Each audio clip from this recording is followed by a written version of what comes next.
we need our own allocation to support this. But we also have to remember that the LEAP funding is an application in itself and is not guaranteed of success. So that too is dependent on whether there's available funding. Right. So if we find out it's not been successful, you're going to have a relook. Well, you've says in here. Yeah, my view would be that council has a kind of pre-agreed desire to see the Champney Junction upgraded. So if it's not funded through the Levelling Up Fund application, then it's something that as officers will need to return to review the existing capital plan in order to deliver it.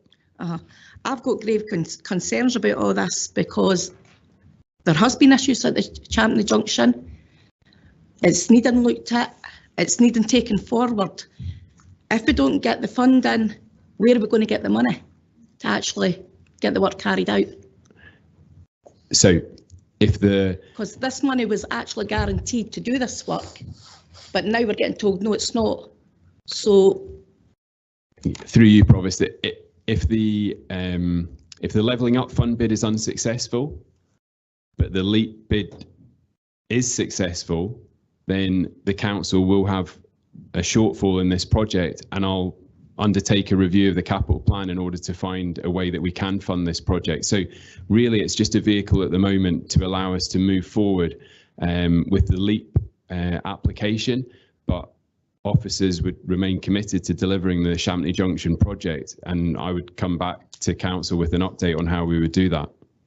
Right, can I get a further update at the next full council meeting? Absolutely. Okay, thank you.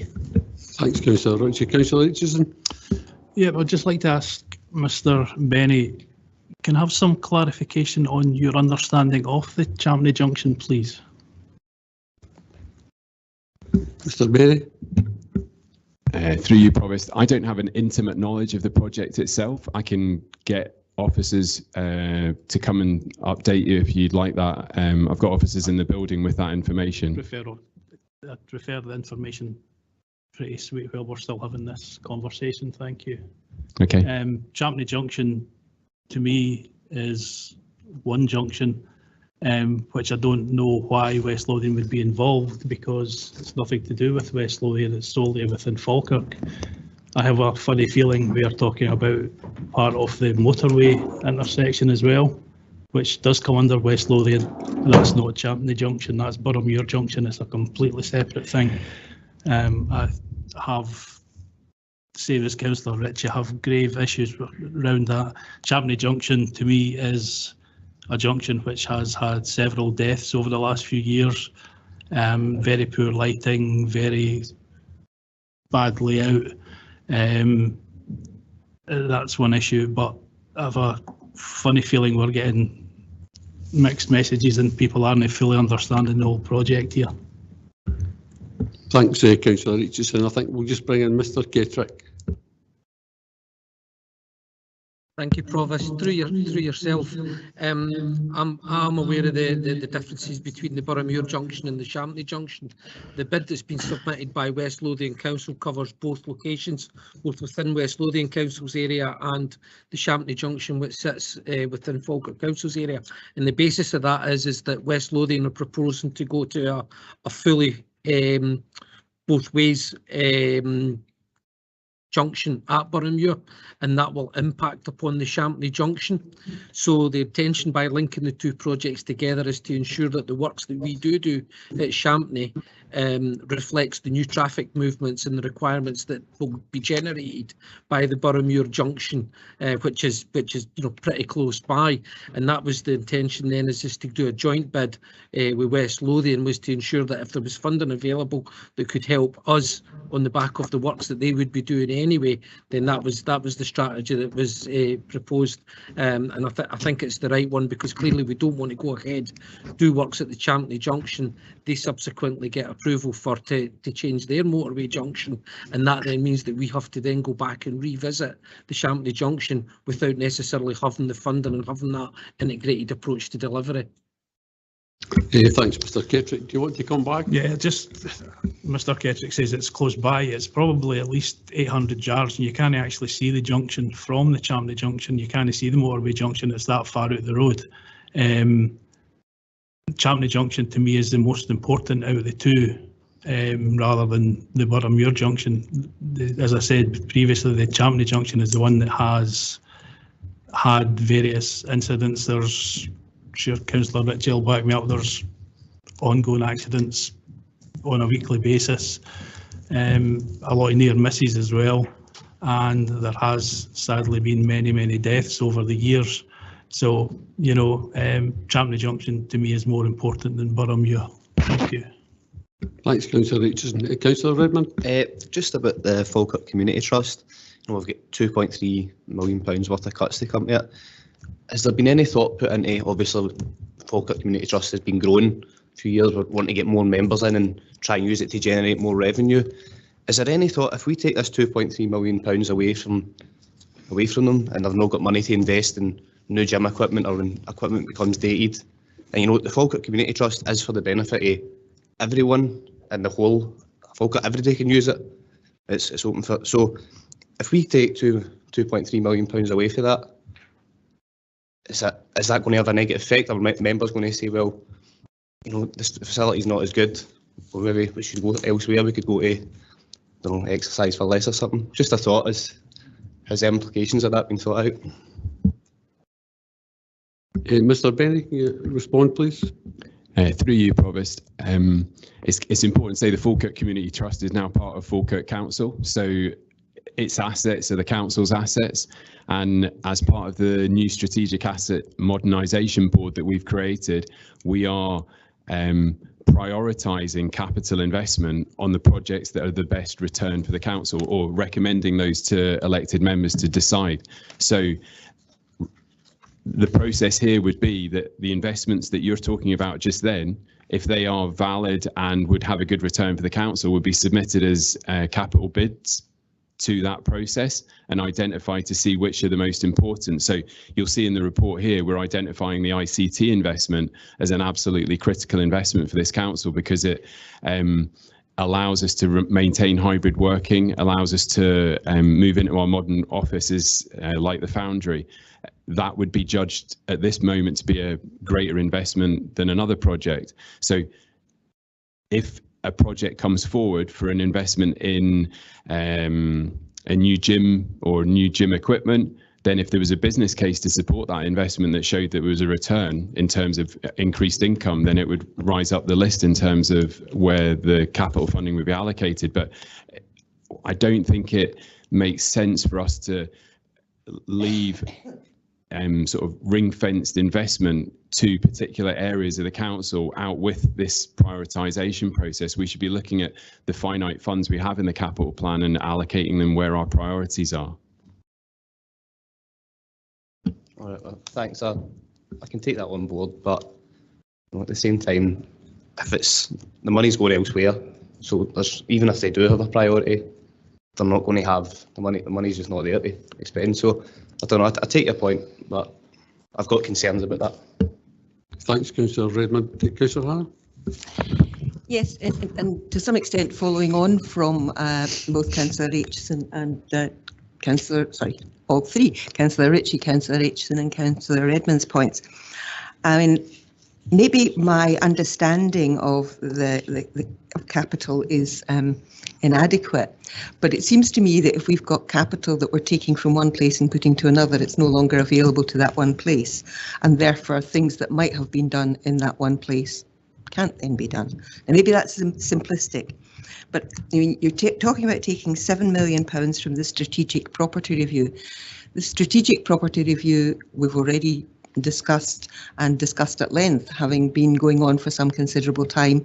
There are important issues about it because it will enable possibly, depending on what the decisions are, it could possibly enable us to actually realise some funds. So that could effectively be investment which would be bringing in funds. Again, as Jack was saying about the community trust, and I would also add the sports pavilion funds, can we be assured that these transfers of capital are not in any way going to have a detrimental effect on these other services and these other projects that we would consider to be important? Mr. Benny?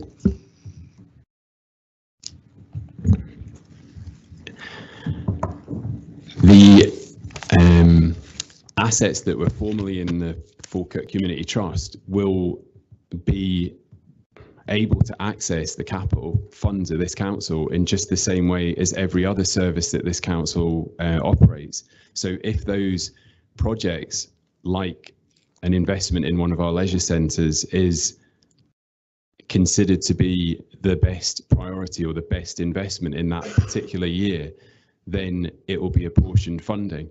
I guess the counterpoint to that would be to not do that would mean that we'd be allocating investment to projects that were recognised as not the strategic priorities for the council in that particular year, which wouldn't be best use of our finite capital funds. And could you come on to answer my last point? Can you assure us that this is not going to have a detrimental effect on any of the projects from which the funds are being taken?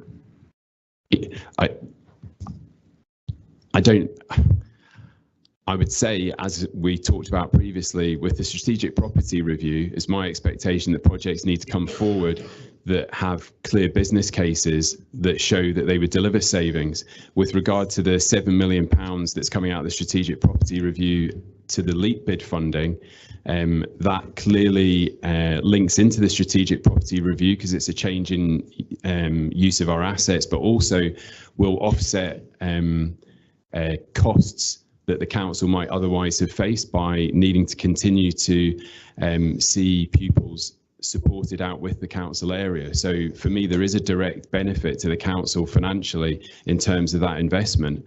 I think that the movements of all the projects in this report is a positive thing for the council because we're seeing activity get on with us getting on with activity and making progress.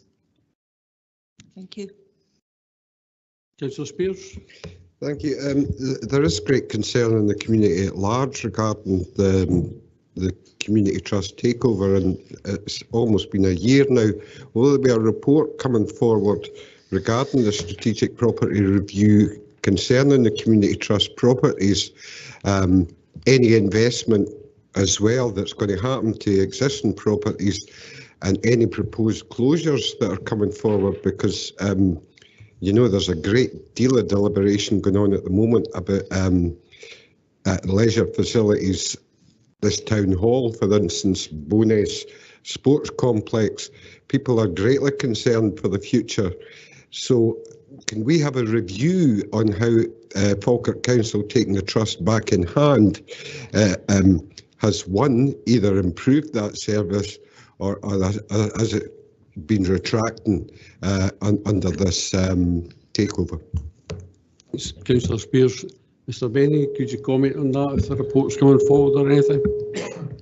Well, through you, Provost, to pick up the first point, we've already talked about how a review on the strategic property review is coming forward in December, so that'll address the issues with regard to the strategic property review. It wouldn't be for me to talk about a report regarding the integration of the Falkirk Community Trust into the council. I would probably ask if the Chief Executive wants to address that one or not. Would you like to make a comment, Mr. Laurie? Well, I mean, in terms of the performance of the former community trust services, I mean, you'll notice that these are covered to a degree in the new council plan because they're part of what we run as a council and they are a priority. There'll be ongoing performance monitoring of that, as there would be of any other service.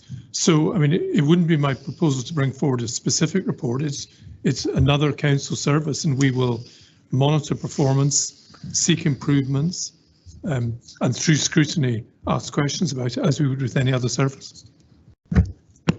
Hi, it's as you would imagine, I speak to a lot of people, and speaking to former board members of the Community Trust, they are really interested to see a report, a comparison report to how the former trust services are compared to that was then are compared to now. And I think the public at large deserve that. They want to know if taking it back in-house has been an improvement to the service or if it's went backwards. Okay, thanks, Councillor Spears. We'll go to Councillor Kerr now. Thanks, Provost. Like previous speakers, I'd like to thank Amanda and Malcolm for the report. And the Falkirk Conservatives appreciate the consolidation of these funds. As we all know, we're not in a position to keep spending and spending. So redistributing these funds, we feel, is the right thing. And we welcome the request to the Learning Estate Fund. It won't just let the children stay in this area, it also gives a much needed capacity to other schools where this service is used. So I think we've got 4 or 5 primary schools where these children go to. If we're successful in this bid and they go to Carn Grange, that frees up the capacity for these other schools. So we're quite happy to support the recommendations. Yeah, thanks, Councillor Kerr. Councillor Nimmo, then Councillor Steenback. Thanks, Provost. I'm just looking for a bit of clarification here. It's already been said that the SPR is still a long way off from being completed, but we seem to realise £7 million at the moment. I'm just wondering where this has actually came from. Benny? Through you, Provost, the SPR has £7 million allocated to it in the council's capital plan.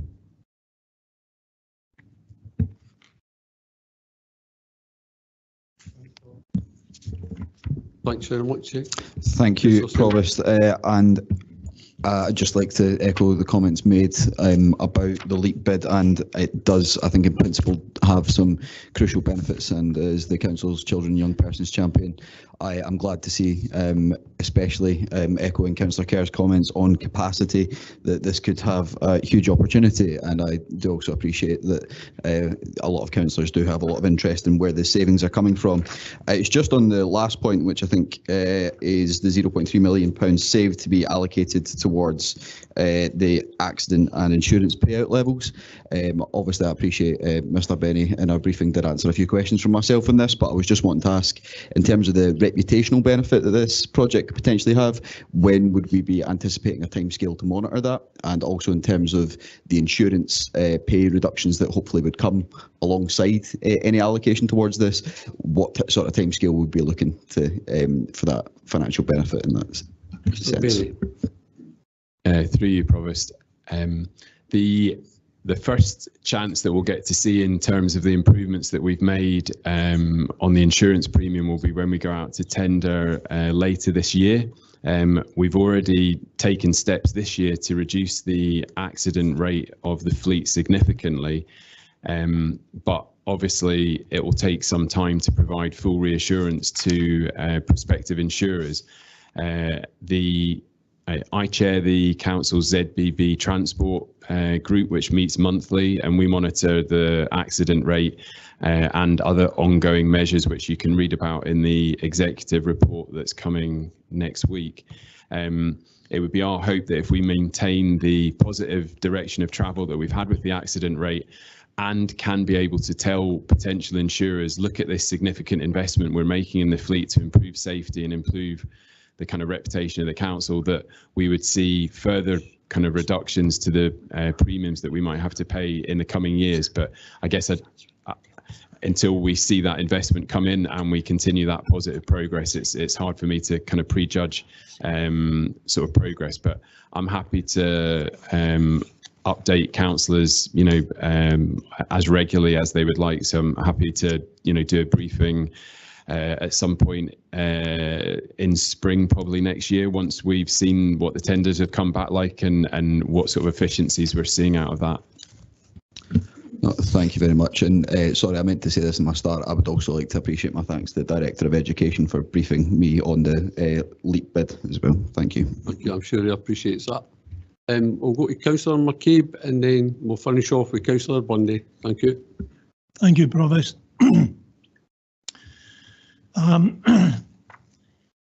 Reading the report here, it's deeply concerning that we're being advised that we may have to, and I quote, revisit the programme due to issues of affordability.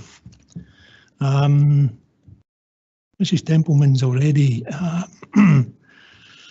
mentioned the increase in cost of council borrowing. It's moving in the wrong trajectory.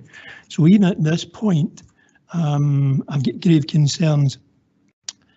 In the 5.11 investment requirements, there's a comment where there are a number of investments requirements which aren't able to be delivered at the present time. Just for my benefit, do we have any idea what these are? I'm just curious. Mrs. Templeman, are you going to take that? Thank you, Provost. If I start off with the bit about paragraph 5.1.1, I think that was setting out why we were looking at the review. And so that was covering things like the LEAP or the ICT investment. So it was sort of recognising that there was things we were wanting to invest in which we hadn't allocated money to in the current capital programme, and therefore that was part of the driver for doing the review in the first place.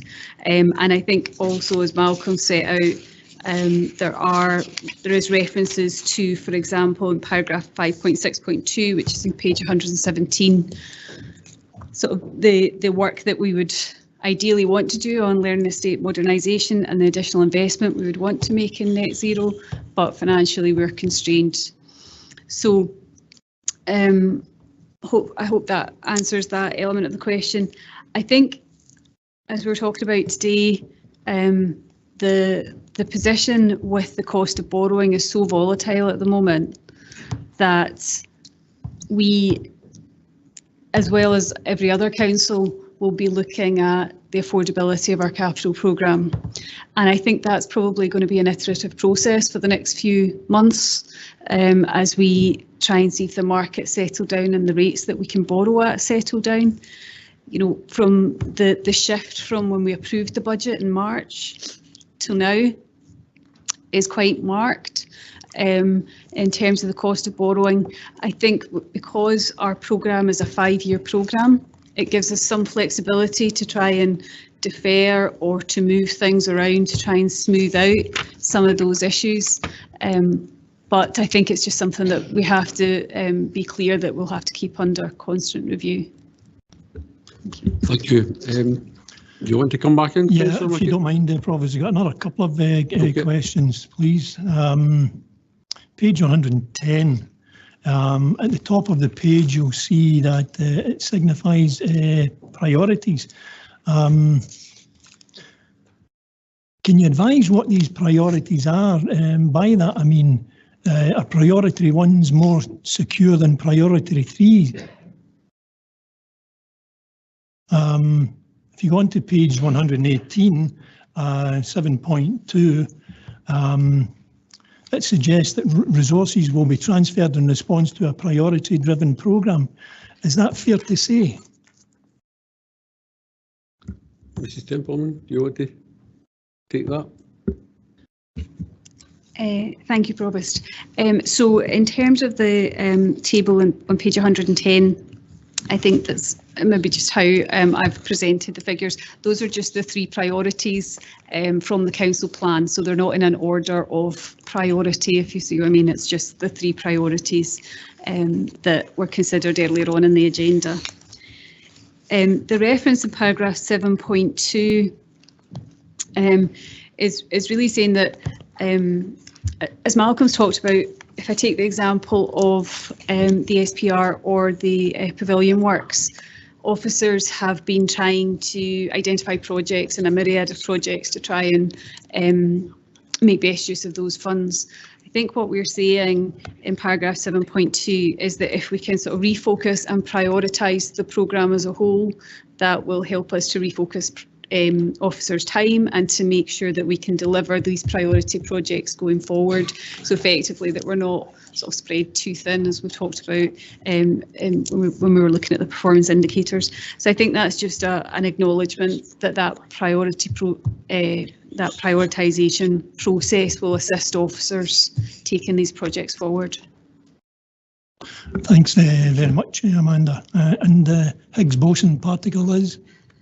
It's a wee in-joke between myself and Amanda there. Final point, Provost. I'm actually really quite shocked at this. It's page 114. The fact that we're having to reallocate funding for DEAR. I had always thought that DEAR was fully funded. The question I had written down here, we are advised of a £2 million of reallocated monies to assist the funding of DEAR. Is this £2 million in addition to the 5.5 already identified for DEAR, or is the project currently underfunded? I now learned this morning the project was underfunded. We've been told, the local community, that this has been in place since 2018.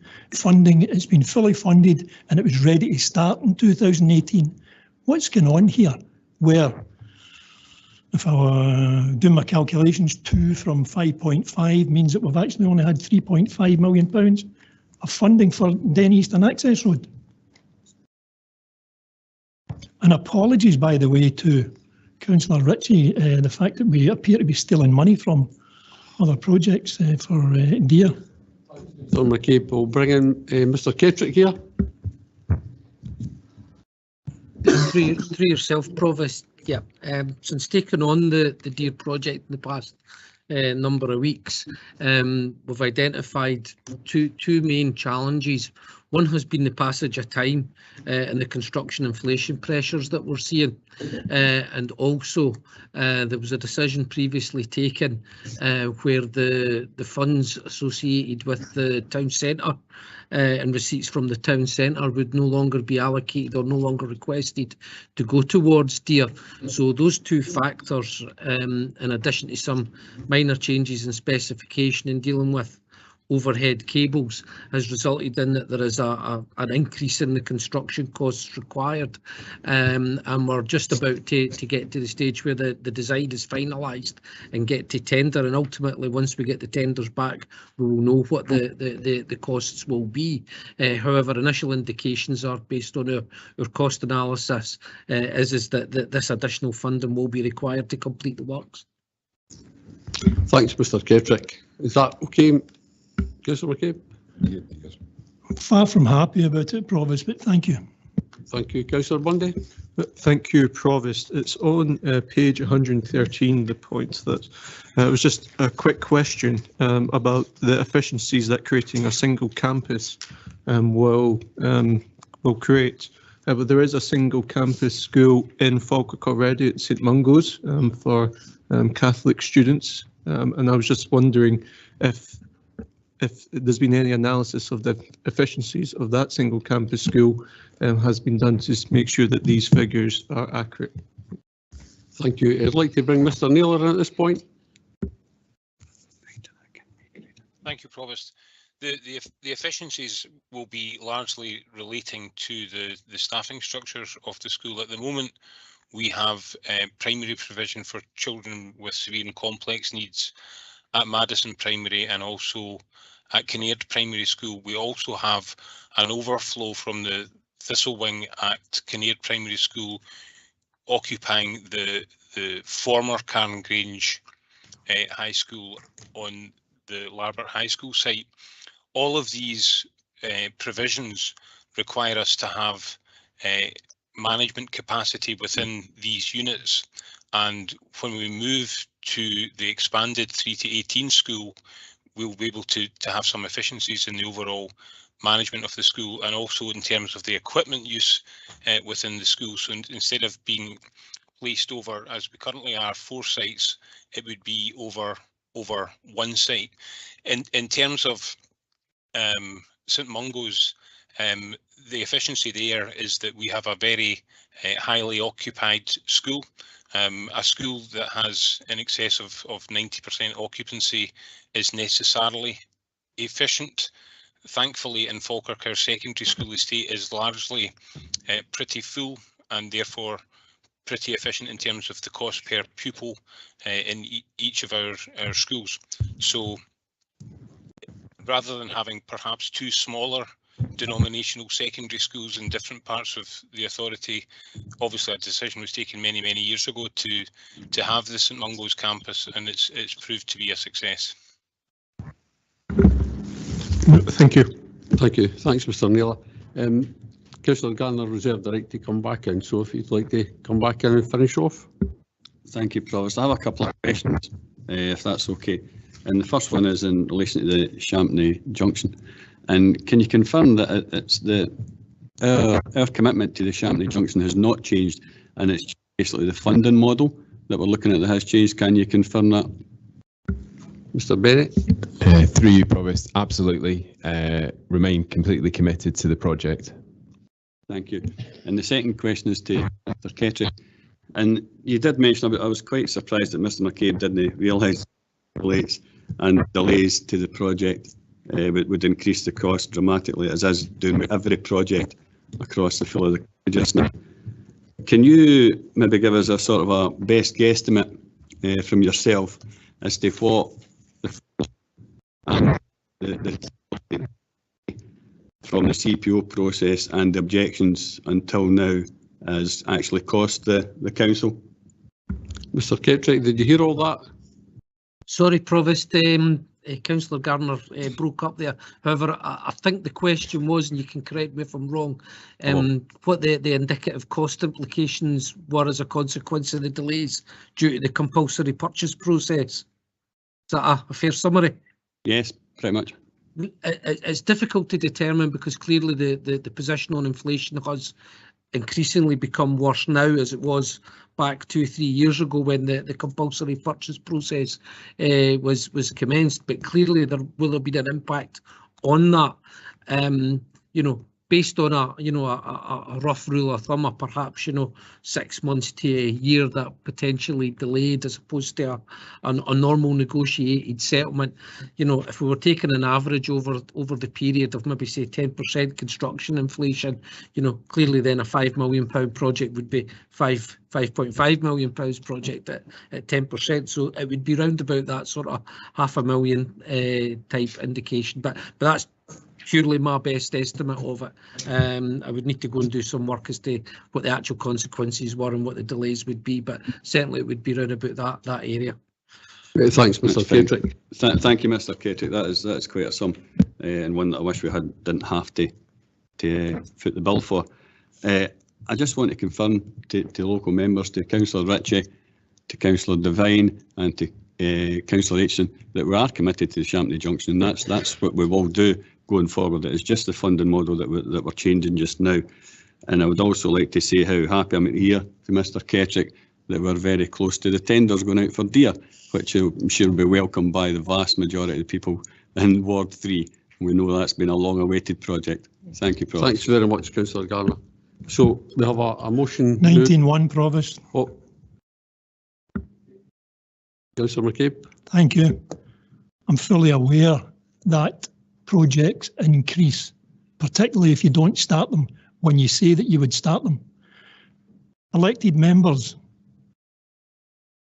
advise the local communities about things starting at certain times and things being fully funded. They do things like post on social media and then they don't follow through. That's what I find so problematic about this. Thanks, Provost. Thanks very much. So we have a motion moved and seconded. We have no amendments. Can we agree to the recommendations in the report? Agreed. Thank you.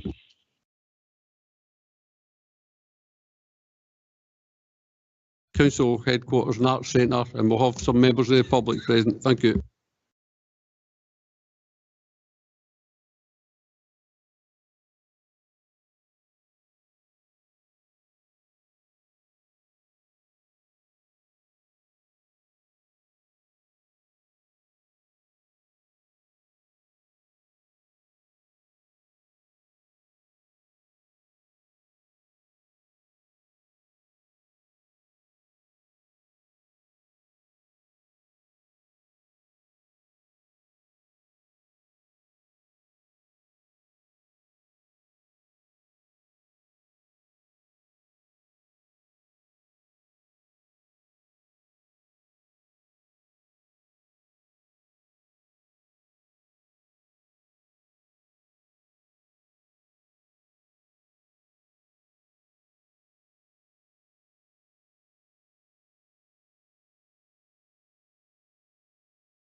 Could you, testing. Could everyone go back to their seat, please?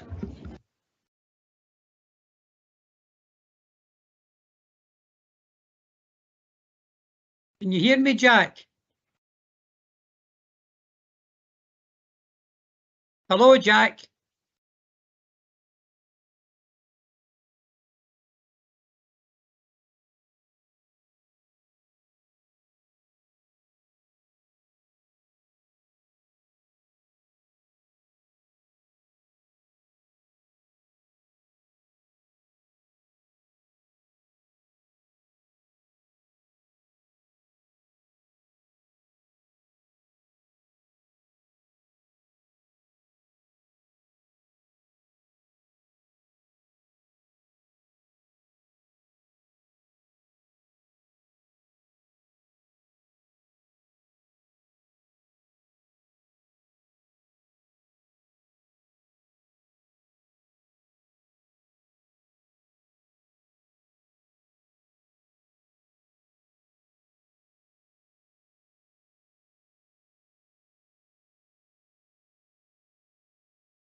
Jack, can you hear me?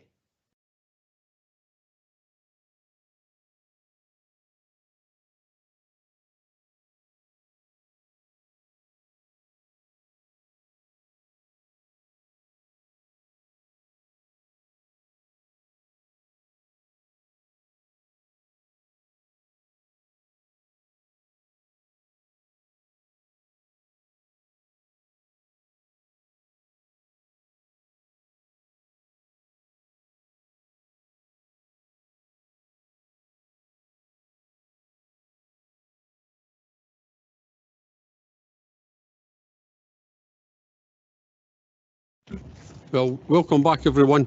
The next item of business, agenda item 10, Council Headquarters Arts Centre. There are two reports by Director of Police Services, page 132 to 185 and 186 to 197. We'll be taking both reports together. Mr. Kettrick will be speaking to 10A and Mr. Bennett to 10B. We have two deputation requests have been made by Miss Amy Sutherland on behalf of the Falkirk Operatic Society and by Mr. Robert Johnson on behalf of the Scottish Flower Arrangement Societies. Is Council minded to hear these deputations? Yes, indeed. Agreed. Thank you. Agreed. So Miss Sutherland will be the first person to speak, and you have up to 10 minutes to speak, and then councillors can ask you questions after that. Provost, could I be a real nuisance and ask, and I can't, that's fine, could we have the noise off, because I think it's difficult for some people to hear. It's the heating, I'm afraid, so while we jumped very quickly as the temperatures rose to put the heaters off in the middle, I think if we can have that one off, and then maybe if people Good still idea. cold, the heaters in the middle.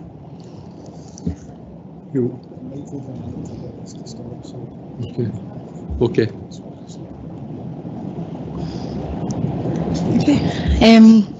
Good afternoon. My name's Amy Sutherland, and I'd like to thank everybody here for accepting my request to speak at today's meeting.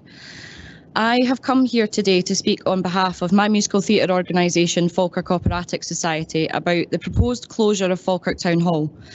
I'd like to put forward the concerns that not only our company has, but many amateur theatre companies and charitable organisations, clubs and societies throughout the area share regarding this proposed closure. These concerns range from financial implications to organisations, lack of a suitable replacement venue for performances, and also the potential future of the arts in Falkirk. Falkirk Operatic Society, my company, will be celebrating its 120th year next year in 2023. Since 1903, there have only been 3 periods in history where FOS has not performed a show. This was during World War I, World War II and the COVID pandemic. Falkirk Opera has been an institution within the Falkirk area and an example to the endurance and love for the creative arts within Falkirk. We currently have members ranging in age from 20 to 75 years old, all of whom dedicate their time and efforts to making our society what it is. Within our society, at any one time, there's actually the potential to have 3 generations of one family performing in a single show. Each year, we put on 2 performances, our main production in April and our fundraising concert in September, both of which are held in Falkirk Town Hall. Whilst it could be said that our fundraising concert could be performed in an alternative venue, we continually choose to hold this in Falkirk Town Hall due to the facilities, technological capabilities and our existing relationship with the hall and the staff who work here. We are not the only society that uses the Town Hall. Our fellow sister societies, Falkirk Bohemians, Big Bad Wolf, Falkirk Youth Theatre, Project Theatre and Stenhouse School of Dance, just to name a few, also use the Town Hall on a regular basis. This also does not include the professional shows such as the pantomime and any outside renowned acts which have come to the venue in the past, such as the comedian Jason Manford. As Treasurer of Falkirk Operatic Society, I can only speak to the final implications that will be present within my own society. However, I feel that I can speak to the passion about this topic and the feelings of all members of these clubs that I've mentioned when I say that the closure of Falkirk Town Hall without a suitable replacement in place is going to be absolutely devastating to our community.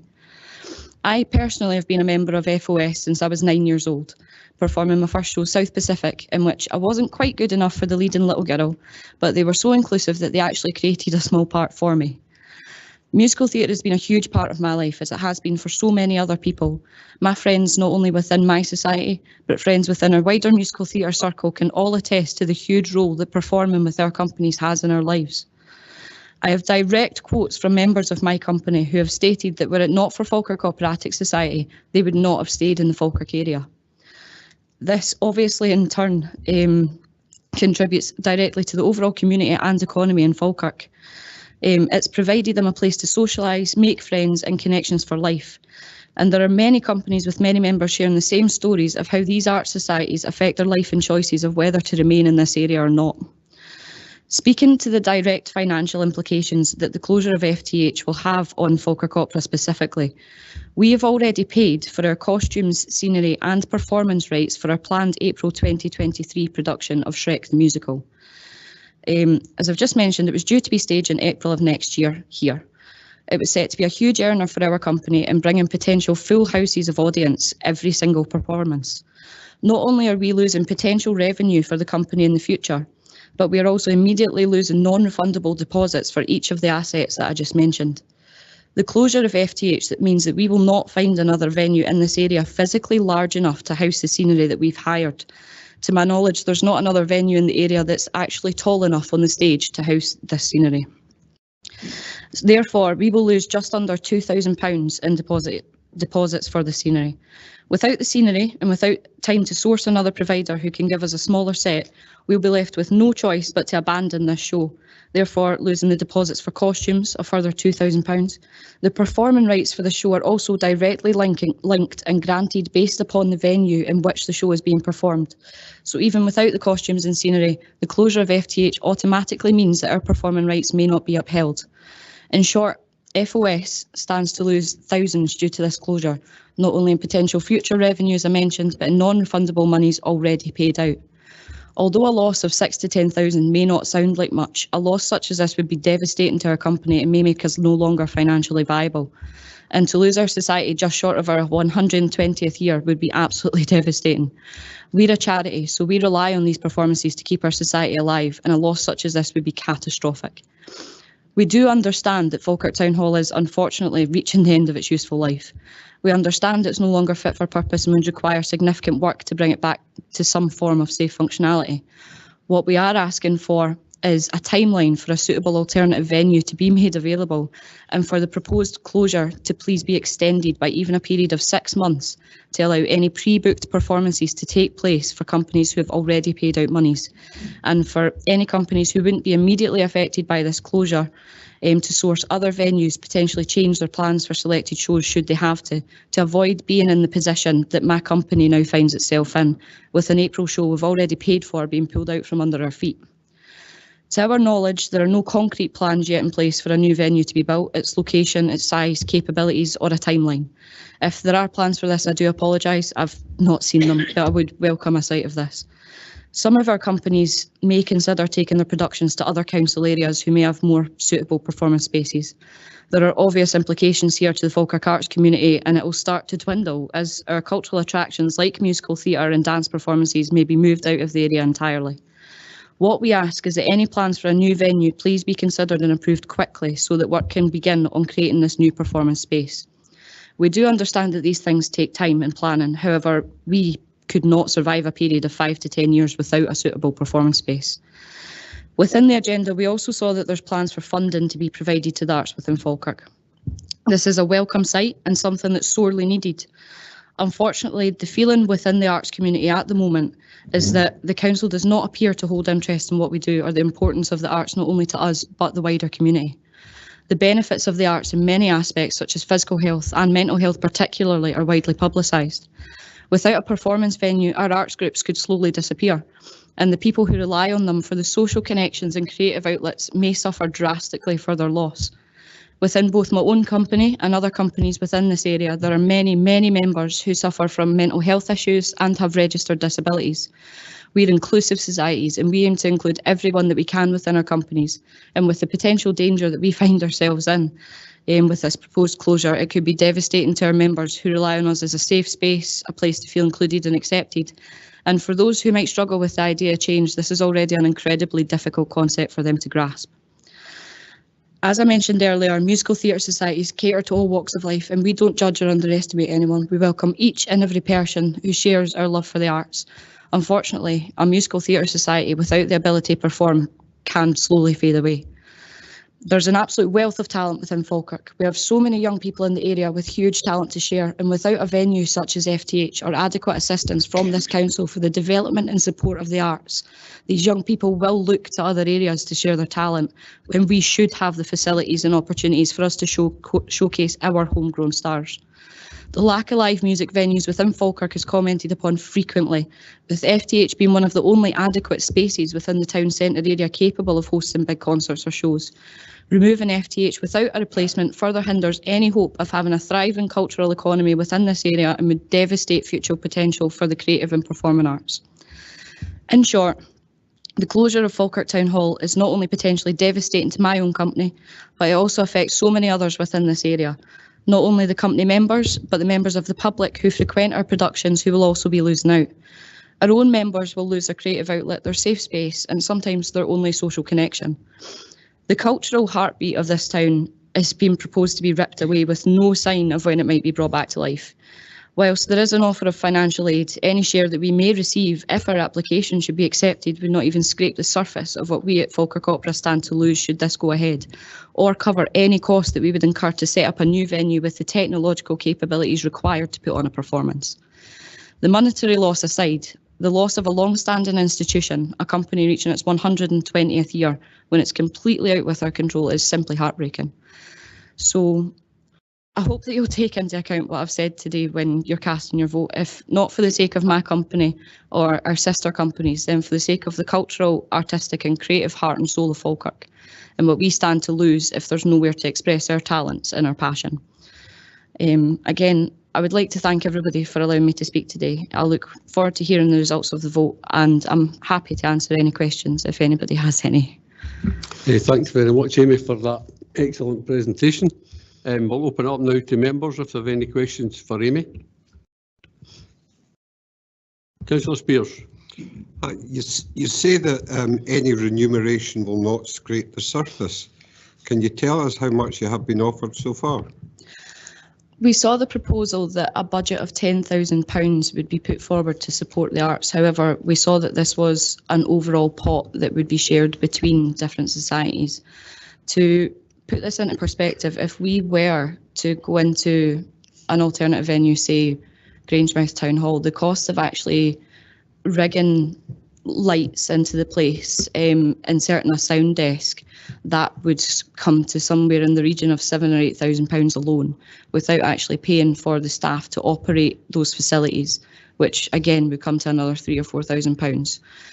The technological capabilities within the town hall, I'm sure everybody is aware, cost a lot of money, and we would need to pay for that to be put in each and every time we were to use a new facility, and it's not financially viable for a small company such as ourselves.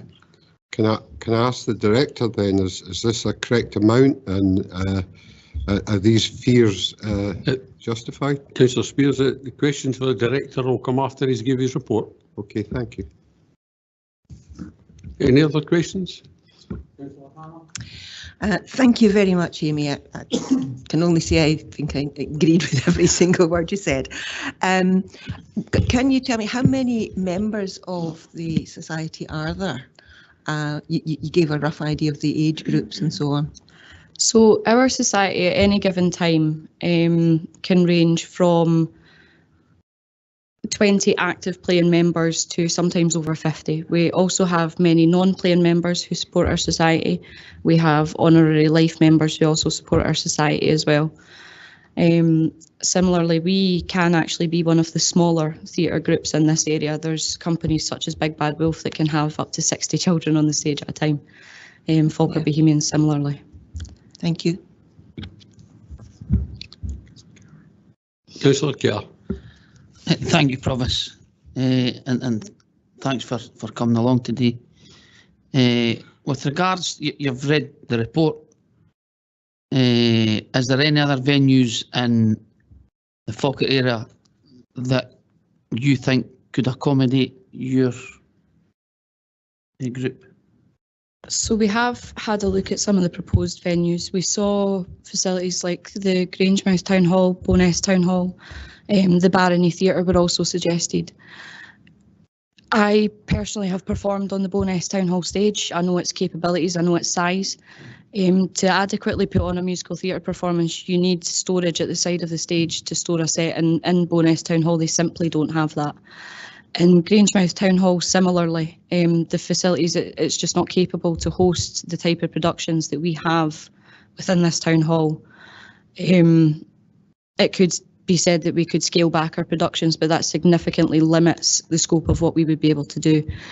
The Barony Theatre has its own issues. It's a tiny venue with a drastically reduced seating capacity. It would infinitely limit our ability to produce any profit on any production that we put on. With the suggestion of using schools, most of our companies actively avoid using school facilities. Most of our companies actively avoid performing during any sort of school holiday period so that they can maximise the potential for audience attendance.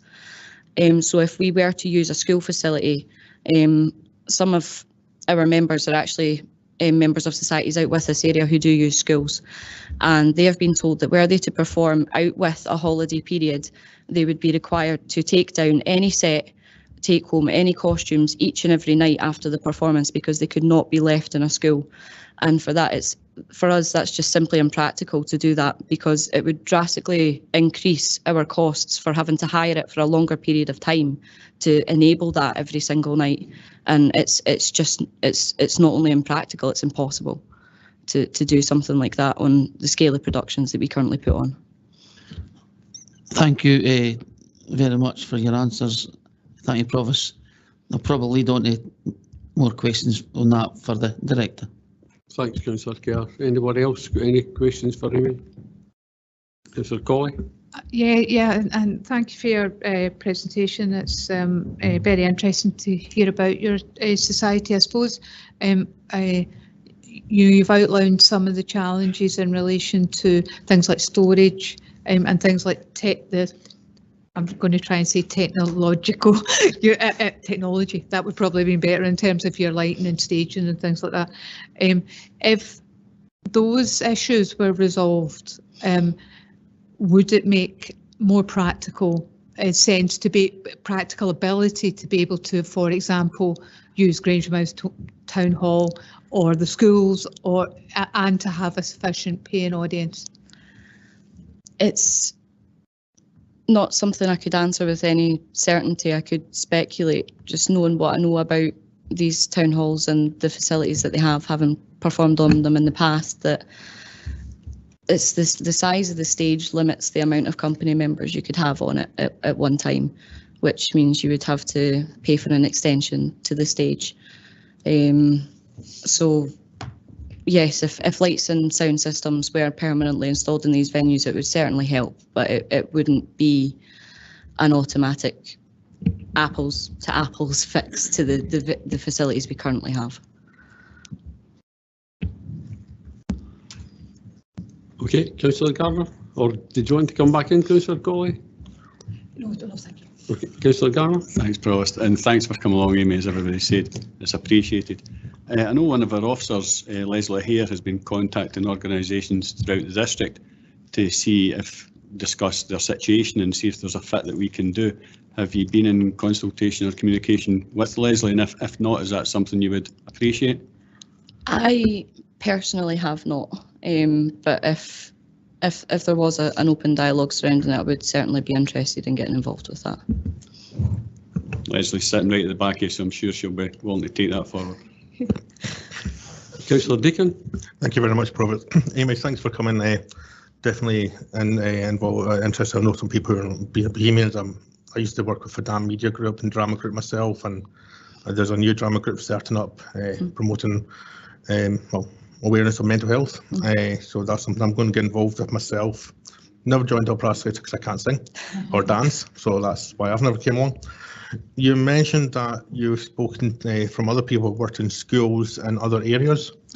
Have you spoken to anybody about the schools in here, because they may not have the same limitations, especially over holiday periods? We haven't, and a large part of that is we have looked into school facilities in the past, and the main contributing factor to us not pursuing that has, quite frankly, been the cost. Yeah.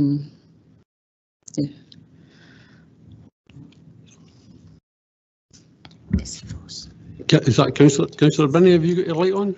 Yeah, yes, Okay. I have. Thank you. Thanks very much, Amy. It was really interesting what you said, and empathise with everything that you said, and obviously the good work that you do and people you engage with as well. One of the things you mentioned actually when you were speaking was the timeline for the U Town Hall. In your view, what would be a reasonable time for a U Town Hall, do you think, in the event that this place does close or whatever? Don't know if you can answer that or not. I think that's putting you in the spot, really. I mean, that's building contracts and everything like that, really. Yeah. No, just what your group maybe would expect. I mean, if you've got a vision for something, what you would like. I mean, people in our community do have visions. They do know what they would like. But obviously, I do appreciate you maybe couldn't put a dot on it and say exactly, the month and things like that. So, was there any idea that you thought? Because you did mention a time, I believe you did say within something. Yes, so I mentioned that a period of 5 to 10 years just wouldn't be sustainable for us. Yes, we could go a period of maybe 2, maybe 3 years maximum of just doing fundraising concerts or smaller shows, but to get back to an area of profitability for our charity and to continue doing what we would do, and it wouldn't feasibly be sustainable past a 3-year point. Yes. Thanks very much, Amy, for that. Thank you. Thanks, Councillor Binney. Any other questions for Amy? No. Well, I'd just like to thank Amy for coming along and speaking so articulately. I think you were the right person to speak on behalf of the society. So thank you. Thank you for that. Thank you. Thanks.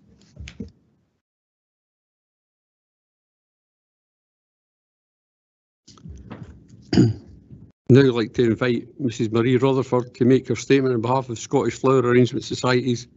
Again, it'll be 10 minutes and questions afterwards. Good afternoon, everyone, and thank you for allowing us to come forward and make our comments regarding this issue. I'm here on behalf of the Scottish Association of Flower Arranging Societies because their chairman's at another meeting. I'm a member of Falkirk Floral Art Club, and we used to hire this room once a month.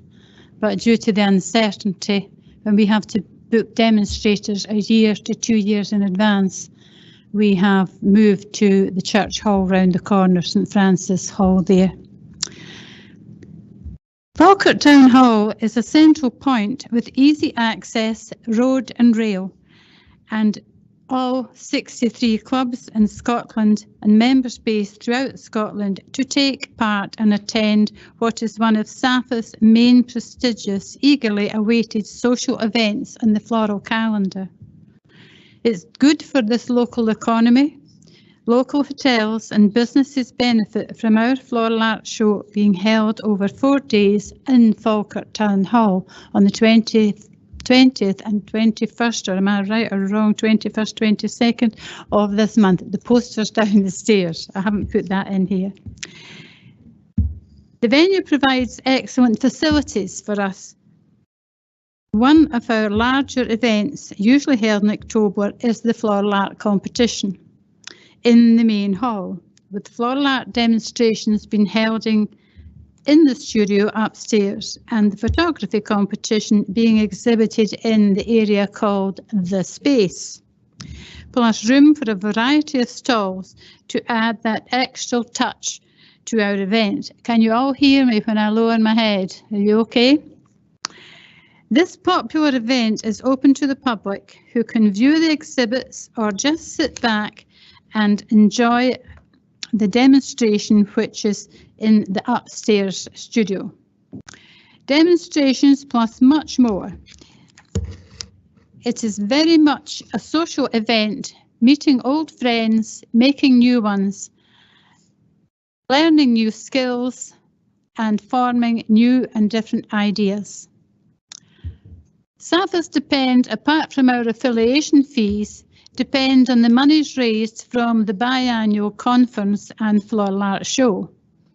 This money helps us to continue to provide ongoing educational courses and training for new members in all disciplines to become either a floral art area demonstrator, a speaker or a judge, which is of course extremely important to sustain SAFAs year on year. With no new demonstrators, judges or speakers, clubs would eventually fold. Now that is because when you make up your syllabus, you don't want the same demonstrators each month that you had last season. You want new demonstrators, someone different. And when I was demonstrating, I would say, now if you've heard one of my stories before, just think you've got a good memory. Training is ongoing to national level. We've involved local housing associations this year to support the show, with them helping to distribute posters and leaflets via their housing officers to all tenants in the local and surrounding areas, increasing the footfall to our event and raising awareness of other forthcoming attractions being held at Falkirk Town Hall, including this year's Panto. We can only try our best to highlight what we think would be a wrong decision to close Falkirk Town Hall for a variety of reasons, plus without having another suitable temporary venue in place. Do the council have quotes to demolish and build on the same site, which they could proceed right away with? Or are they closing Falkirk Town Hall while they go searching again for another site and quotes? Without having a temporary venue in place to continue producing high quality events enjoyed by all, and of course bringing people together, local and surrounding areas. Local groups need a venue to hold their concerts and displays. That's why the children and the adults go to rehearse every week or every fortnight.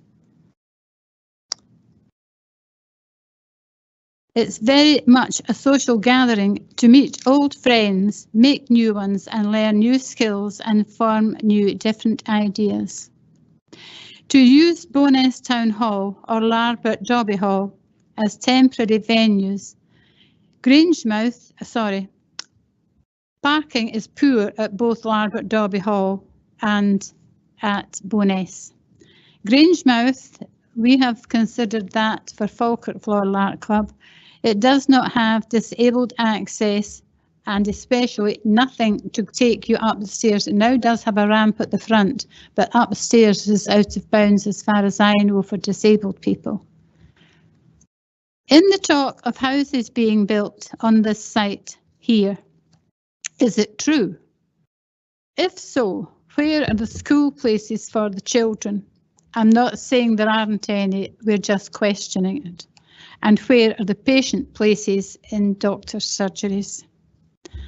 I thank you all on behalf of SAFAS for this opportunity to talk to you. I will try and answer any questions, and if I can't, I'll take your number and I'll divert it to Brenda, our SAFAS chairman. Thank you for your time. Thanks, Marie. Thanks for that excellent presentation.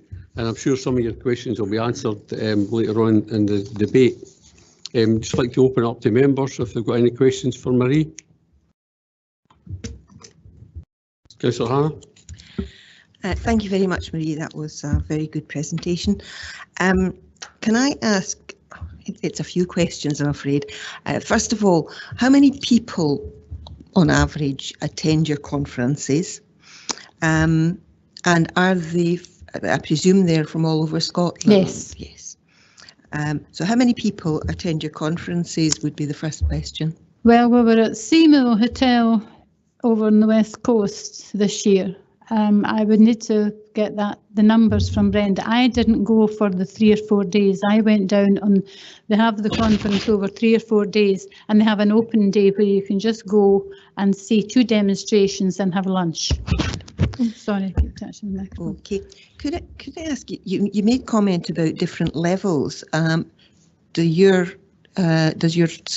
organisation assist people to obtain qualifications in flower arranging? And SAFAS run demonstrators training courses, and that they become they can go out and work as a trainee, and then there's a test date arranged. We've had them here.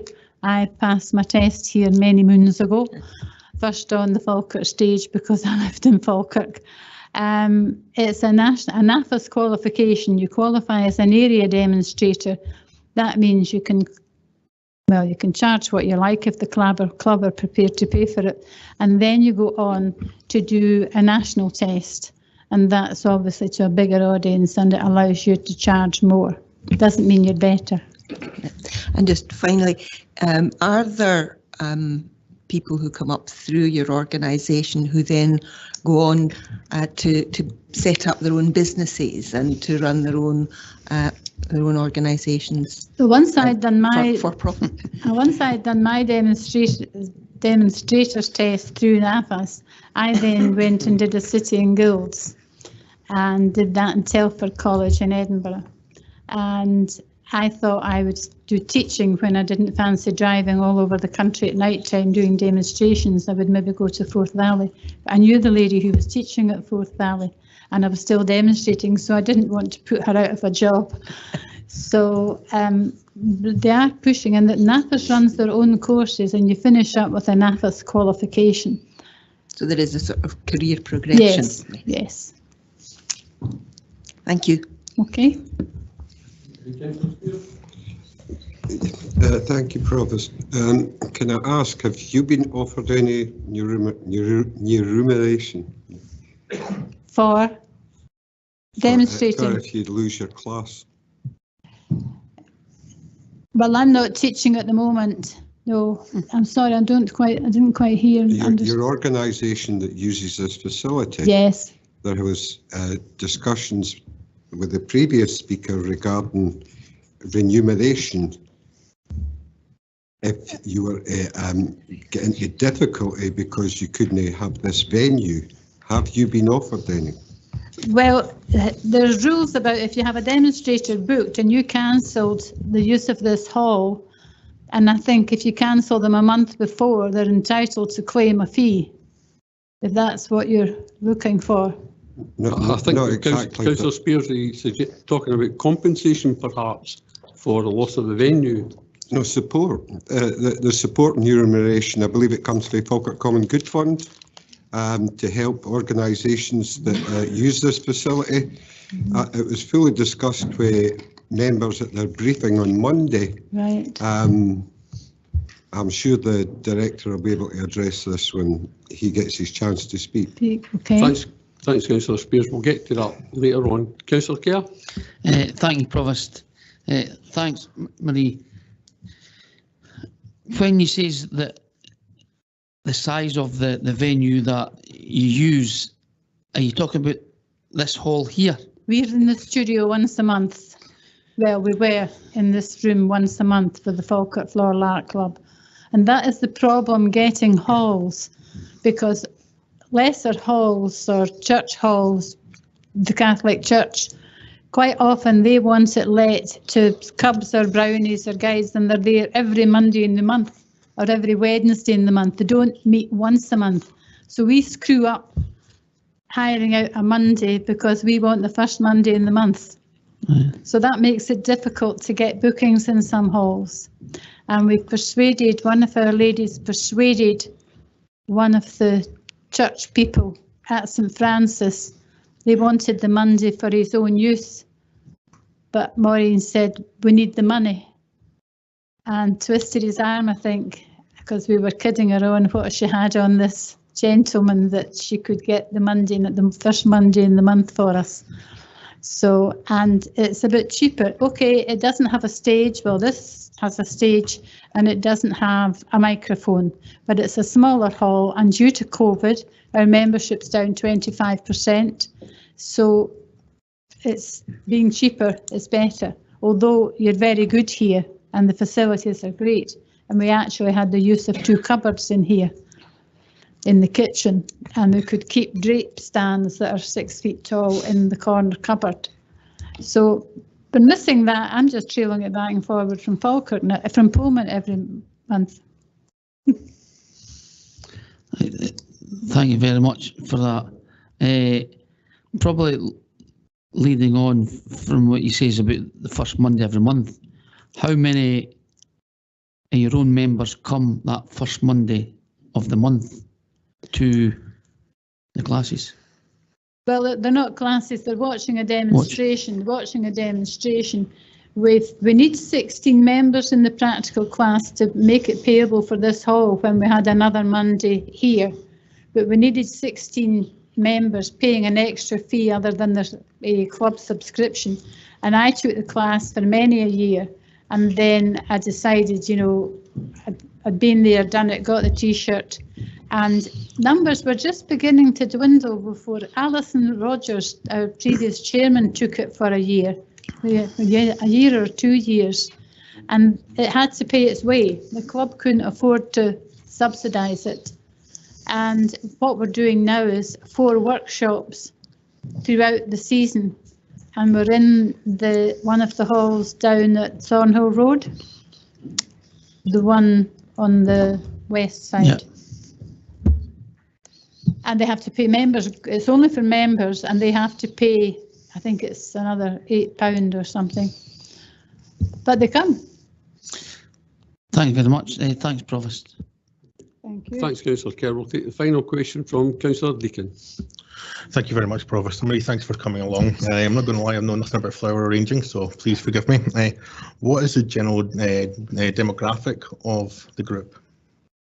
Well, they come in and they should watch it. Well, they watch a demonstrator who normally does 5 arrangements.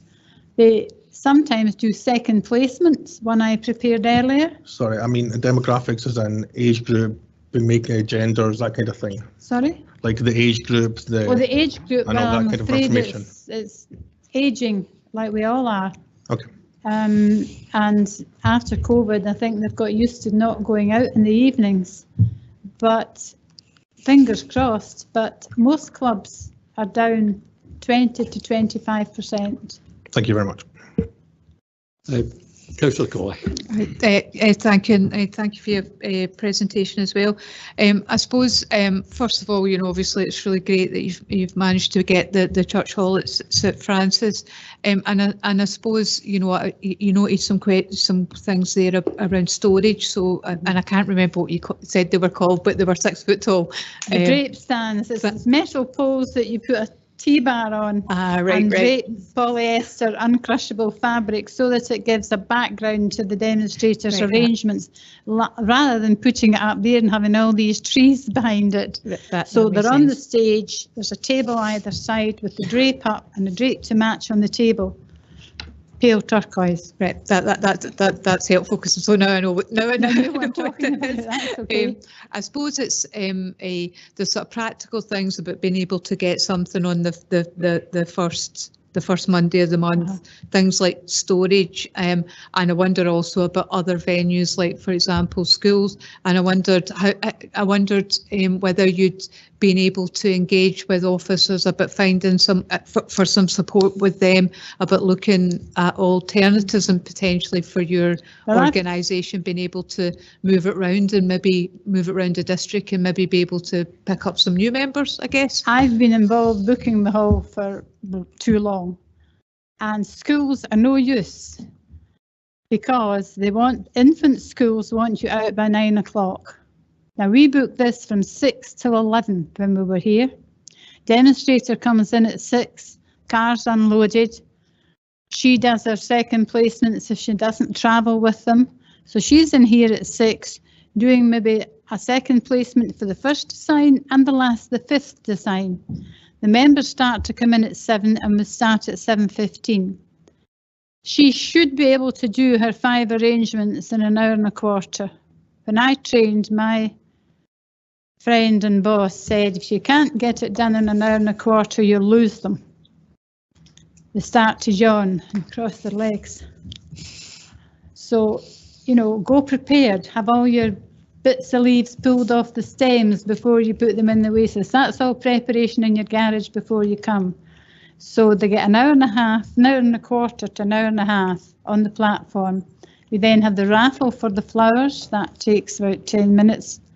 And then a vote of thanks. And then we used to serve tea to the members, which they pay for. But with COVID, that was out. That was stopped. They just came and went because, well, you could have served tea with a wrapped biscuit, but then you still had the kitchen handling the cups and all that. So we said we wouldn't be serving tea.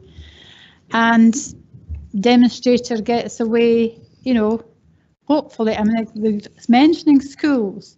Infant schools want you out at 9. Senior schools want you out by 9:15. Now, the guys here are great. We're always out the door by 11. But in honesty, we should be out the door by 10 to 11. That wee girl that's on duty, or Will, or whoever, has still to go round the toilets and check there's not a tap running. Lights are off. The lights through there go on and off as you go in. But they maybe don't get out till 11:15. You know, if the demonstrator's slow and you're packing up and you've got everyone to get ushered out. So that's why schools are no use to us. I'm sorry, I was completely unclear there when I asked the question around the schools. I was actually thinking around your bigger shows as to whether not your monthly meetings. No, and right. I think apologies that I wasn't clear enough on that. Thanks very much, Councillor Colley, and thanks very much, Marie, for your presentation. Thank you. Thank you for your time, everybody.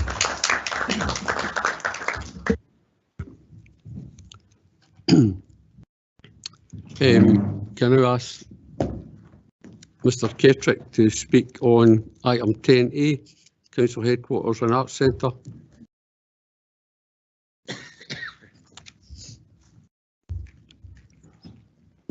Are you there, Mr. Kettrick?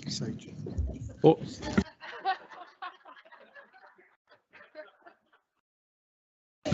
Aye, pantomime's a couple of months yet.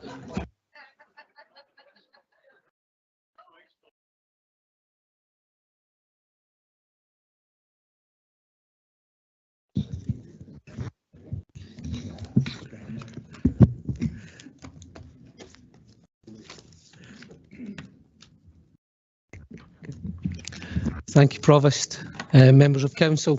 The purpose of the report before you today is to provide an update to Council on the action taken following the decision on the 20th of December 2021 with regards to the Civic Headquarters and Arts Centre project and makes recommendations on the next steps.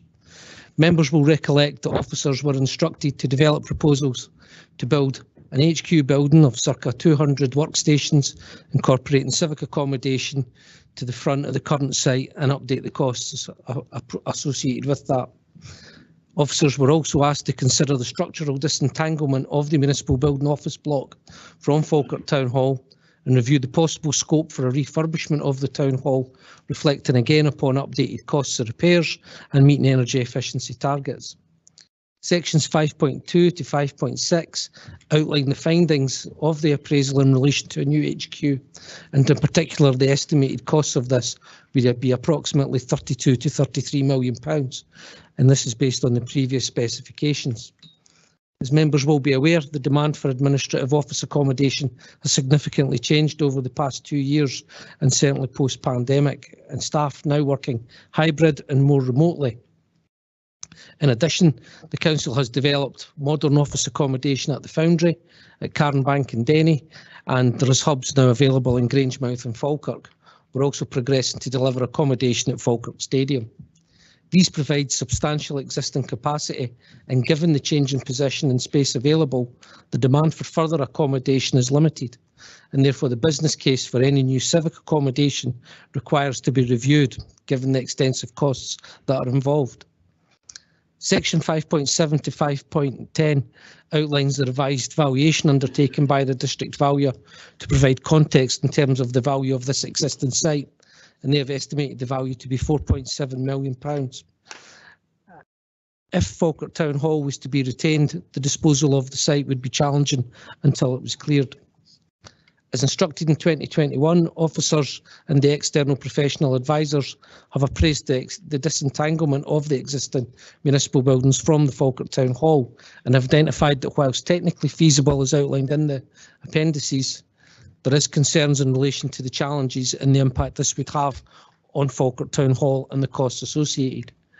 Appendix 3 and 4 summarise the options considered and the various issues that require to be addressed, including matters such as service disconnections, the provision of new service installations, and the creation of new changing facilities. Even with the careful demolition to limit structural impact and the potential for vibration damage, there will be impacts operationally on Falkirk Town Hall, with a closure of 12 months necessary. The most viable option is estimated to cost £2.3 million and would include undertaking some minimum repairs. A review of the previous condition and structural surveys and a new survey on the services at Falkirk Town Hall have been undertaken. These concluded that approximately £2.3 million to £4 million of works are required to bring the building up to a basic condition at the lower end of the scale and to a better condition at the upper end of the scale. These works would not, however, overcome the operational challenges the building has.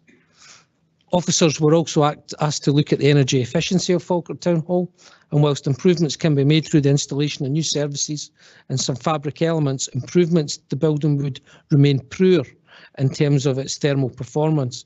To deliver a modern equivalent performing facility, construction costs would be equivalent to a new build and would still not overcome the challenges of the existing 60-year-old structure that would be built upon.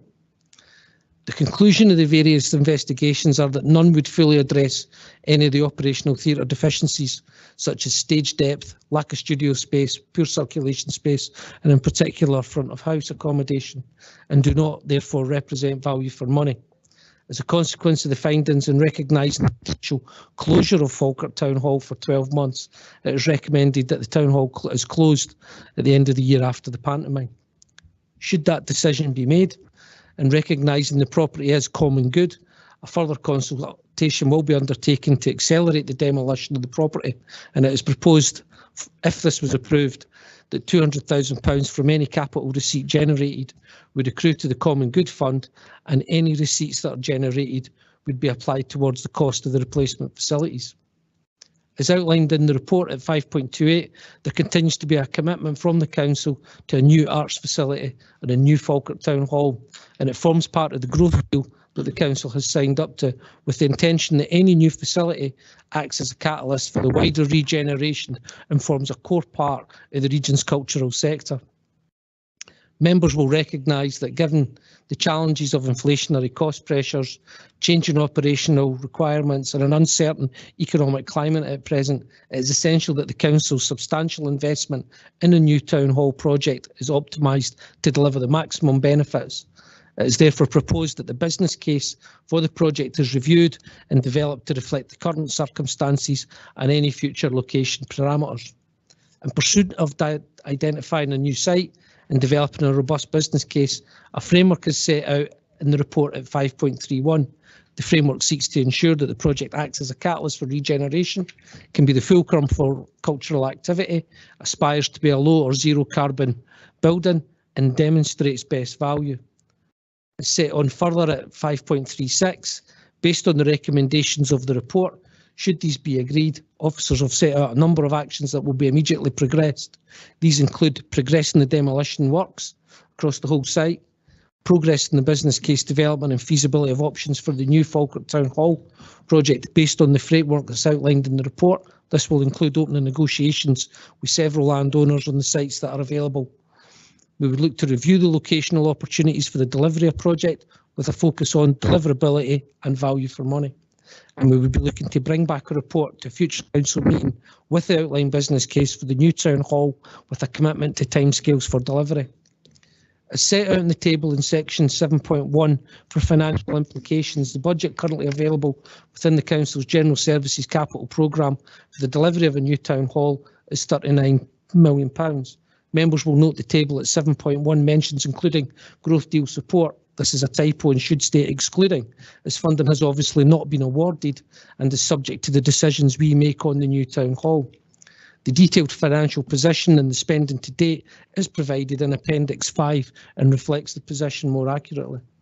In conclusion, Provost, the proposed delivery of an HQ on the existing site would not only generate a capital receipt, it would act as on the existing site would not generate a capital receipt, would not act as a catalyst for town centre regeneration and would not be compatible with the growth deal.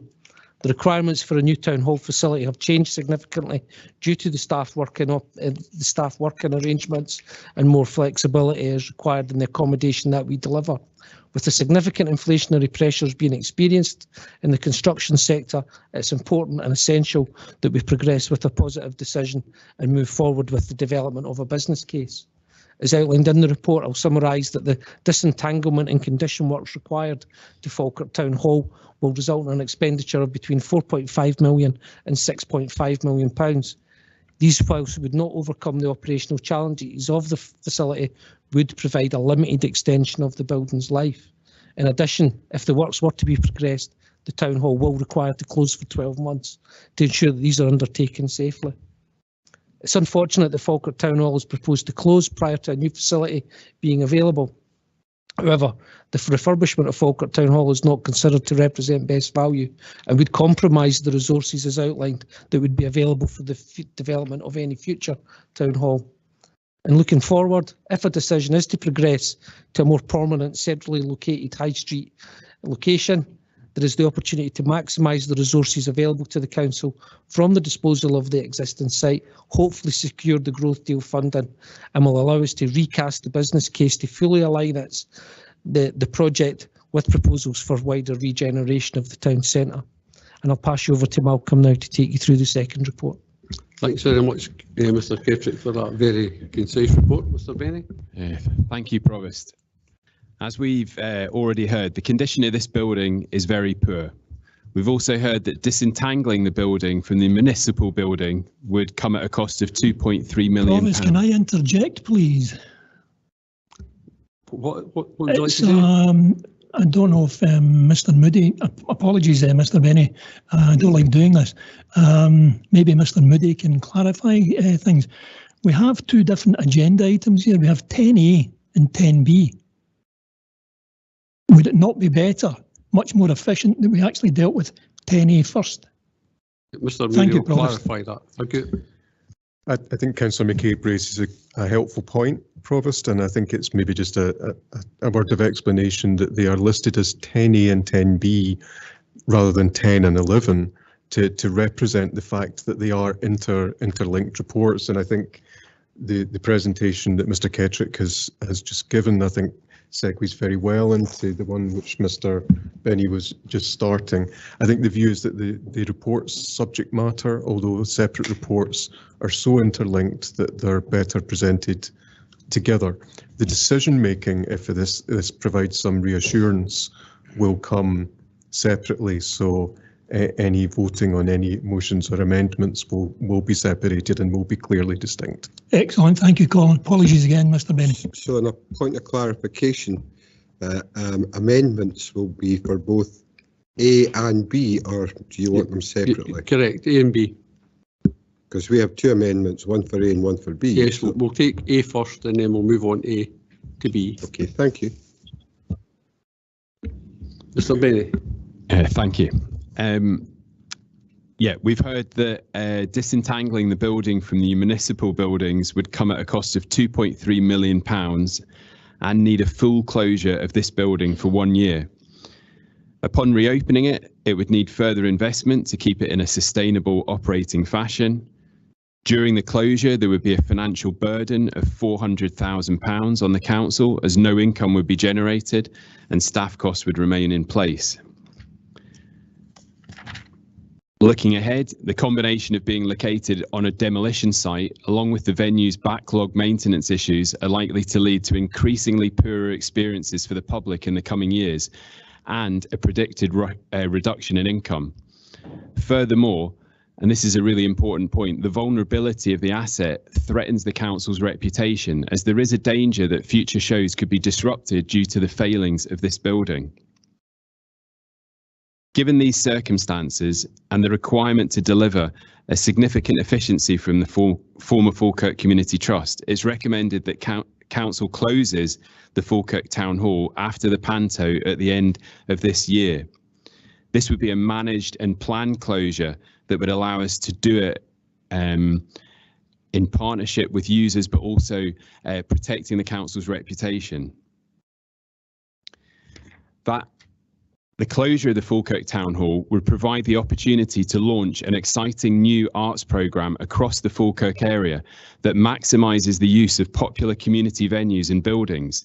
This arts programme would be backed by funding and staff and serve as the catalyst for the journey towards the new Falkirk Town Hall. The aim will be to make new work, attract in quality productions that fire the imagination and keep our existing customers coming back. The recommendation would be to create a series of mini festivals throughout the year, which would be delivered in strategic parks, community halls, town halls and schools, as well as other cultural venues such as the Hippodrome and Calendar House.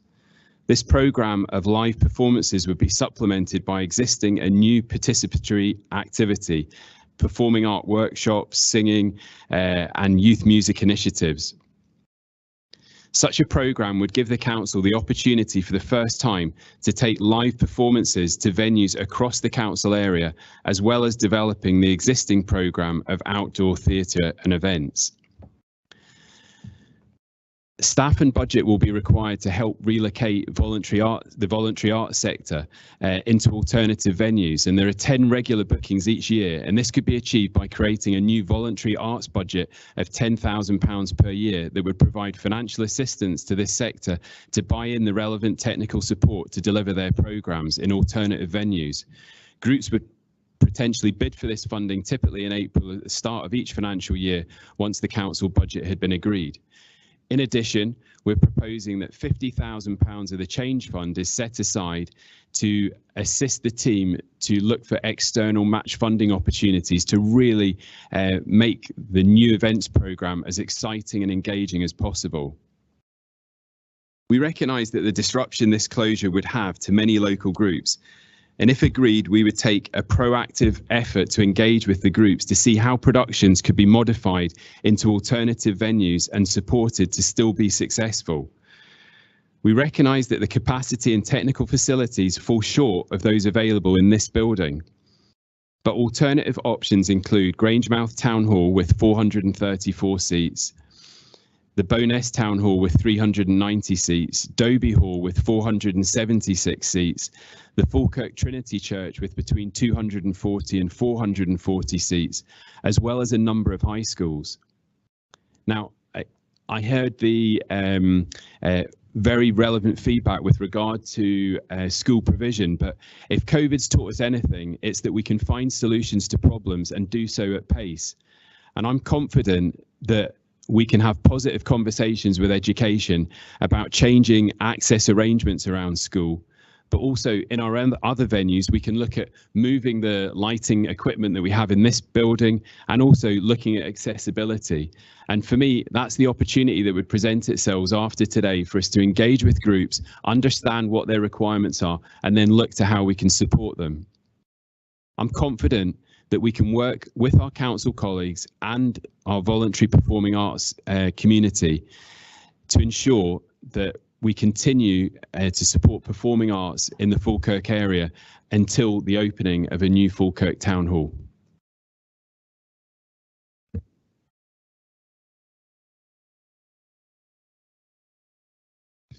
Okay, thanks very much, Mr. Benny. We'll now move to Councillor Meikle-John. If you've got a motion for item 10A. Yes, Provost, I intend to move the motion as per the papers, but I would like the opportunity at some point to speak to that. Seconder? Happy to second. Do you want me to speak to that item now, or do you want to? Oh, no, come back. Just now. So.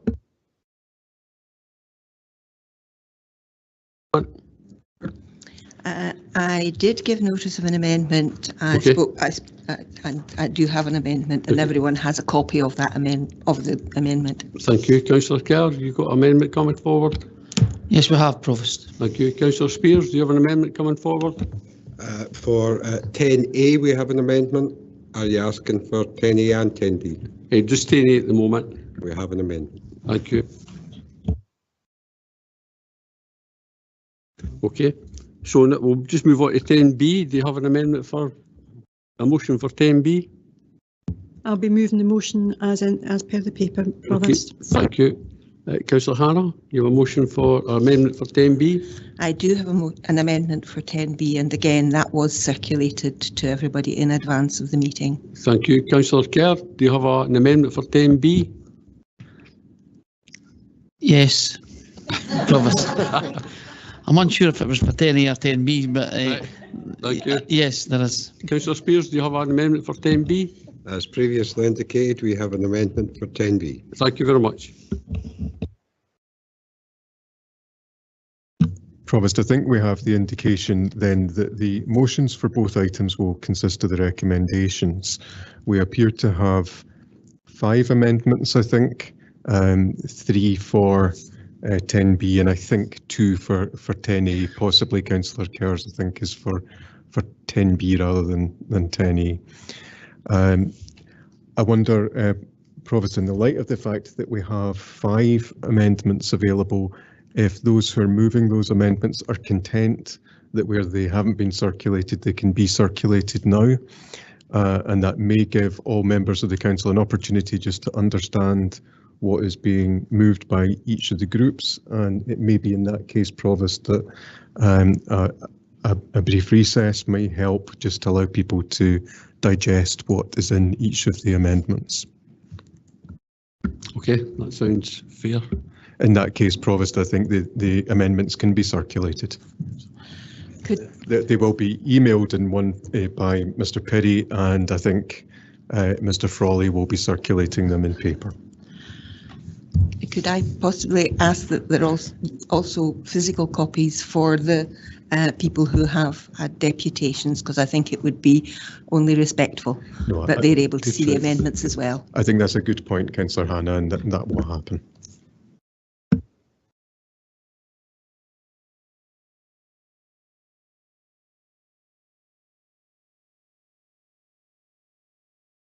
How long do you think we need to go over amendments? 15, 20 minutes?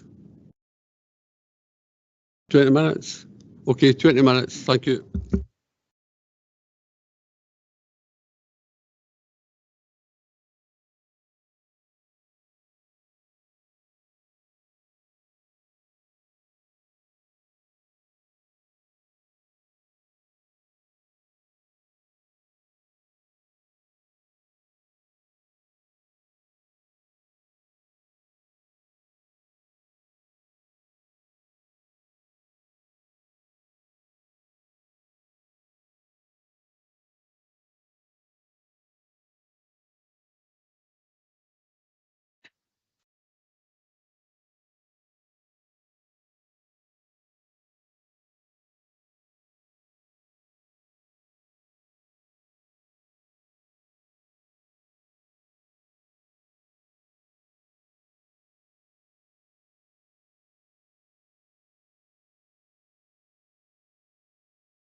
Oh dear.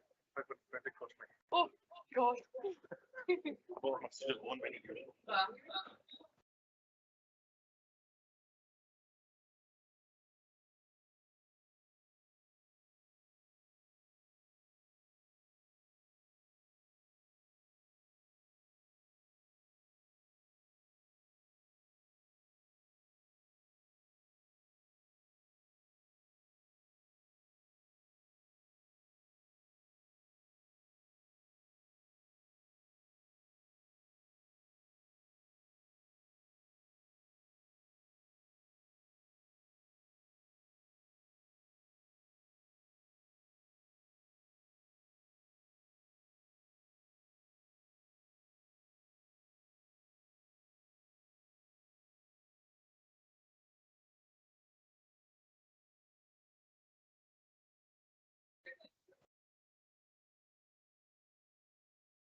Yeah.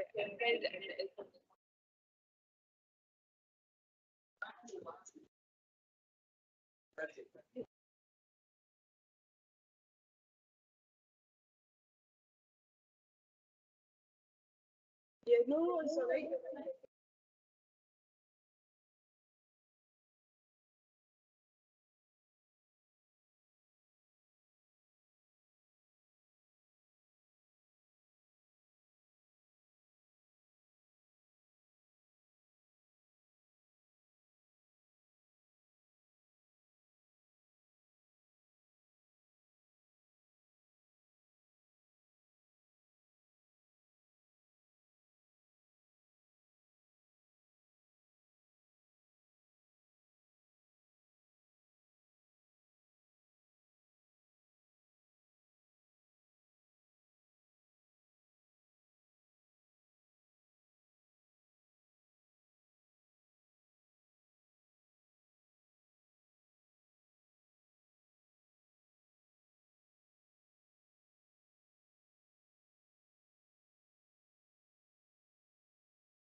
Hi, Jim.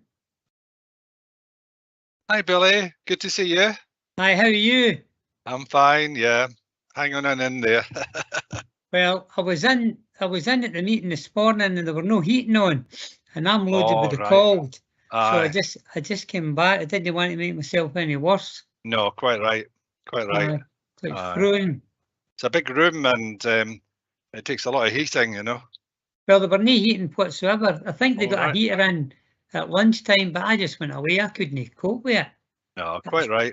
Quite And right. I had a coat on as well. So how Did you you? keeping? I've got a few minor things going on, but the NHS is slow in getting back to me. But apart from that, I'm all right. Good. What about the laddie? Oh, he's fine. He's just back in there now for school, so he's up here. He's up there, aye. Right, what time are we back on? past? Yeah, 2 minutes, yeah, and there's 10 other people online now anyway, so we're fine. So Right, Jim, we'll catch up you. soon. See ya.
Okay, I hope everybody's had time to have a look at the amendments, and we'll go straight to Councillor Meikle-John to speak to our motion.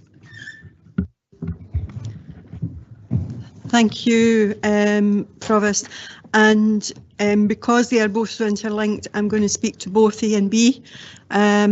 And I appreciate that might be a bit of a challenge, but I think people will be able to work that out for themselves as we go on. And I think that might be just helpful rather than having to be disjointed and repeat.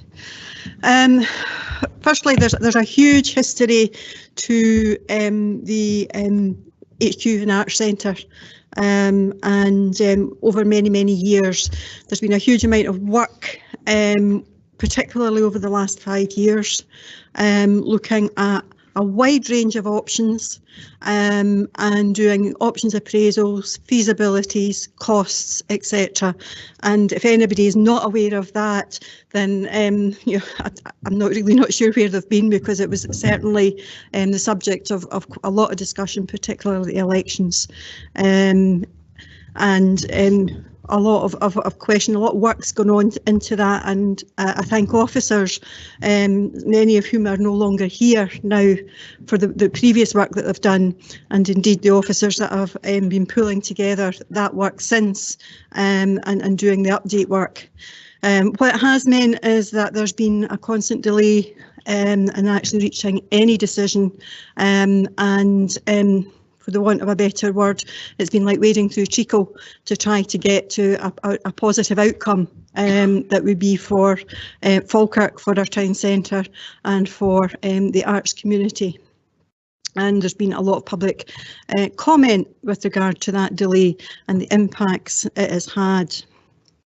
We now have the outcome of the work that was requested a year ago to reappraise the existing site for office accommodation and the refurbishment of Falkirk Town Hall.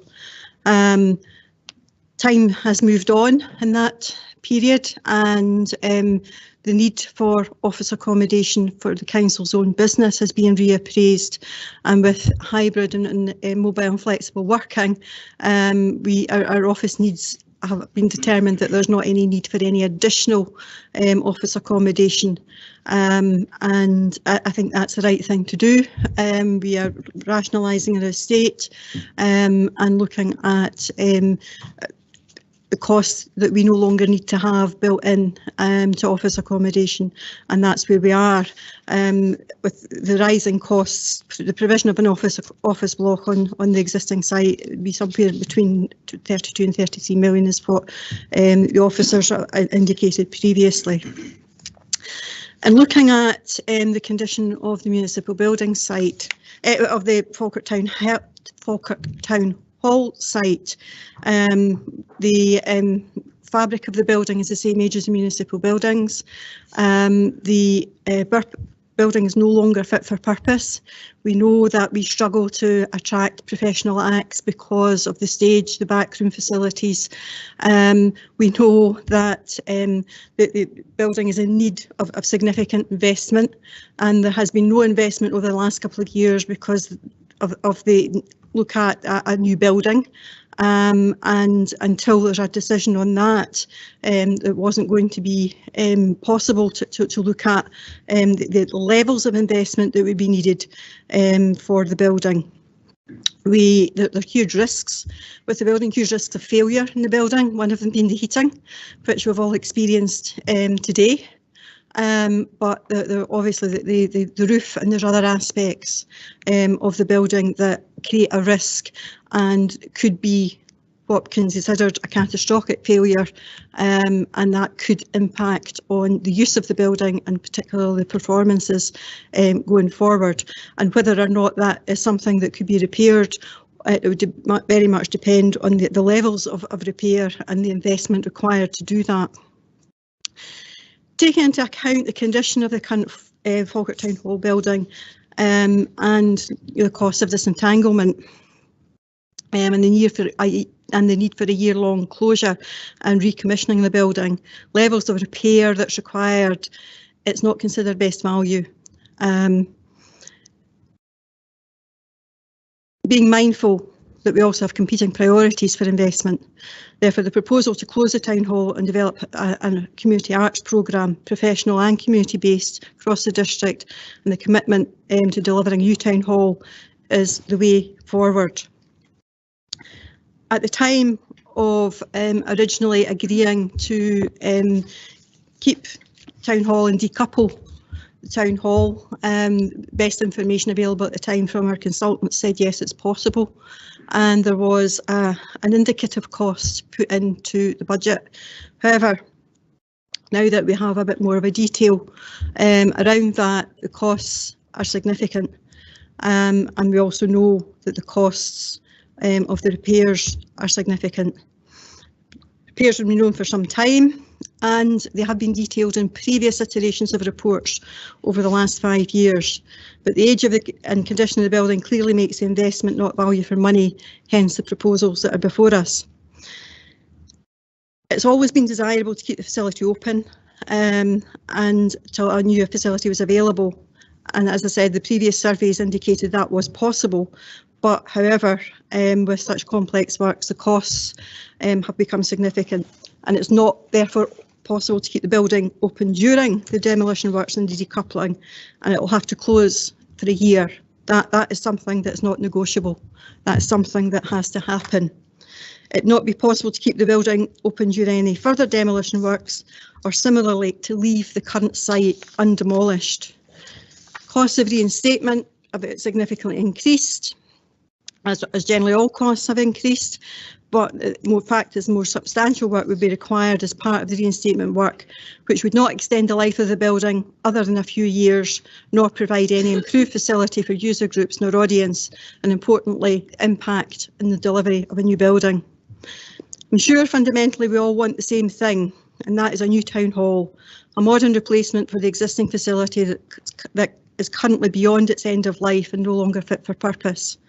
The report makes it clear that if that is not an option to keep the building open while the disentanglement takes place, and that reinstatement works would take a year to do, and a cost of between 6 and 8 million of investment required just to reinstate and do the essential repairs such as the roof without any actual improvements to the building, all of which would be have to be taken from the already allocated budget for the delivery of a new town hall and potentially make that no longer a viable option. There's £39 million in the budget available for a new town hall, and that the reinstatement works would all have to come out of that budget. The decision is taken to close now. There's the prospect that a new facility could be available in 3 years' time. If we don't, and there's not a timescale for delivery of a new town hall, nor the investment that would help kickstart town centre regeneration. The delay in the demolition of municipal buildings will incur additional costs and it'll depend on the length of the delay. Around rates, security, and the increase in the number of risks. The site won't be able to be marketed until the confirmation of the demolition timescales is known, and potentially we could lose a capital receipt. And if the town hall is reinstated and opened, we will definitely not be able to maximise the income from the sale of the existing site, as developers would not want a site with a building already in situ.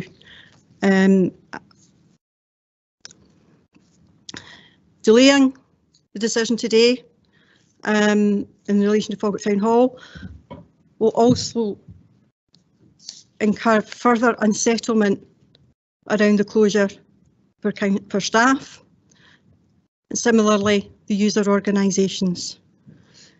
Setting a clear closure date means that groups will not be left wondering whether it will be disrupted or not, and allows the work to go on about booking alternative venues, and that is where the service is right now, and trying to work with them in order to be able to do that.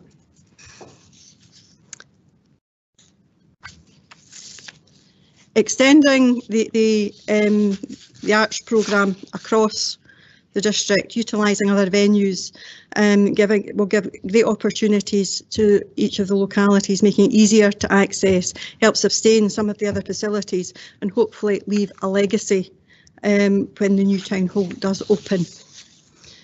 In relation to the proposals in 10A, there's a number of aspects to that.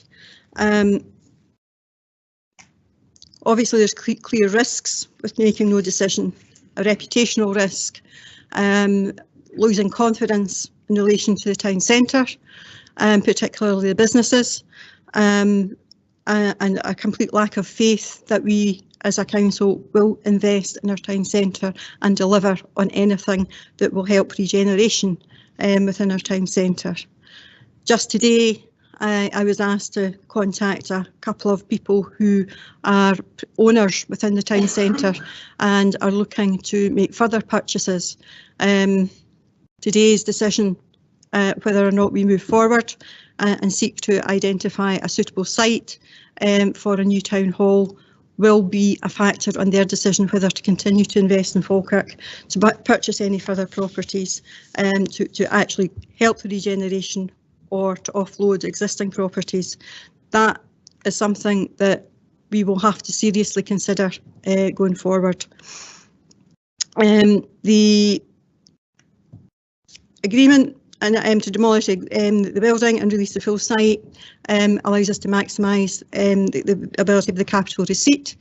That again would be able to be put towards any new build, and similarly if we look to develop the existing site, we will lose the growth deal money.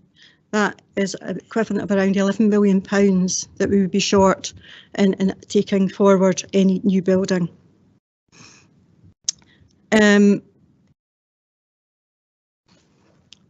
Obviously, the current building sits on part of the common good.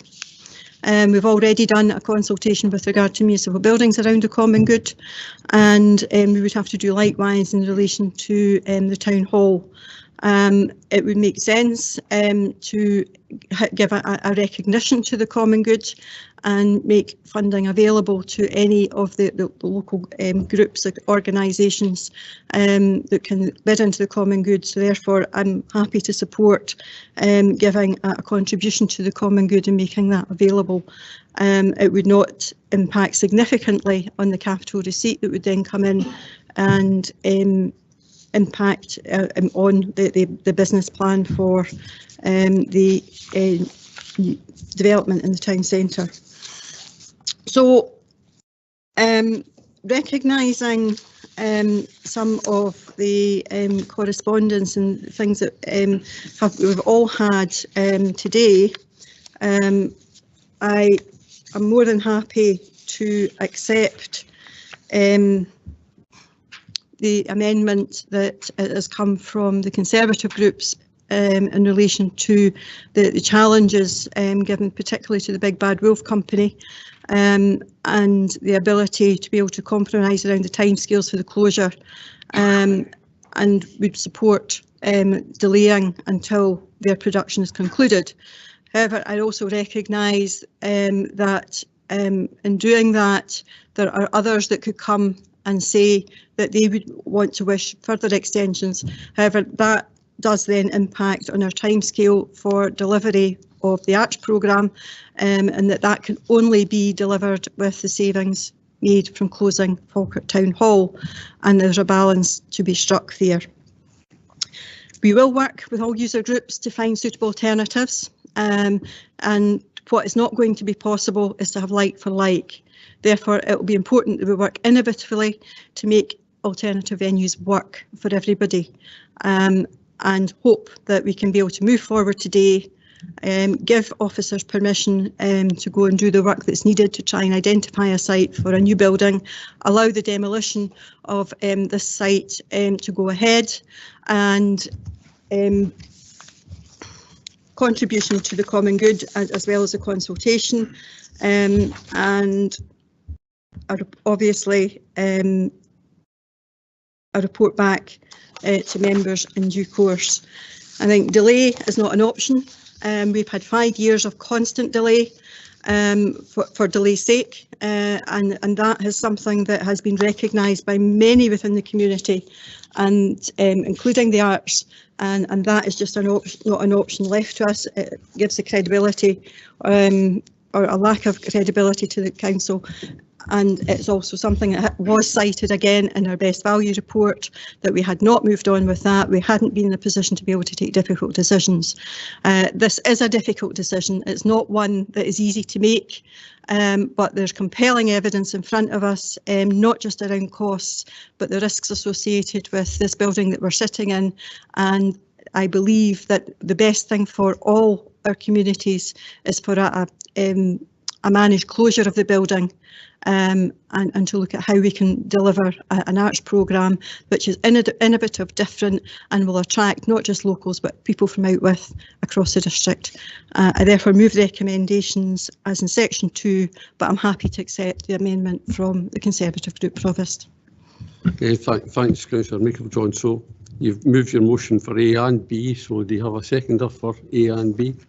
Thank you, Provost. And picking up from what has been stated, it will cost £2.3 million to disentangle the Falkirk Town Hall from municipal buildings and require the complete closure of Falkirk Town Hall for at least a year. In addition, upon reopening, a further £2 to £4 million would need to be spent to keep the building operational for the next 3 to 5 years.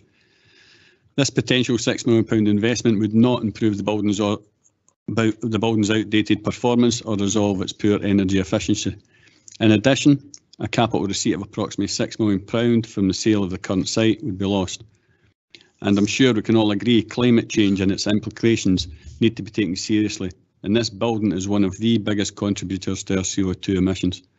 In para 520 we read Falkirk Town Hall represents a massive energy consumer with approximately 205,000 kilowatts per hour of electricity and 413,000 kilowatts per hour of gas consumed per year. This represents approximately 143 tonnes of CO2 equivalent.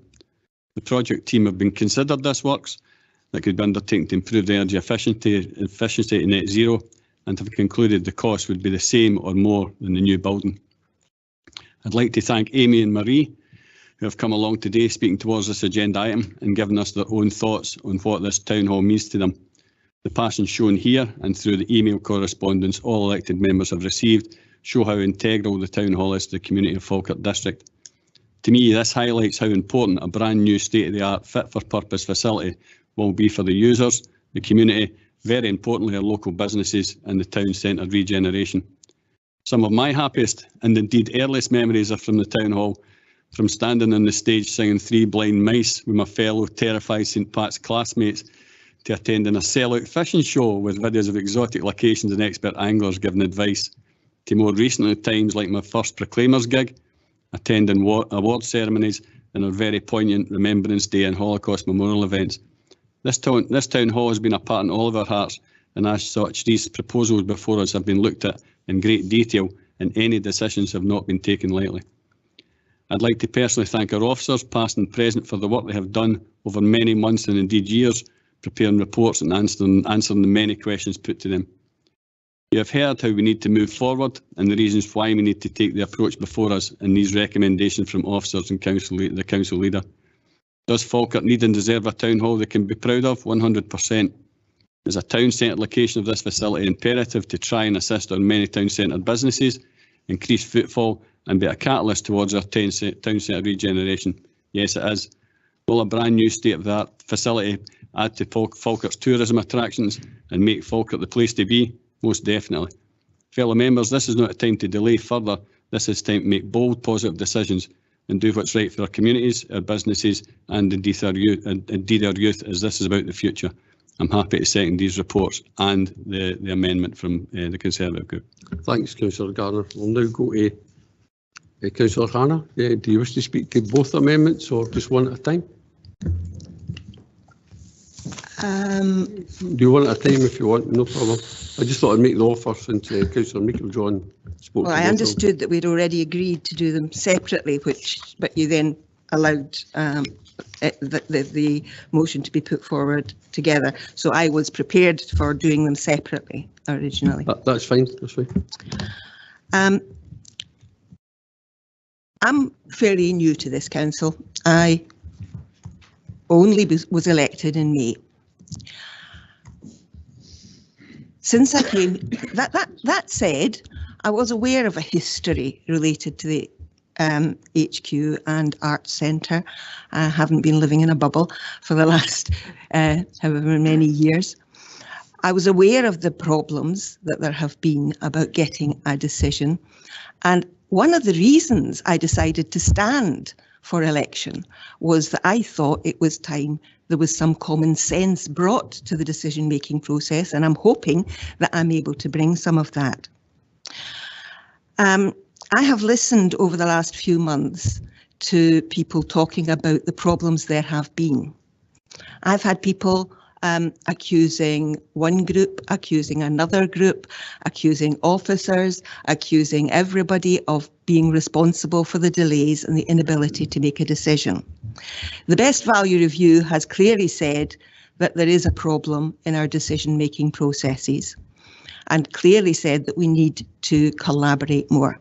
I have said at every turn and corner, I am happy to collaborate. I am very happy to collaborate.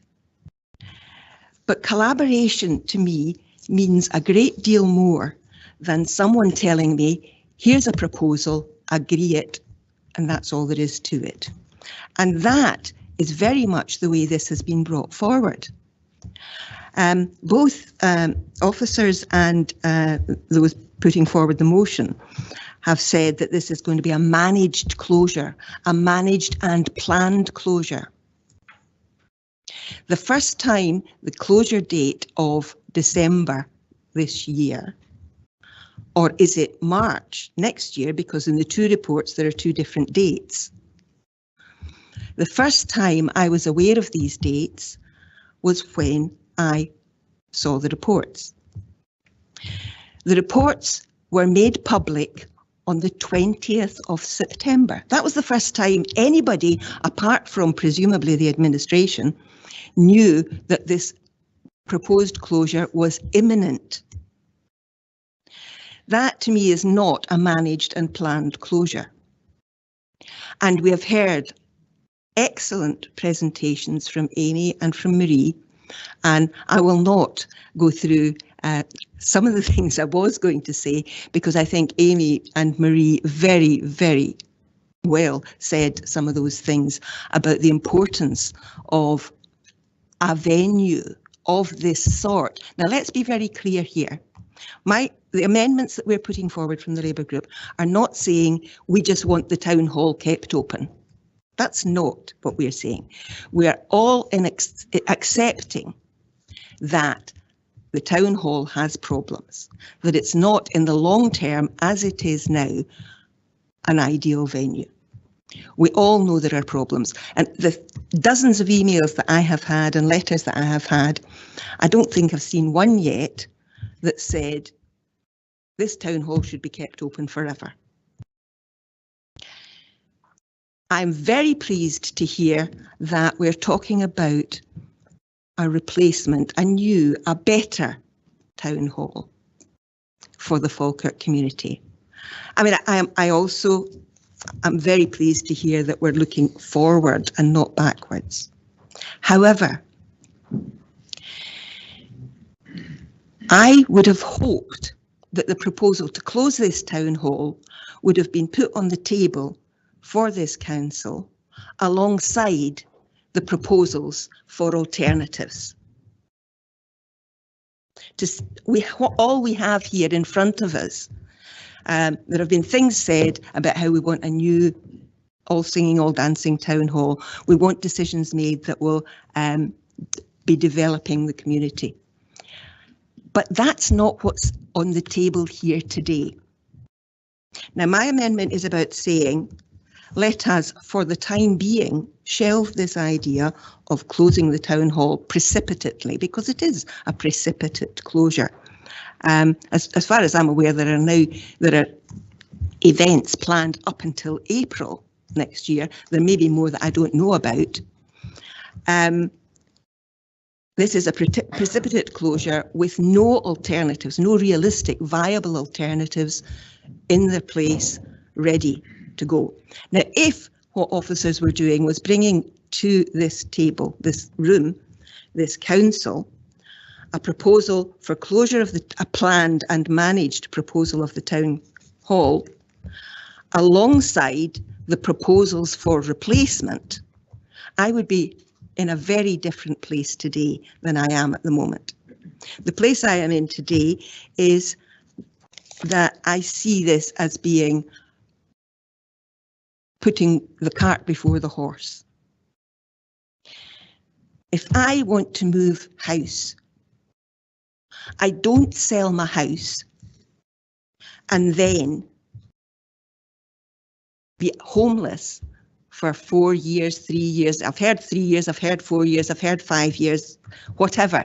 I think at the moment, because we don't have a proposal for the replacement, we have an unspecified number of years. There's nothing on the table at the moment that is the replacement for us. Now, I don't sell my house today, be homeless for 4 or 5 or 3 years,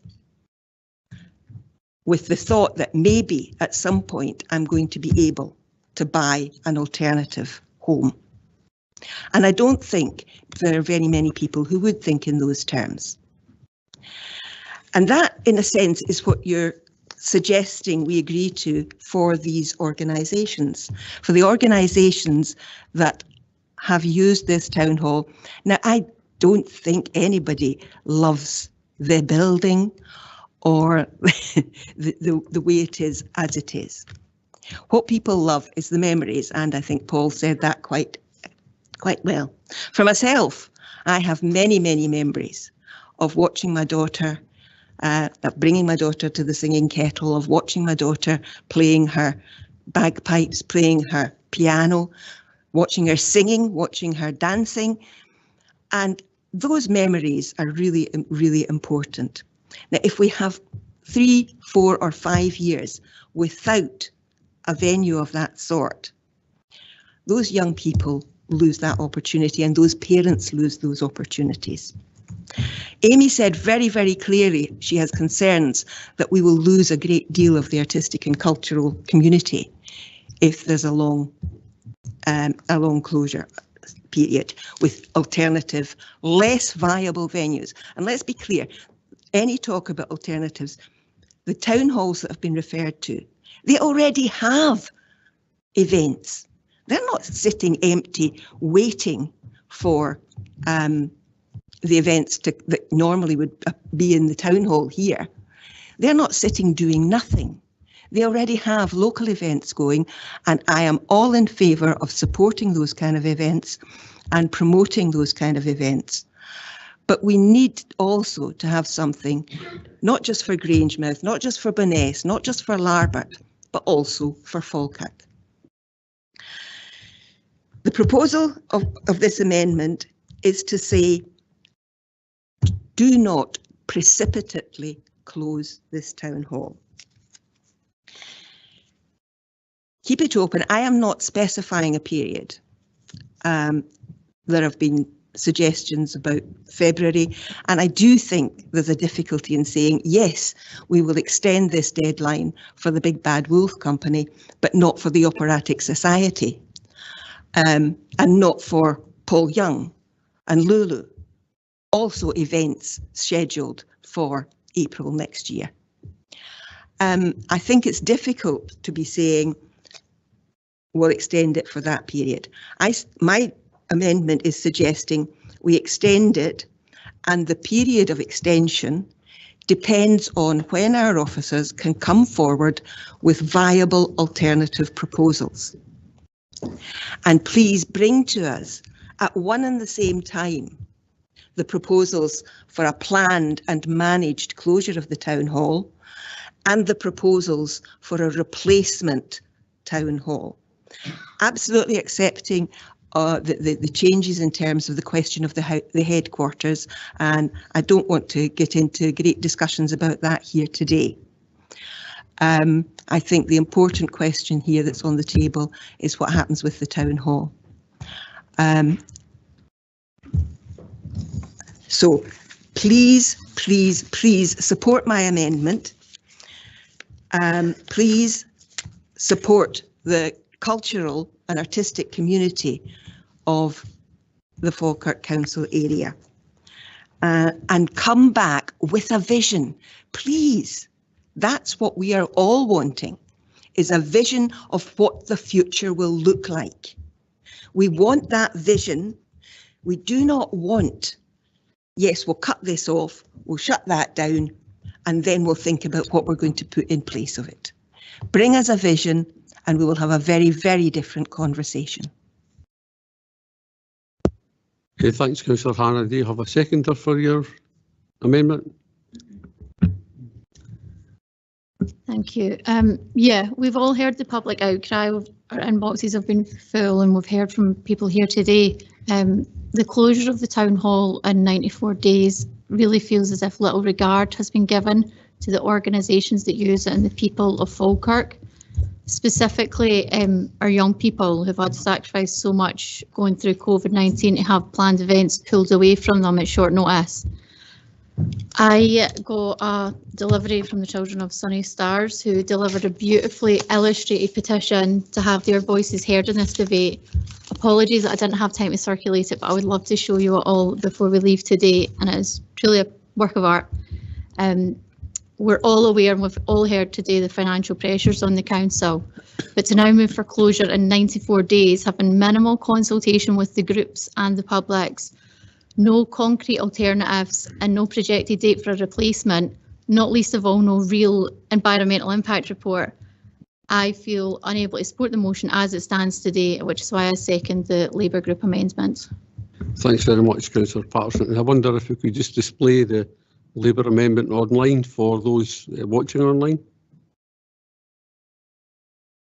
So we've heard for Councillor Meeker-John speaking to our motion. We've heard for Councillor Hannah with her amendment. So we'll now open it up for discussion. Any questions you'd like to ask? Councillor Bundy. Thank you, Provost. I was just wondering if the officers could give a rough figure. I know that there's uncertainties, but a rough figure about the cost of the combined cost of losing the growth deal money if we were to build on this site, the cost of not selling this site, and the cost of repairs. So basically, if we accepted the Labour amendment, how much would we lose from the budget for the new town hall? Thank you. Mr. Benny? It would be myself, Provost. The growth deal monies are £6 million. The value of the site's been estimated at £4.7 million, so roughly £5 million. The cost of the works to the site is £2.3 million disentanglement, and then anywhere between £2.5 and £4 million. So my rough maths is that could be 16, 17 million pounds in total when they're all added together. But there's a number of scenarios in there that could reduce that, particularly around condition works or site values and things. Thank you. Thank you. Okay. Councillor Redmond? Yeah, I'd just like to echo what Aaron and Siobhan were saying. The theatrical groups have given a lot of value to the Falkirk community. A lot of people go and really enjoy the shows. It gives young people hope that want to get involved in acting and things. It's an opportunity for them. We've got companies like sorry, I forgot her name. They were saying they've invested in the Shrek show that's going to be in April. And they've put money in to something that they thought was going to happen, and now because of us, they're losing out on their investment, which just doesn't seem fair. They've been loyal to us for all these years, 120 years or something, I think they said it's been going for nearly. So I don't think it's fair the way we're treating them, just saying they're closing a drop of a hat like that. Also, just other questions regarding the growth deal. Now, some people are saying that this current site is in the boundary of the town centre, so it might not be 100% that we lose it. I mean, I think if we decided as a council that we were going to use this site, or just maybe up there a wee bit, 100 yards, they're not going to, is the UK government or the Scottish government going to turn around and say, no, you're not doing that? Would that not look quite bad in them? Also, with maybe this is a question as well, a site in the town centre, you say you lose the £6 million growth fund. How much is a new site in the town centre going to cost? How much is the legal fees for that going to cost? How much is it? How long is it going to take as well? Because we're going to need to go in the other time to buy the building. We're going to need to then, whatever tenants are already in it, we're going to need to evict them or get them somewhere else to go. There'll be legal fees involved in that. Then we're going to have the cost of demolition, because I don't think there's anything suitable as yet. So the time to get all that done, I think, could be more than 5 years. I think possibly be 10 years. You're looking at that. So that is the one advantage with this site, is you could put planning in tomorrow and section off a small part of it for, as we say, we don't need a big, massive town hall anymore. We could have a decent sized theatre and a chamber for debates. So things. But I do agree with other members as well that we all do want a good town hall. We all do want, but it's timing, and just saying to groups like this, you're out, we don't know when we're going to have a replacement for you, just doesn't really seem fair. And that's all I've got to say. So that's why I'm going to back the Labour motion. Thank you. Thanks very much, Councillor Redmond. Mr. Laurie, would you like to pick up any of the questions raised? I'll specifically, thank you, Provost, pick up on the question around about the growth deal, and I'll perhaps ask Mr. Kettrick or Mr. Bennett just to come in terms of the value or the potential costs for the site in the town centre. So I'm just looking at the heads of terms that we signed off with the Scottish and UK governments last December. So they were agreed by the council in December of last year. And in relation to the 6 million for the Falkirk Arts Centre, so that's 3 million from the UK government and 3 million from the Scottish government. Within the heads of terms, it says the Falkirk Arts Centre aims to create a vibrant new fulcrum for the region's cultural sector, whilst igniting the renewal of Falkirk Town Centre. And additionally, it says the Arts Centre will help drive Falkirk Town Centre's regeneration, repurposing it as a vibrant cultural and residential centre. Now, I mean, ultimately, the UK and Scottish governments will take a view on whatever we come forward with, whether that satisfies their criteria. But I think it's we should bear in mind that both the Scottish government and the UK government are very committed to town centre regeneration. And I'd say actually, particularly probably the UK government has talked about culturally based regeneration of town centre has been a key issue for it. And reprovisioning a facility similar to the existing one on this site on the fringes of the town centre, my view would be very difficult to argue that that is igniting the renewal of Falkirk Town Centre. And certainly the discussions I've had with UK and Scottish Government civil servants suggest that what they're expecting is something which will make a big difference to the town centre in terms of regeneration. I think that would only be achieved by something which is actually in or near the high street. That's my view of it, though ultimately, clearly the Scottish and UK governments will take a view on what they're prepared to fund. Thank you, Provost. Thank you, Mr. Laurie. Mr. Kettrick, would you like to pick up on some of the questions raised by Mr. Benny? Thank you. Thank you. Through you, Provost. If we were to develop on this site, we do not fix any of the vacant or struggling sites in the high street which require regeneration. So they would stay up the high street still without any hope of some sort of transformation. We'd also lose the opportunity to generate a sizable capital receipt for this site, which it's our view would be in excess of the price we will pay for a site in the high street. We would lose the chance to bring up to 100 homes to this site, and that would be bringing up to 300 people who would then go into the high street and spend money. We would lose that opportunity. We would lose the £6 million of growth deal funding. We would lose the chance of external funding that we believe is possibly out there if we go for a high street regeneration project. And finally, if we were to develop this site, we would still need to close this facility for a period of time while we build a new one. So it's for those reasons, as well as others, that the officer view is that this site does not represent best value or the way forward to have a regeneration impact on the Falkirk High Street area. Thanks, Mr. Benny. We'll now go to Councillor Steenbank and then Councillor Angelo. Thank you, Provost. I think the one thing that strikes me is the seriousness of the action that we're to take here today, and we need to acknowledge that. New councillors, those who were on the previous council.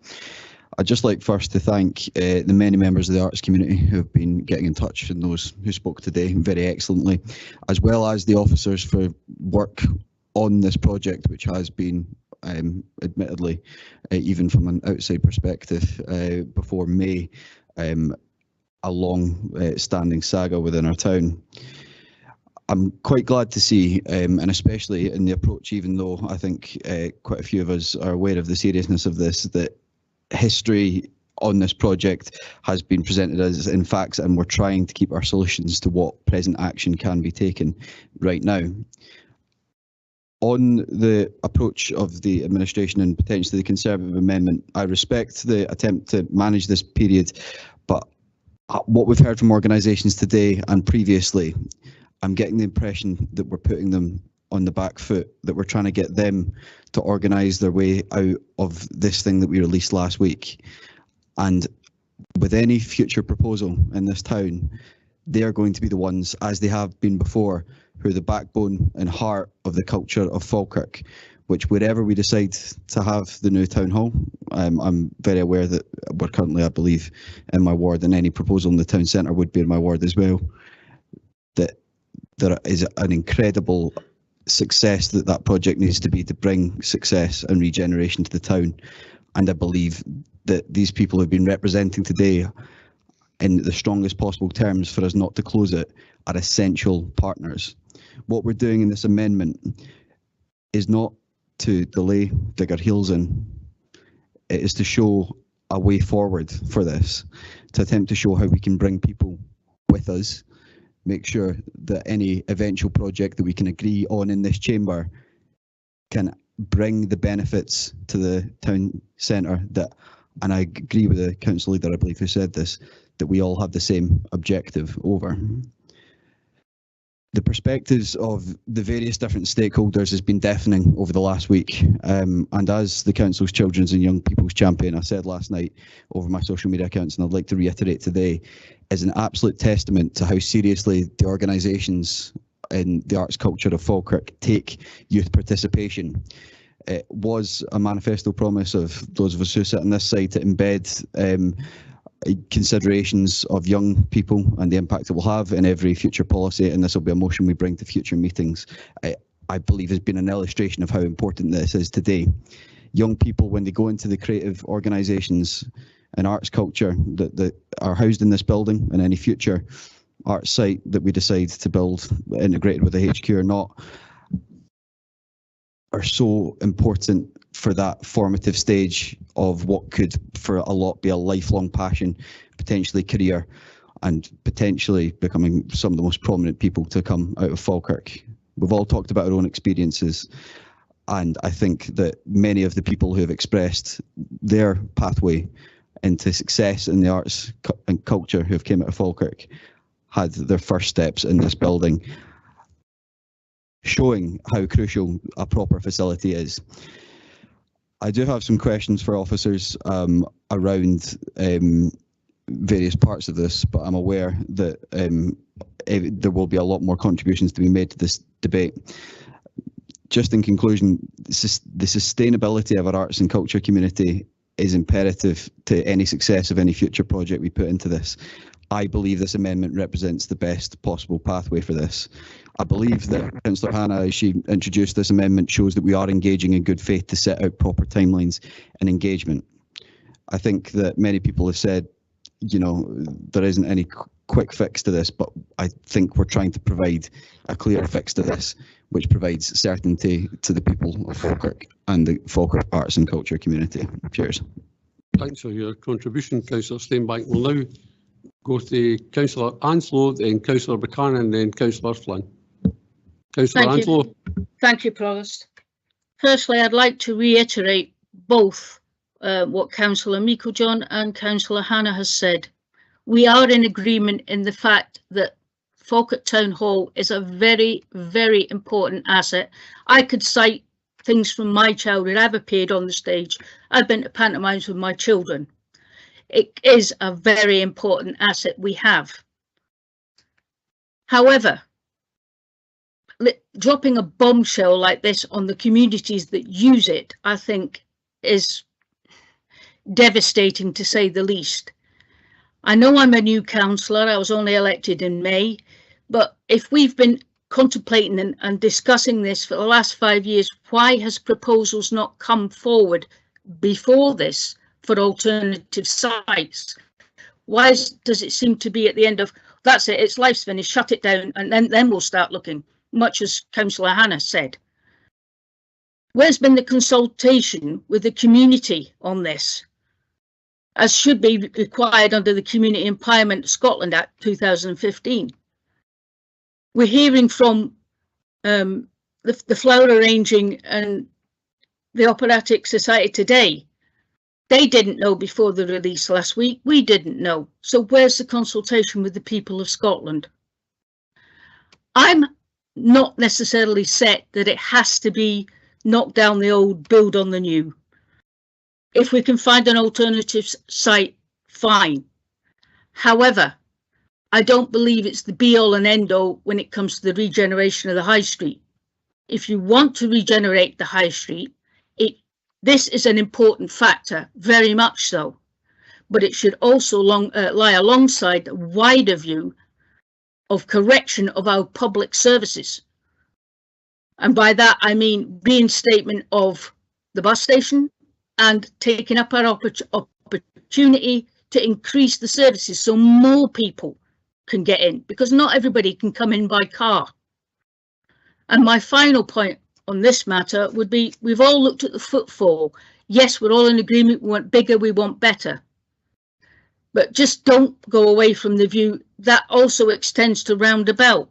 And when I say roundabout, I mean access, taxi drop-off points, public service integration, areas for small buses can come in, because I know my granddaughter who's disabled in Stirling, their school takes them to school pantomimes in small buses.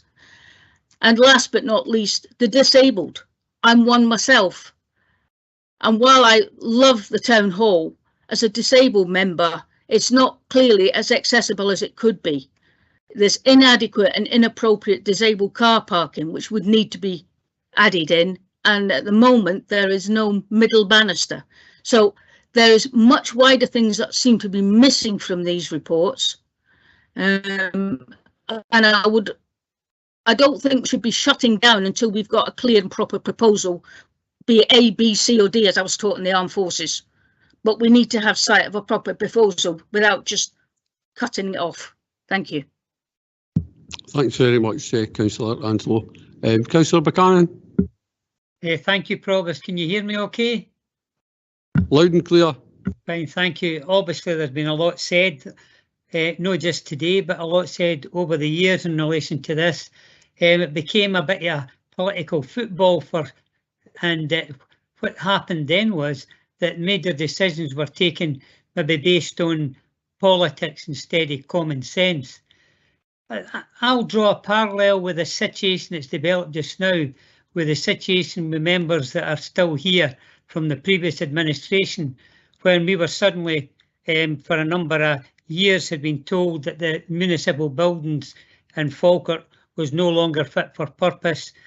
And then there was a sort of a limbo state, and then suddenly we were told that we're having to get moved out.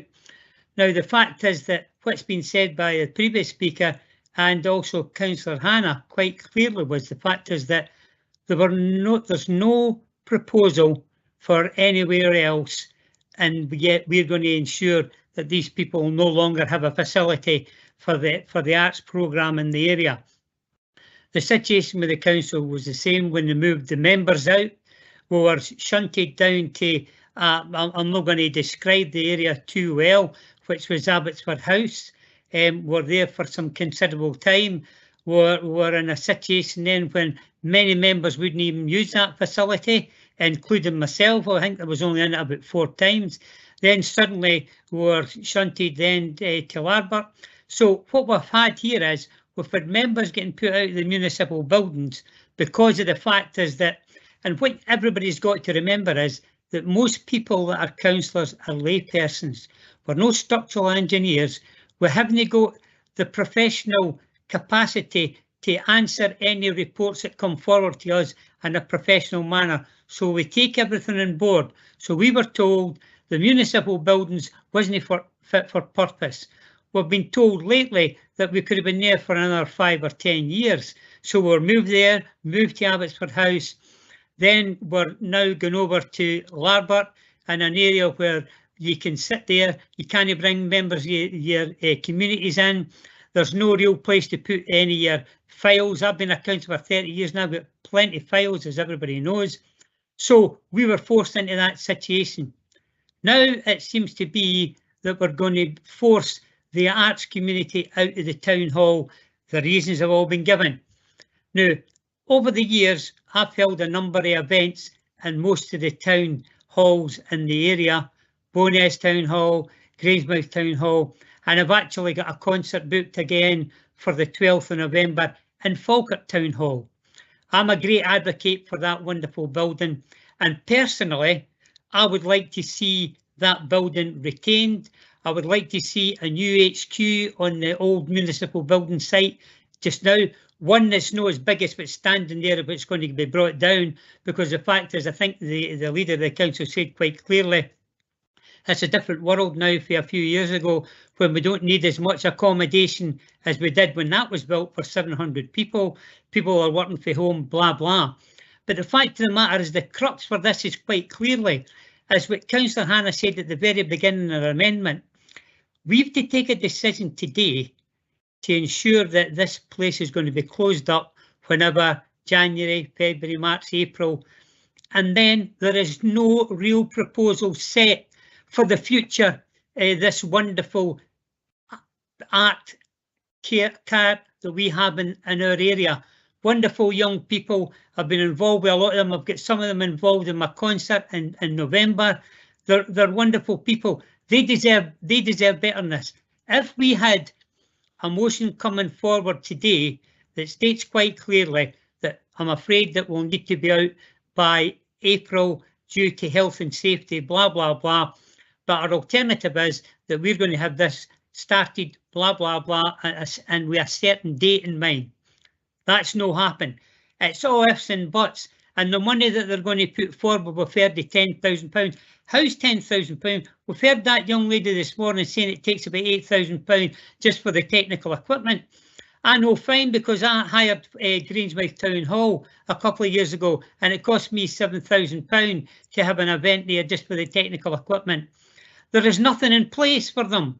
There is no real funding for them. And the fact that at the end of it, we're having to go to the facilities to fund or to propose these people to go here and to go there. So the fact is, I will be supporting the amendment by the Labour, because I think it's common sense. No disrespect to the administration, because we're all in the same game. We're all singing for the same hymn sheet in terms of we want to see a wonderful attraction in Falkirk for the betterment of our communities as a whole. But in this particular case, no, there is not enough being put in place to assure everybody and all these fraternities that they will have an opportunity to continue. And as far as I'm concerned as a councillor, I wouldn't support being in limbo as we have been as elected members. Thank you. Thanks very much, Councillor McCann, for that contribution. Councillor Flynn. Yep, thank you, Provost. Thank you very much. I've got two questions. I'll come to those in a second. Just really to say that from my perspective, and I'm sure a lot of other people, we've spent far, far too long. I mean, I've been a councillor for the last 5 years. I try to come to a decision where we're going to move, or we're doing this, doing that. And finally, we're at a stage now where the businesses and the people of Falkirk want a decision. They want to know what's going to happen ahead. And I think this is an opportunity to do that, you know. So we should, there's no ideal solution that fits everybody. You know, it's like many things in life, it isn't a one size fits all, but we'll have to follow through and make the decision that will lead to something happening. I have confidence in our officers. I have confidence in the people of Falkirk. I have confidence that our officers will come back with proposals. They've mentioned it will be in the high street. Well, that's good. That's got to help businesses. They've mentioned that it will help perhaps the retailers and, you know, attract businesses in. Now, my two questions are straightforward. Is that the lady from the Falkirk Operatic Society mentioned that some of the venues weren't suitable, and the main reason was the sound equipment and lighting. Now, clearly, we decide to decommission the town hall. There is a relatively new sound system and sound deck, etc. that's there, and I don't know much about the light system. My first question, but I'll ask both questions and then hopefully someone will answer it, is how quickly after we close the town hall could these systems be taken out and then fitted into another hall, you know, Grangemouth, Town Hall, Bowness, or whatever, you know, because that would then tick a box for Falkirk Operatic Society and perhaps other groups as well. My second question is equally important, because one of the things that's coming through is that there is a danger that groups, small and large, are left in limbo to swim against the tide and try to find things, you know, places and venues and negotiate prices and that. I would just like to ask the officers, is there a lead person, you know, one named person who has the accountability and can lead the coordination of that, so that these groups can contact that person and they can delegate it to their team or whatever to efficiently and smoothly find alternative accommodation in a very short time scale in the early part of next year, because I think that is crucial. You know, it's not a case of saying we're doing it, well, over to you, do what you want. I think we as a council should make sure that whether it's financial, whether it's negotiations, whether it's space or location, ensure that. So my second question is, who is that person, named person that would be there? And thank you, Provost. Thanks very much, Councillor Flynn. I think we'll go to Mr. Keswick to answer the first couple of questions, maybe. Thank you, Provost. I'll certainly answer the first one. There is a number of pieces of equipment within Falkirk Town Hall that we would be looking to recycle and relocate to the venues. In terms of how long that would take, I couldn't give a definitive answer, but certainly we would be doing it as quickly as possible to minimise the disruption. The demobilisation period will take us about 3 months in the town hall in total. That's what we reckon, hence why the time scale between end of the year and March for the full closure of the building. So certainly during that period we'd be looking to take what equipment we could and get it relocated and ready for groups to be available for them.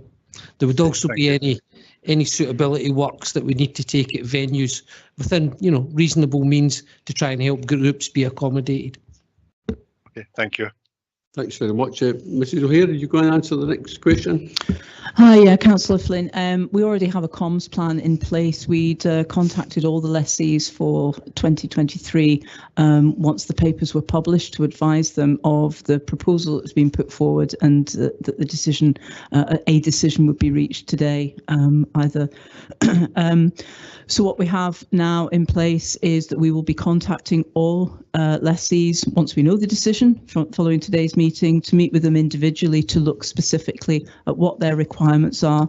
We've already put out feelers to the other venues in the area to look at available dates. We're in discussion with the high schools as well in terms of provision there. It's very early days. You know, the proposal was confidential until last Wednesday morning, but I think we've got a detailed comms plan in place and hopefully we'll be able to help most of the lessees get relocated. Well, thank you. That's very reassuring, and thank you, Provost. Thank you, and thanks, Mrs. O'Hare. Councillor McCabe. Thank you, Provost. I had a number of questions and points I was going to make, but I'd just like to refer to some of the other people who have spoken. I think everybody's spoken wonderfully well today, and that includes the two ladies at the back. Thank you for turning up. I really appreciate it. Thank you. Councillor Redmond asked a very pertinent question regarding the funding for the growth deal. And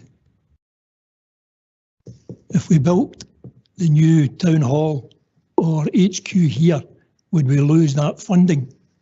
We then heard from Mr. Laurie, and he advised he doesn't know because we don't know. So I don't like to hear it stated that if we develop a municipal site, we'd lose the growth funding. We don't know if we would lose the growth funding.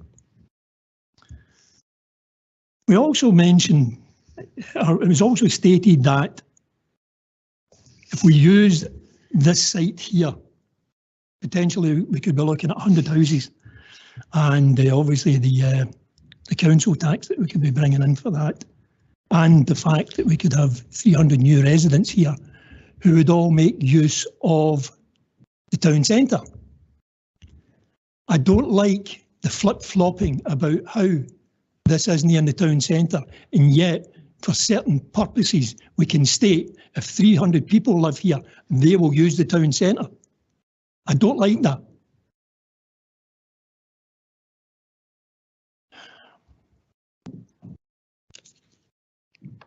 I don't know whether to answer just a wee bit of clarification. Do we have a substantive motion? Is the Conservative motion the substantive motion? Not quite as yet. Provost, if I could assist at this stage. The leader has moved both sets of recommendations at 10A and 10B, but has accepted the Conservative amendment in relation to 10B. So at this stage, we're still on the amendment for 10A. So if we're thinking specifically about the motion and the amendment, we've got the motion at 10A and we've got Councillor Hannah's amendment for 10A as well. Thank you very much, Colin, as ever, very succinct. I was going to leave this until later, but I think it'd be fairly prudent to say it now. Page 133 within the report, section 2.1, paragraph 1, it states, this does not represent best value. My question is, so what's changed since July 2022? Now that's a rhetorical question. I'll move on. Page 135, section 4.1.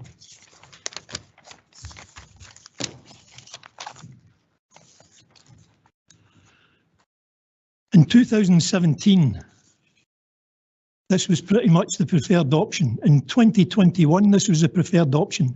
And as late as July 2022, this was the preferred option. So why the change? I'm going to refer to a scrutiny committee meeting dated the 1st of April 2021. In that meeting, Mr. Duff, previous employee, advised that negotiations were in regard to the site for the future HQ and Art Centre, and an update report would be submitted to Council in May 2021. It then goes on to say, a wee bit later on, once Council had settled on its preferred location, it would be possible to determine office requirements. We still haven't settled on a location for a new HQ or an art centre or anything. And yet we've been asked to make decisions about this. I don't care how clever you are. You're never going to make a good decision when you don't know the answer to these fundamental questions.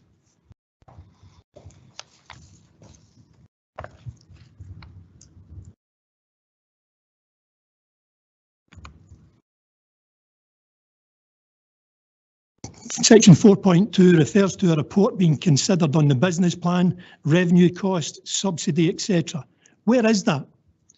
Section 5.3 refers to the intention of a reappraisal of the extent and approach to accommodation required. Where is that? We've been asked to answer these questions. We don't have the information. Page 139, 519.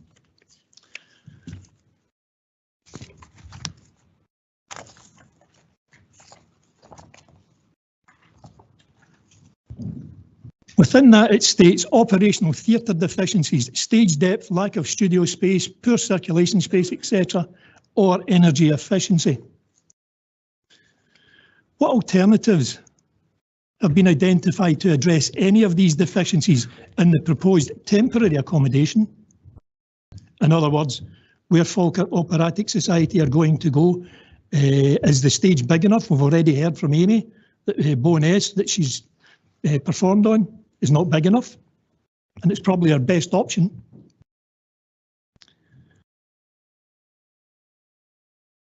And further to this is probably one of my most critical concerns. What's contained in the design brief for the new town hall to address these inadequacies?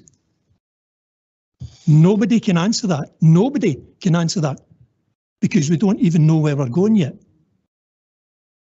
I can't tell you that the new stage for the town hall will be as good or better than what we have, because I do not know where we are actually going.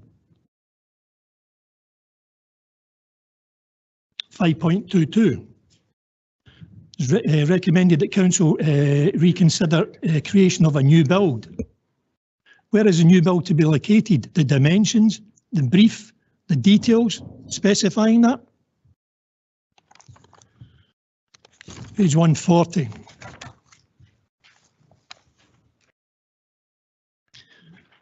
Falkirk Town, I'm quoting here, Falkirk Town Hall was to remain until a new replacement facility was constructed. The reputational damage to this council is already incalculable. We are required to carry out a common good consultation, so why the frenetic haste to make this decision? 529. Again, I'll quote, delivery of the new facility has progressed as quickly as possible. This should happen as a matter of course. It is not reliant on Falkirk Town Hall's closure. Page 141. Paragraph 5.32. This is probably the most alarming one for me personally. A limited location in terms of size may not be able to enable all accommodation required. That statement is setting us up for failure. That statement is saying, if we go to the old Marks and Spencer site, if we go to the old Calendar Square site, if we go to Howgate, we're not going to have enough space, so we're going to have to mollycoddle something together and we'll fudge it. We don't have any vision for the people of Falkirk, and I think that's scandalous.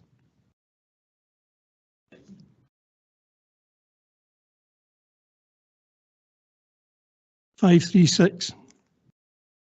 Review the location opportunities for the delivery of the project. That's critical. We need to know that. Page 143. Paragraph 7.6 and 7.7. I think these paragraphs specifically highlight that we can't take this decision today. We need to await the results of the consultation. We have to consult under the common good consultation. It's a requirement.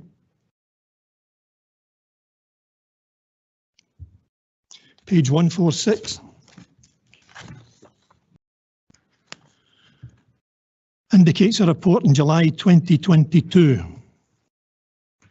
The very one I was talking about. Page 149. This brings me probably back to my original question. What's changed? Page 149. Remember, this is July 22. This isn't 21. This is July, August, September. We're lucky to be 3 months away.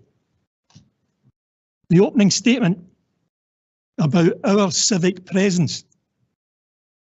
A building which is a focal point on approach from the town centre and has civic presence with regards to mass, elevation and landscape. And we've just thrown it out the window. Councillor McCabe, you're well over 4 minutes, so I'm trying to be lenient. I appreciate that, so Provost. I wonder if you could perhaps I'm just about sum finished. up. Everyone else has spoken very... that is actually my last point. That's a very powerful statement which defines Falkirk Council's what Falkirk Council alludes to be. Why is it now being dropped? Why has the ambition been abandoned? Why the lack of vision? Thank you, Provost. Thank you very much, Councillor McCabe. I believe Mr. Laurie would like to come back in on one point and then Councillor Kerr. Yes, thank you, Provost. There's a lot in there. I just wanted to perhaps come back on one of your very first points, Councillor McCabe, which was in relation to the growth deal. Now, I did say that it was not for me to say exactly what decision the UK and Scottish governments might come up with in relation to using growth deal funding on this site. But I did also say that the indications are very strongly that this building on this site would not enable that funding to be accessed. And I think that if you look at the wording in the agreement in the heads of terms for the growth deal, perhaps that's fairly self-evident because re-provisioning a facility on the same site is not going to have the regeneration benefits that something in the town centre would have. And it ties in also to the point made by my colleague about regenerating 2 sites rather than 1. And if I can just, Provost, very briefly touch on a couple of other items very quickly. I mean, I can't speak to the ancient history of this work, but since I joined the council in August 2018, officer recommendations have consistently, throughout that period, been to build in the town centre. So on various occasions, the council has taken decisions which have not supported that, and that is right of the council. But the officer proposals have been consistent about not using this site and using the town centre site throughout that period. And I suppose just finally, and this relates to the first, sorry, 2 more points. The one relating to the first recommendation, in terms of what's changed, I think this was picked up by Mr. Kettrick earlier on. Post-COVID, we simply do not need a new office block. We do not need it, and we do not want a new office block, and it would not be an appropriate use of this council's money in any way. And finally, just you quoted comments around about the, a site, a gateway site with the massing and the something that would appeal and regenerate Falkirk Town Centre. That was not a reference to this site. It was a reference to the Coburn Street site, which was put forward by officers, I think in September 21, if I recall correctly. Provost, I'd like to come back on that, please. There's a couple of inaccuracies within there. What I'm quoting from here, Mr. Laurie, is Falkirk HQ municipal site.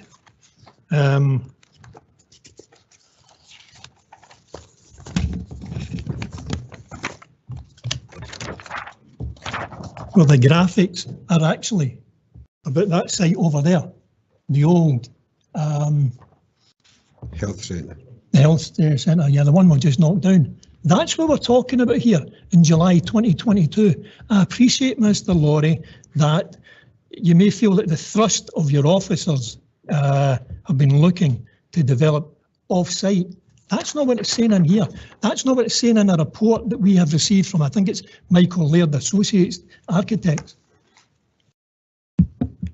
Mr. Laurie, do you want to come back on that? Or? Okay. I mean, I stand by my previous answer. I have nothing to add. Thank you. Councillor Kerr, then Councillor Spears. Some of the answers were clarified by Mr. Moody. I wanted to know what we were agreeing here, and it's 10A. And Councillor McCabe came back in, and as there is 2 amendments, how will that go? I think he was asking that, and he never got an answer for it. So in relation firstly to 10A, we have the motion from the leader, the amendment from Councillor Hannah. At the conclusion of the debate, there'll be a division on that motion and amendment.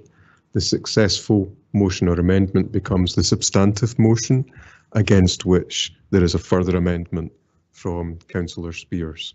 So we'll deal with each amendment at the time, and at this stage we're on the Labour Group amendment. Councillor Spears, was you coming in, or are you okay? Thanks to Councillor Kerr. It's just asked. I mean, we seem to be getting a bit convoluted between A and B and the 2 amendments, and everybody's speaking about them all at the one time. There's quite clear divisions here. That was my first question, and it was clarified by the legal friend there.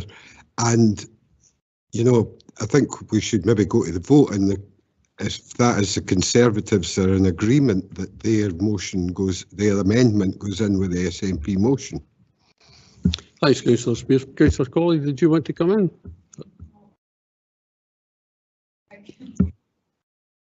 Would you like to summarise where we are, Mr Moody? Provost, did I get an opportunity to sum up, or at least to respond to some of the points? Of course. Thank you. I'll try and keep it fairly brief because it has been a long debate. I think everybody heard my colleague saying good there. This has to be a carefully managed process, particularly in relation to the town hall. And I know that that's in section B, but just to say that there had to be discussions with staff and the lessees at the same time as everything was going public, and it's right that we do that because our staff should not hear from the press situations.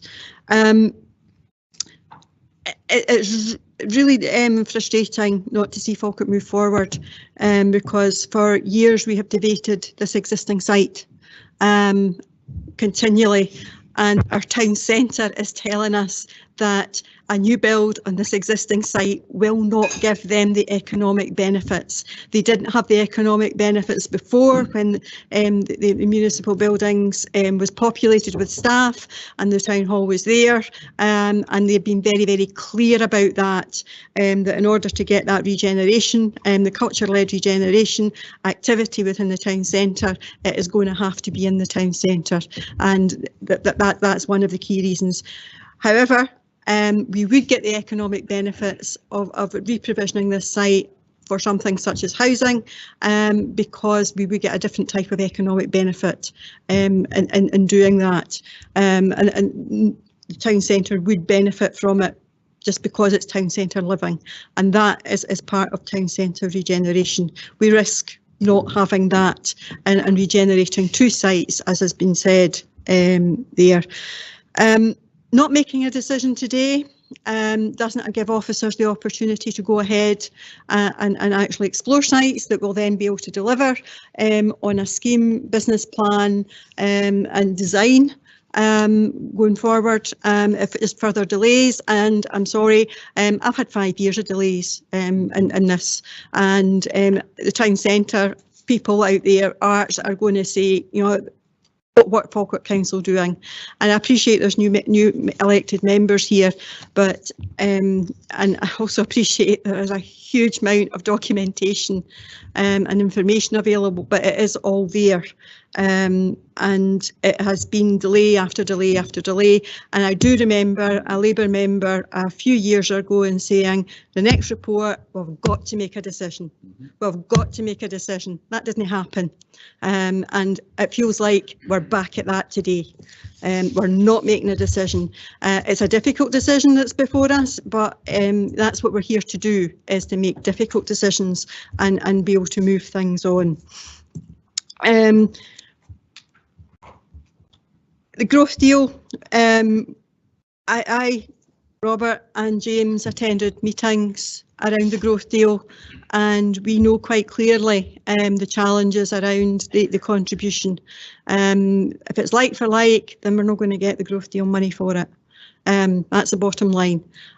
We can't afford to lose that contribution. Similarly, we can't afford to lose the capital receipt.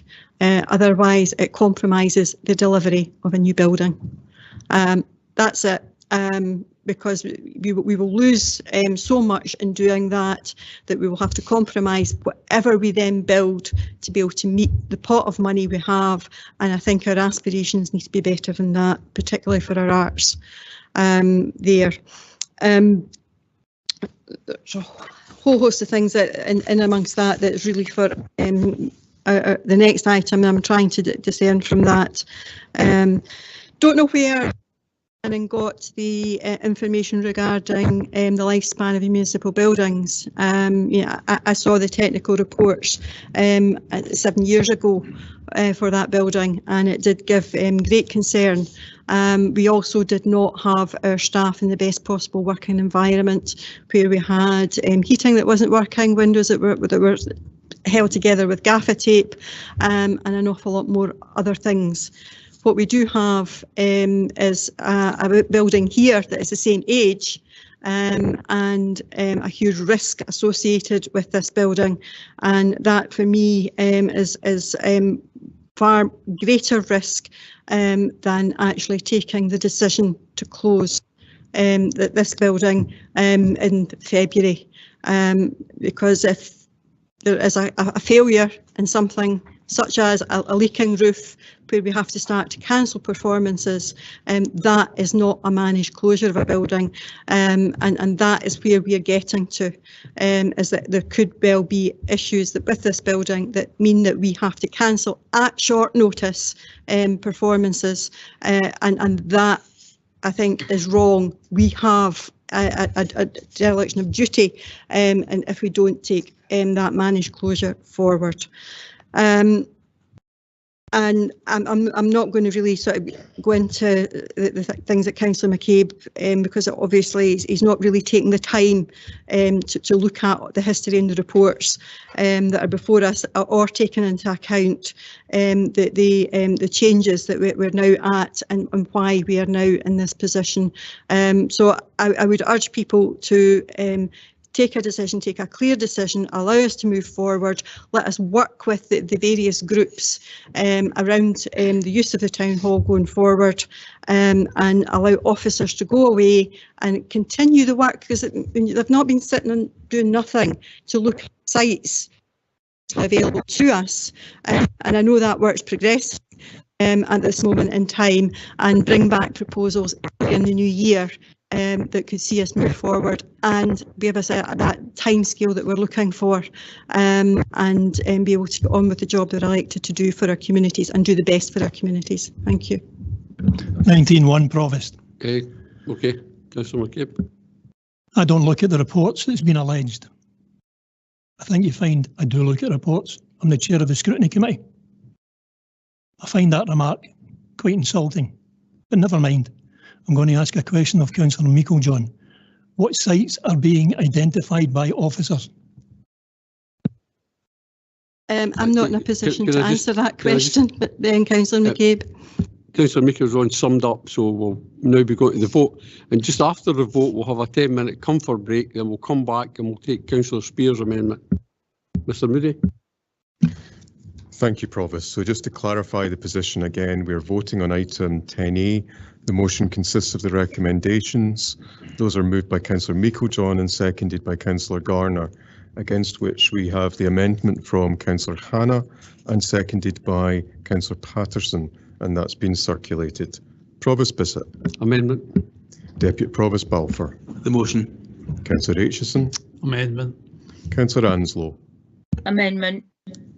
Councillor Binney. Motion. Councillor Brown. Motion. Councillor Buchanan. Amendment. Councillor Bundy. Motion. Councillor Colley. Motion. Councillor Deacon. Motion. Councillor Devine. Motion. Councillor Flynn. Motion. Councillor Forrest. Motion. Councillor Garner. The motion.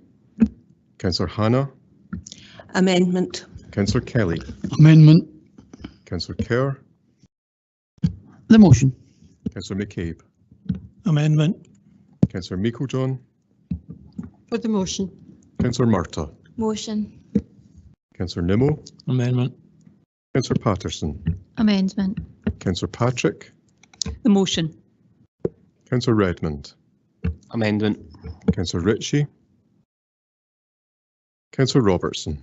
Motion. Councillor Sinclair. Motion. Councillor Spears. Amendment. And Councillor Steenbank. Amendment.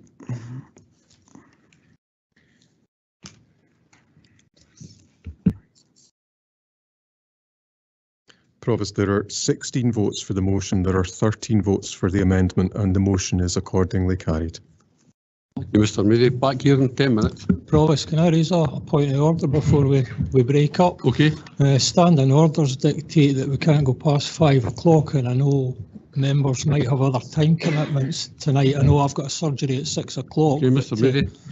What standing orders indicate, Provost, is that the meeting shouldn't continue past 5 o'clock unless there is general agreement to do so.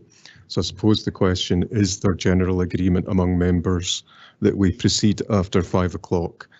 Perhaps at least to continue to conclude item 10, so the item on the town hall and the HQ. Provost, I'm quite happy to go on. It's just obviously members might have to make alternative arrangements for surgeries or whatever that they might have tonight. I think if we can conclude the HQ Arts Centre one, then we'll probably have to continue the rest of the business to another day.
They're just going to, they're on a 10-minute recess and then they're just going to start eating.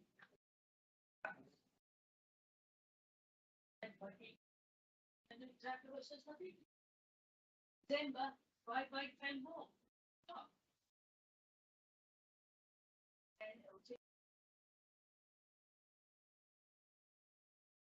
less than 10.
Afternoon, Billy. How are you? You're on mute. I am fine. I'm a bit warmer now. Good, good. I'm loaded with a cold and I was sitting there this freezing. Not good, Billy. Not good. And we've got to watch what we're saying in this because everybody in the universe is listening to us. Yeah, I know. How's your mother? My mum passed away a number of years ago. Who am I talking to here? Margaret Anslow. Margaret, how are you? I've got a broken wrist. Well, Billy. you know this. I'm listening to you and I thought you were somebody else there. You've got a broken wrist? Oh dear. Yeah, I fell in May and I broke my collarbone. Right. But they didn't pick up on the wrist. They've only discovered the wrist was broken 3 weeks ago. Have you got a cast on it? No, but I'm waiting for an MRI scan. All right. Oh dear. That's why I've not been at council meetings. Right, we're back in the room. Right, good luck. Okay. Why do you have baby? Have you got baby? Where's the baby shortbreads? No, I can't have it, but I just want to know where you got the 12. That explains why I didn't get any.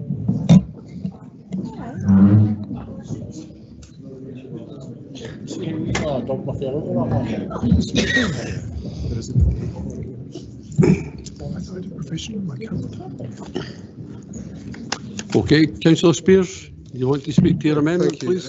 This is the non-aligned independent groups amendment on agenda item 10A. I'm going to try and put it in 7 bullet points. There's been a lot of emotive talk so far, but it's mainly been financial talk because the emotive talk was really given by the two ladies over there, and I'd like to thank them personally for bringing such relevant points to the attention of the council. I don't know if everybody heard them, but they certainly resonated with myself. This really comes down to whether I can change the Conservatives to vote to support the people of the area, the kids of the area. There's the people that use this particular facility. Now, nobody denies that further down the line we're going to need a new town hall, right?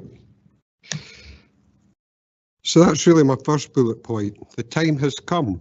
This is make up your mind time. And we will be judged on this decision by the people of this district. We need to make a decision. That decision needs to be based on facts, and the facts, whether we believe them or not. Some of them will prove to be a bit ambiguous today. You know, Common Good Fund, is it just for Falkirk? Is it for everybody? Government grants, how far is the town centre? Must it be in the town centre?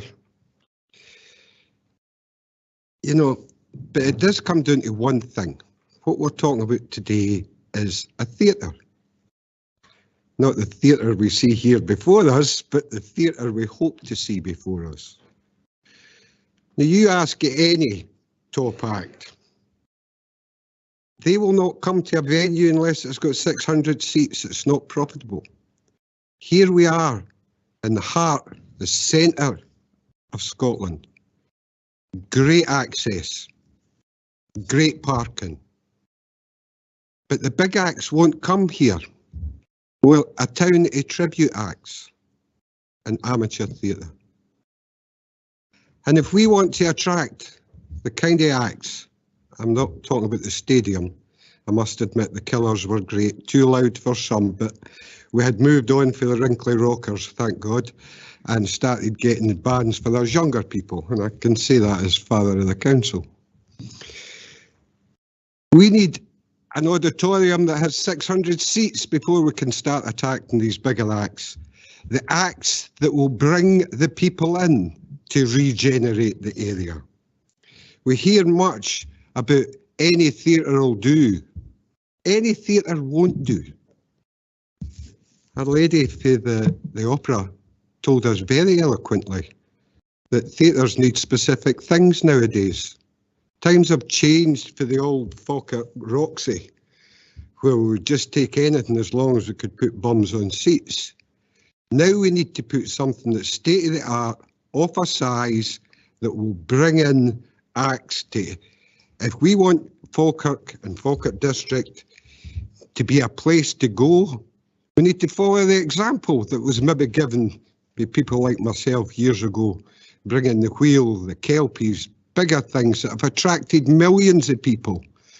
Not to build some wee provincial theatre. You know, this isn't the Windy City for the movie. This, if we want to go forward and maybe even one day get city status and be a place of renown and recognised, then we need to think a lot bigger than we're thinking at the moment.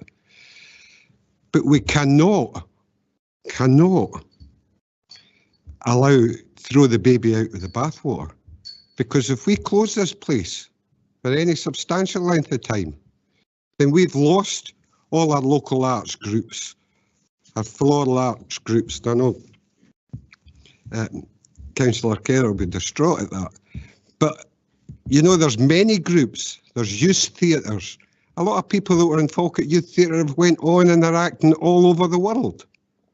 You know, if we throw that out, and I'm speaking to mainly the opposition, because I think the SNP administration's entrenched on this, and it's what they're prepared to do is take anything and throw out what we have for some kind of myth. A myth that suddenly Falkirk High Street will be brimming full. It'll not be brimming full unless we bring the acts that people want to see. That's reality. That's why we need proof that these theories that have been put forward to us, and that's what they are, theories, will work. Suddenly, town centre rejuvenated. Dream on, nobody's come to a 400-seat, 500-seat theatre. No big act can make a profit out of that amount of seats. So we need to think bigger. We need to believe in ourselves. We need to move on here, and instead of being stuck in this rut that we've been stuck in for so long. Yes, decisions need to be made, but we need to make the right decisions. My God, we've had enough time to think about it. And lastly, my last bullet point, public opinion. We sit here having everyone has been inundated with emails for the public. We know how the public feel. They want this place to stay open till we have a place. The leader of the administration refused to say where these places might be. So beware when you vote for something somewhere sometime, but no definition. We need clear and concise definition of where this theatre will be. Will it be adequate size? Will it fulfil the ambitions that it's being sold on? Or is it just another small town theatre in some backwater? We're the centre of Scotland. Start living up to what we are and look forward to a brighter future and a theatre that represents the town, not a place for tribute acts. You know, let's start attracting people. That will regenerate the town. So what I'm saying is it's time to listen. It's time to listen to the people that spoke to us today.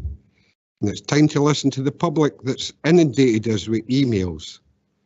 And it's time to believe in ourselves and move forward, as we did in the past with the Helix and the Wheel and the Kelpies, that made this place a place to be recognised, not some small theatre town.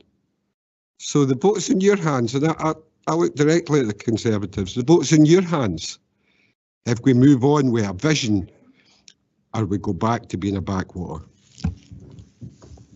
Thanks, Councillor Spears. Do you have a second? Promise 19.1. Just very briefly, just because this is in public session, to clarify, I didn't refuse to say about the sites. I don't know sites. That quite rightly is within officers' hands right now. Thank you.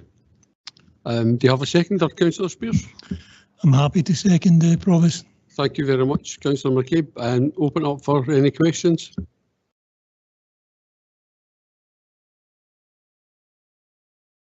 No. Councillor McCabe, do you have a question?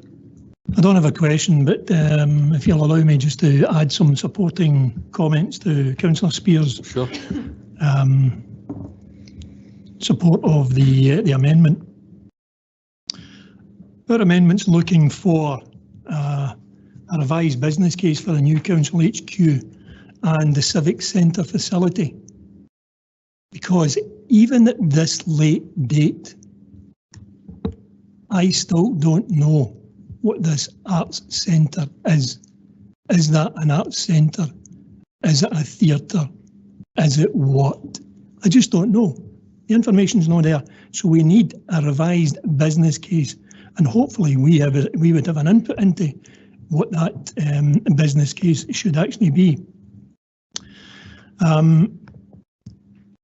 Section B of our amendment, you'll see that they talk about separate reports and consultation processes.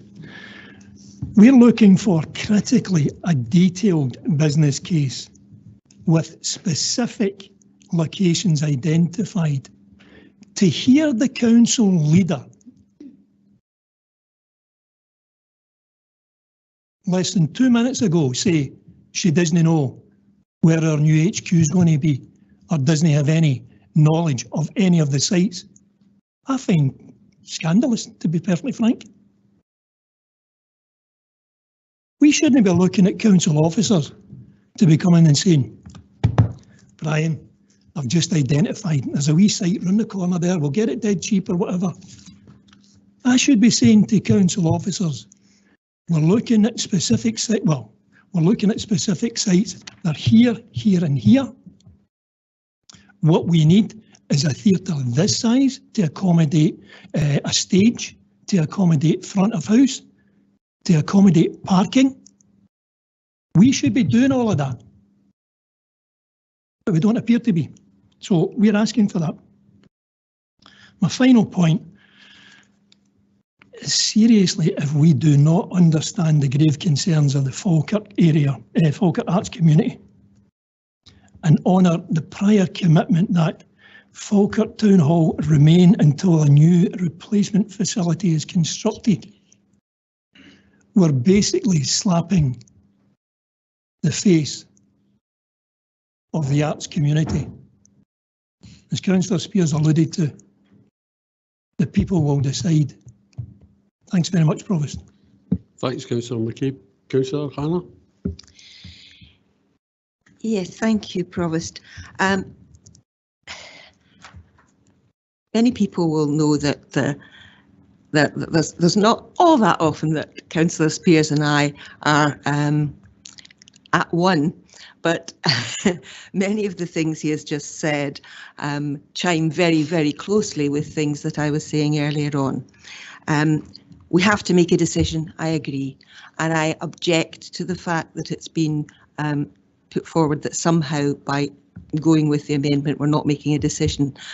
Making a decision involves going with the amendment, deciding on the amendment. And I, like Councillor Spears and Councillor McCabe, am concerned that if I'm being asked to make a decision, I am doing it in the full knowledge of all the facts. I'm not doing it in a situation where I don't know what the options are. I'm concerned that I don't know the site of a new arts centre. I don't really know what the new arts centre is either, because I wasn't here during all the previous discussions. I feel very much as if we're being asked to vote for a pig in a poke. Close this place, but we're not going to tell you what we're going to put in its place, at least not immediately. maybe some time. I'm going to support the amendment. Thanks, Councillor Hannah. Anybody else want to speak? Thank you, Provost. I could sit here and speculate about sites because I know the sites and from the site appraisals previously. Some of those will still be in the frame, some won't. But in order to protect the integrity of the council, it's not something that I should be involved in, nor should we be discussing because of commercial sensitivities around that. And I would thought that people here would have been mature enough to understand that. The process that we went through previously in identifying the Coburn Street site, members were involved in, but officers went away and did the work, did the options appraisals, brought them in front of members for decision. That same process will have to be gone through on this occasion as well. We have already a design brief that was there, and it clearly says in the agenda under item 8, agrees that officers revisit the business case for a new HQ and civic facility. So there is information already there on what was there before, and officers are currently working on bringing forward that alternative. However, until there is an indication of what's likely to come forward as a site, as each of the topography of the sites may well be different, and the layout of the sites may be different, these have to go hand in hand. So I think that's what's been asked for in the report here. Unfortunately, life's moved on. And that's what people seem to forget from where we were a year ago or where we were 3 years ago when we went very in depth into this process. And that is why things have changed. It's also why things have changed in relation to this building.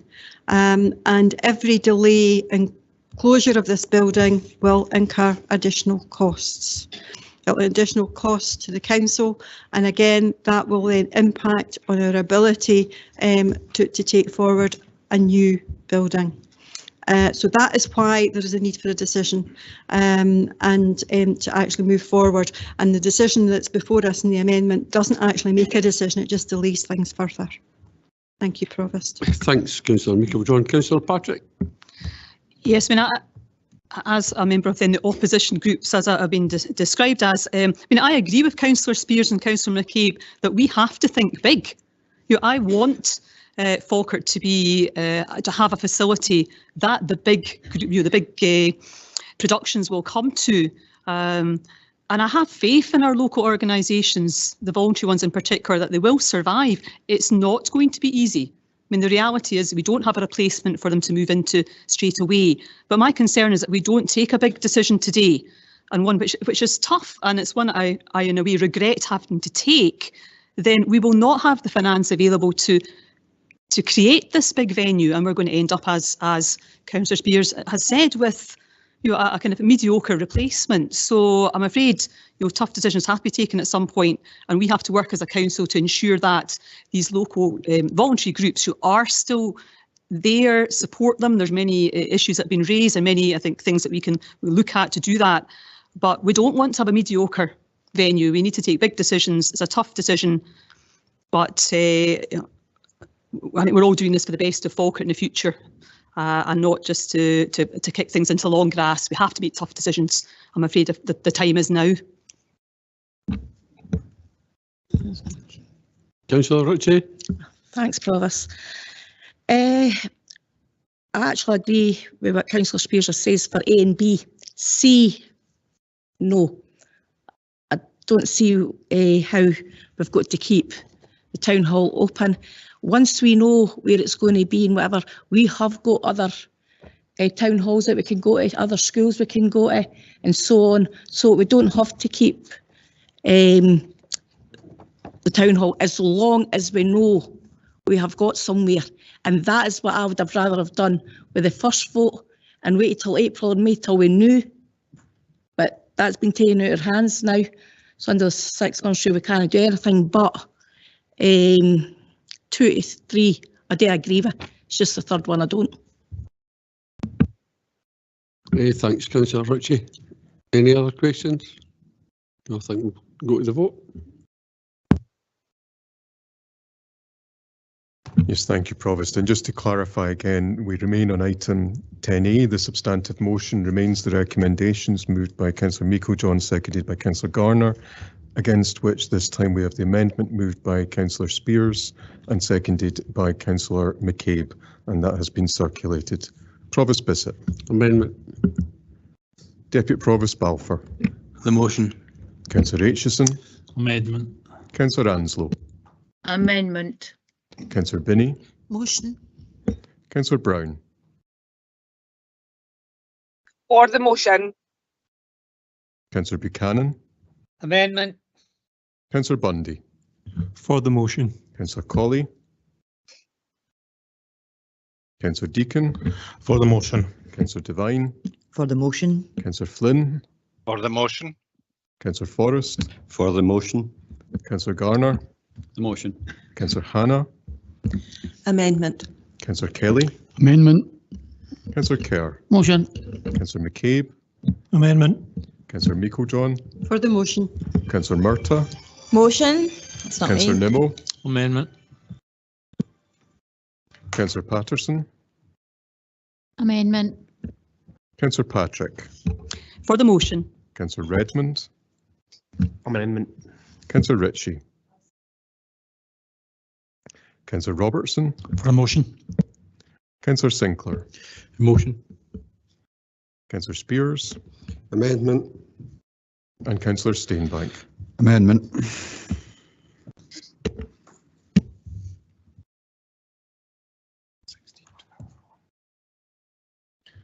Provost, there are 16 votes for the motion. There are 12 votes for the amendment. There is one abstention.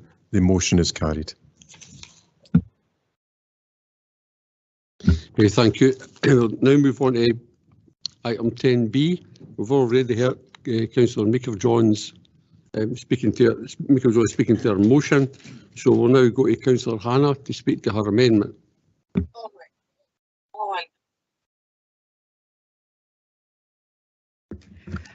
Thank you, Provost. I'm conscious of the time and I'm conscious that people have other commitments. So I will try to be concise. I apologise if earlier on I did stray a little. I think perhaps it's a lesson for us all that maybe if this had been a single report, the amendments and different things would have been easier for all of us. However, I'm now talking about item 10B. And I do want to say again, in this motion, I'm suggesting that we do not go ahead with the closure at the end of December 22.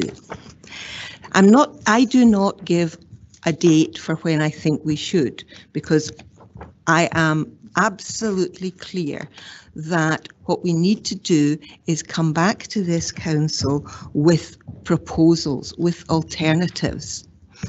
This is not about not making a decision. This is not about kicking things into the long grass, as has been suggested in the previous amendment. This is about saying, when I'm making a decision, I want all the information in front of me. People have complained constantly about how long this whole thing has taken. And, you know, sorry, it seems to have taken so long, nothing to do with me, Gov. I wasn't there. But I am concerned that we agree to keep the town hall open, that we then look at the options that are available. I want an option appraisal from our officers. I want, if we do this, this is what it costs.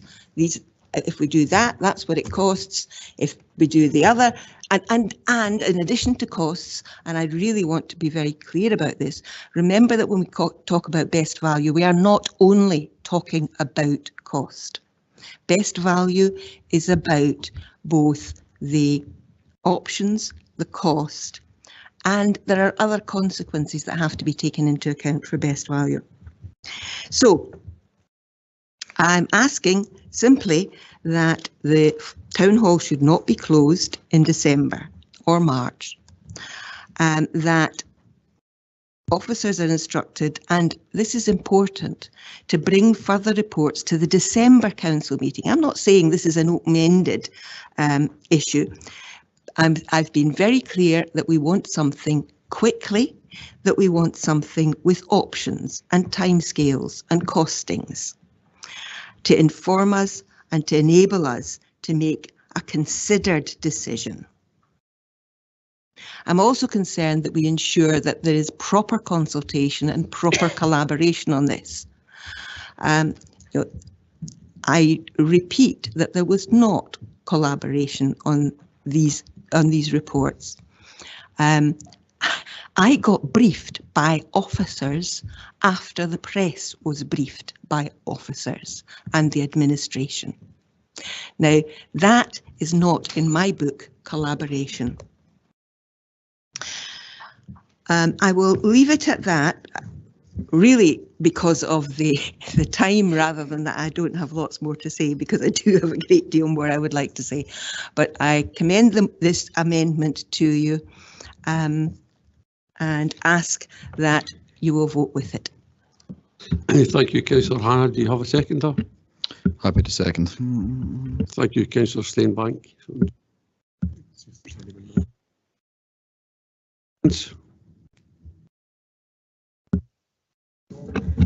It's not a question, but rather a general comment. I think whilst it's regrettable in relation to the town hall, particularly looking at the report, is even if we decided not to close the town hall, it would still take, we would still have to close for 12 months to do any work on it. But I think whilst I accept that it's very difficult for the groups who currently use the town hall, I'm heartened by some of the comments around equipment, around finding resolutions for some of the challenges.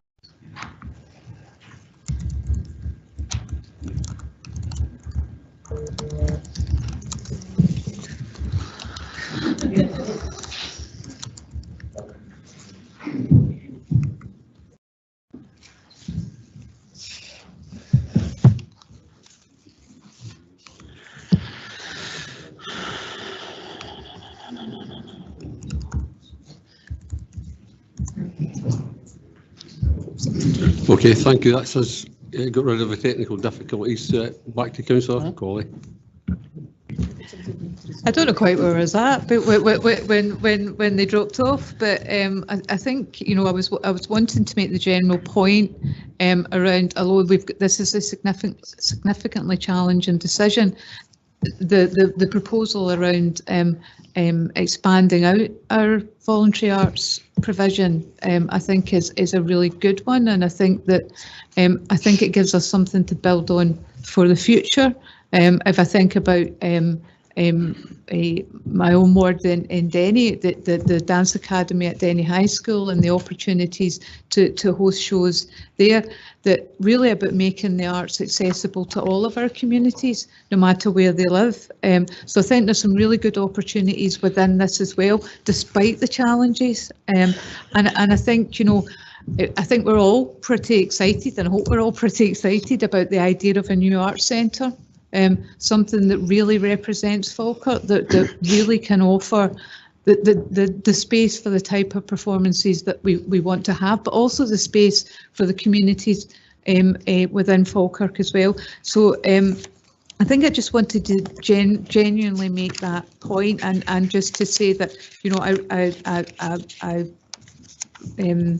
I was really heartened by some of the comments from officers around how they will support current groups, because I do accept the challenges that they face just now, and I think that needs to be as outlined in the motion from the Conservatives around really engaging with the voluntary arts sector, looking at what they need and looking at the financial assistance that they need, and getting that quickly.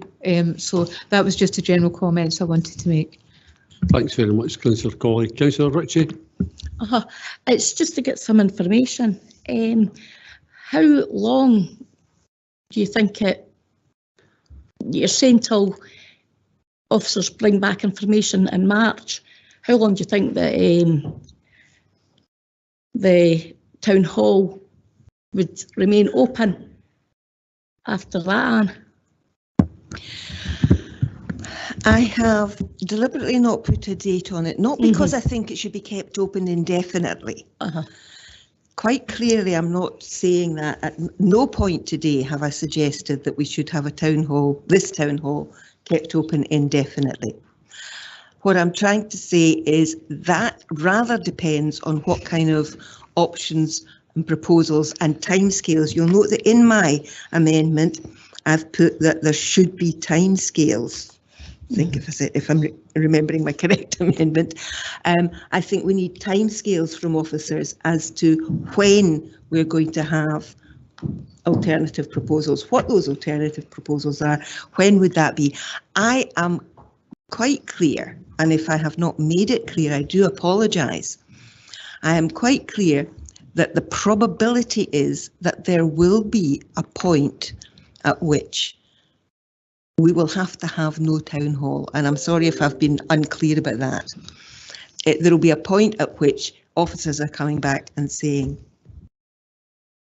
here are your options, make a decision, but the consequences of these options may be that we're going to be in difficulties at some point. That I'm not naive, I am not stupid. I realise that you can't, if they were to come back and say they're going to build a town hall on this site, for example, you can't have this town hall open and another one being built, for example. That's purely hypothetical. That's not me suggesting that that's the option they should be coming back with. What I'm saying is I want options on the table. I want an option appraisal, and in the light of that option appraisal, we can make the decision about when this town hall should be closed. I'm also concerned in this motion that this amendment to say that we have to have consultation with the groups. I take the point of the that has been made in terms of confidentiality about reports. I understand that, but you cannot just ignore those groups. And I think, yes, there's been things said about what's going to be, how they're going to be consulted. But I think we've already heard quite a lot from them, and there's not many of them saying that the other options are viable for them. So I think there needs to be something more coming back. Does that answer your question? Yes. Thank you. Councillor Kerr. Thank you, Provost.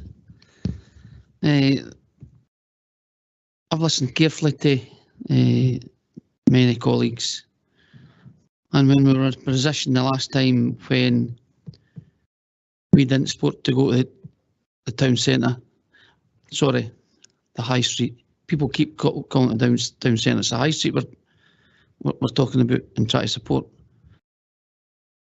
We were inundated with as many emails and letters from the people in the high street, just the same as we have been with the people for the arts. And it is a difficult situation that we find ourselves in. But the Falkirk Conservative Group, like the rest of them, want the best for Falkirk, including regeneration of the high street, supporting local businesses and creating jobs, sustainable support for the arts, a town hall which acts as a hub for the local community. And after careful consideration, the Falkirk Conservatives will support the closure of the town hall. As been stated, that the previous administration did not invest in the town hall. That's why we are in the position we're in. And to keep this building as an operational over the next 5 years, we'd have to spend between 4 and 6 million. This money would come out of the budget for the new town hall. The council would lose out on the money received from selling the land which is an estimated 5 million, and potentially lose out on the 6 million from the UK and Scottish governments. The overall cost of keeping the town hall open for the next 5 years or foreseeable future is therefore estimated to reduce the budget for the new town hall by approximately £15 million.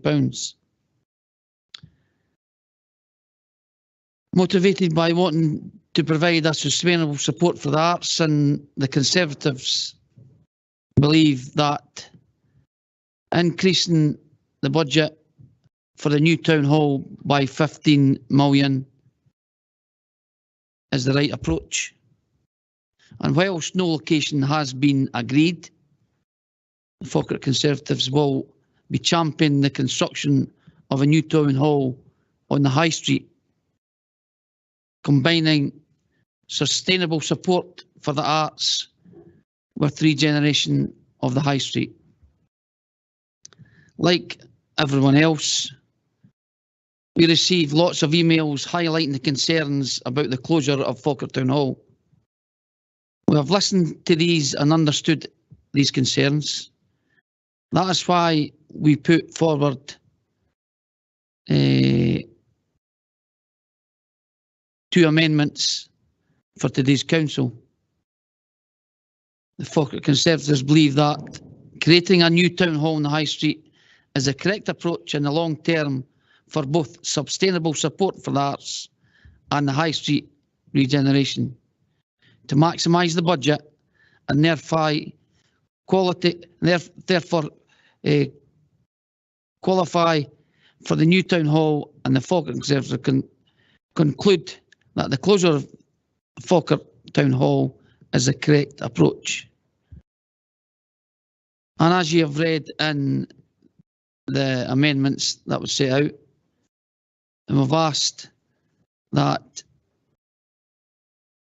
point 1 to the permanent closure of Falkirk Town Hall after the Big Bad Wolf production run, which concludes the 4th of February 2023, in recognition of the commitments that they have already made and the work which has been carried out by the company to deliver production. And following the agreement to close the Falkirk Town Hall, request that officers engage with the voluntary arts with regards to the financial assistance required to the sector to support the delivery of their programmes in alternative venues, and that offers report back on engagement with the groups to the next meeting. And in the second amendment, Provost, we'd actually put a figure in, then thought it was inappropriate, because the figures that the officers mentioned was £10,000. We came up with a different number, but thought it was inappropriate until the report comes back, and it might be that more money than that will be required. So these are our amendments. I'm glad that the administration have included it in their motion. It is a hard decision for all members, but hopefully the decision that is made in the long term will be the right decision for the people of Falkirk. Thank you, Provost. Thanks very much, Councillor Kerr. Any other questions? No. Sorry. John. And if you're ready to sum up, Provost. Councillor Buchanan.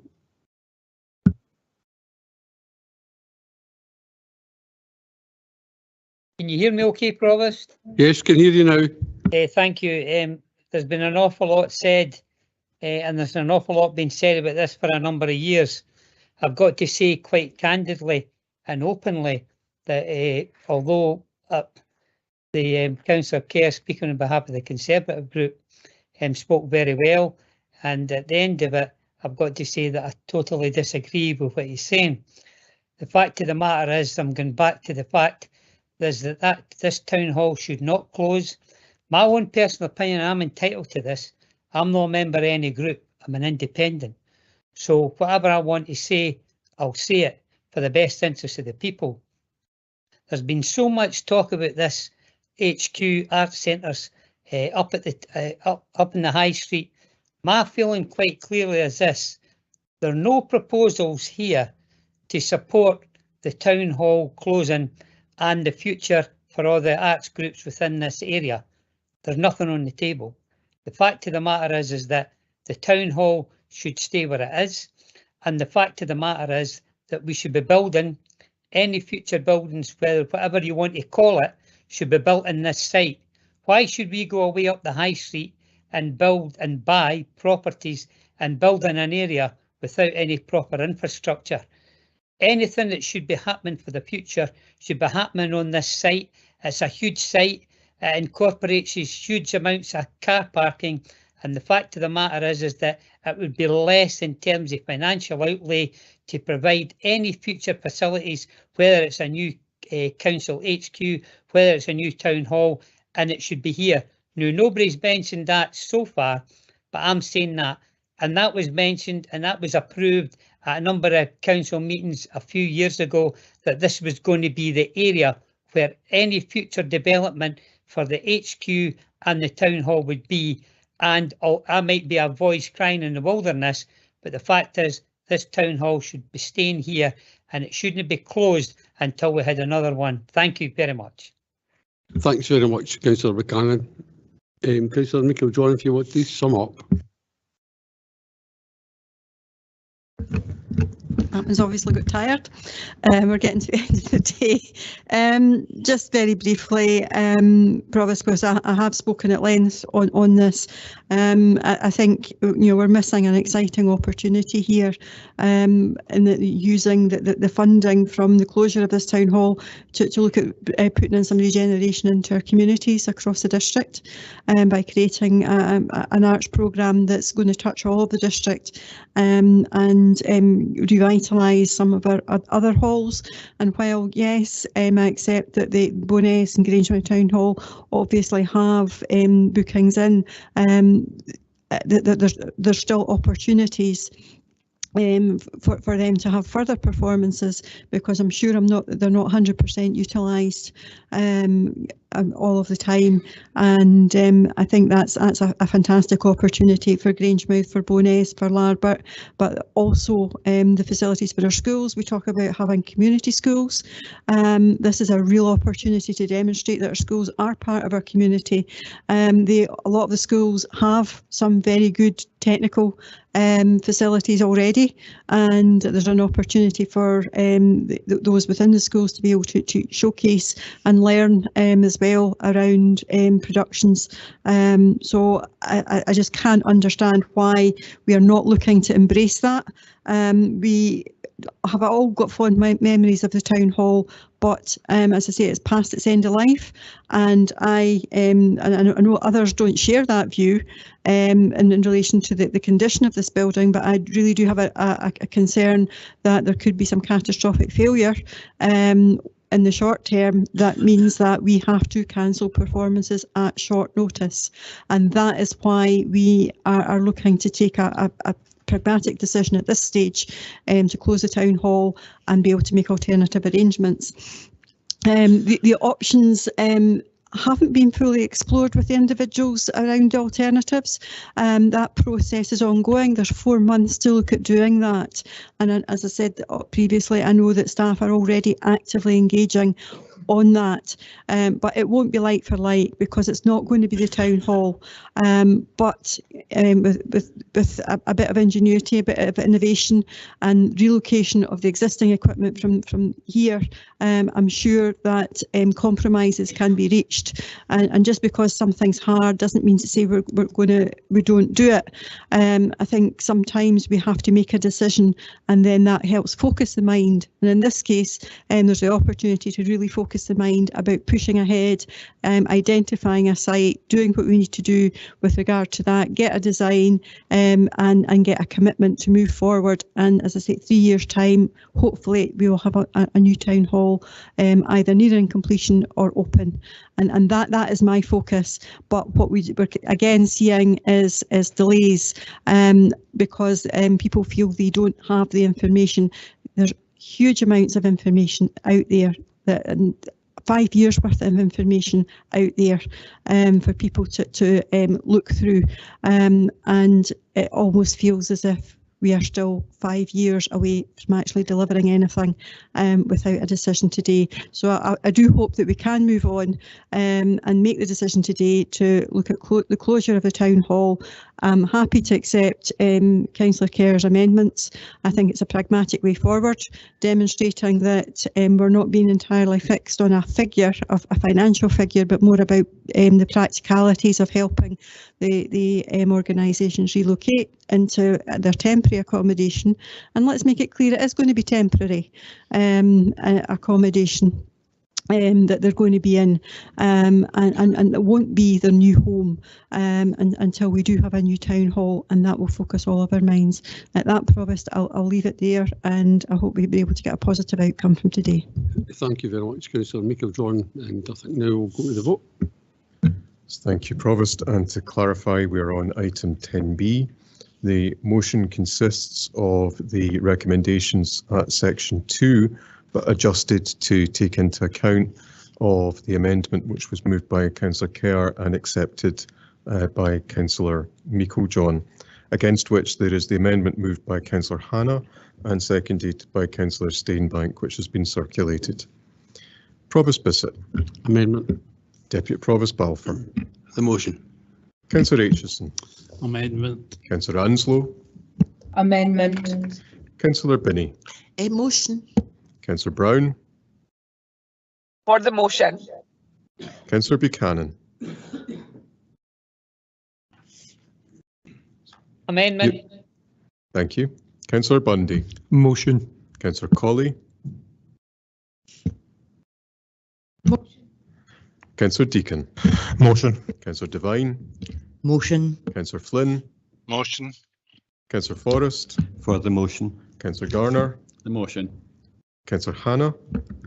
The amendment. Councillor Kelly. The amendment. Councillor Kerr. For the motion. Councillor McCabe.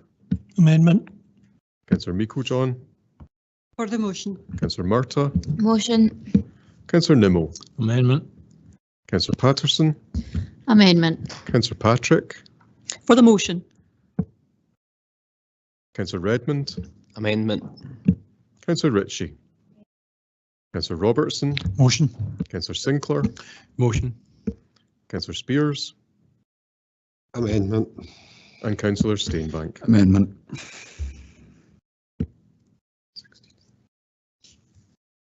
Provost, there are 16 votes for the motion. There are 13 votes for the amendment. The motion is carried. Thank you. We now go to Councillor Spears for his amendment on item 10B. Councillor Spears. Okay, thank you. Councillor McCabe's going to deliver it if it's okay. Okay, that's fine. Thank you. Thank you, Provost.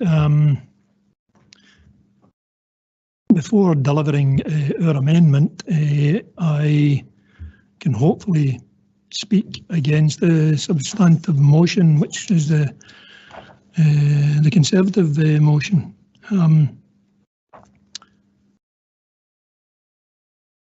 2.1, permanent closure of Falkirk Town Hall.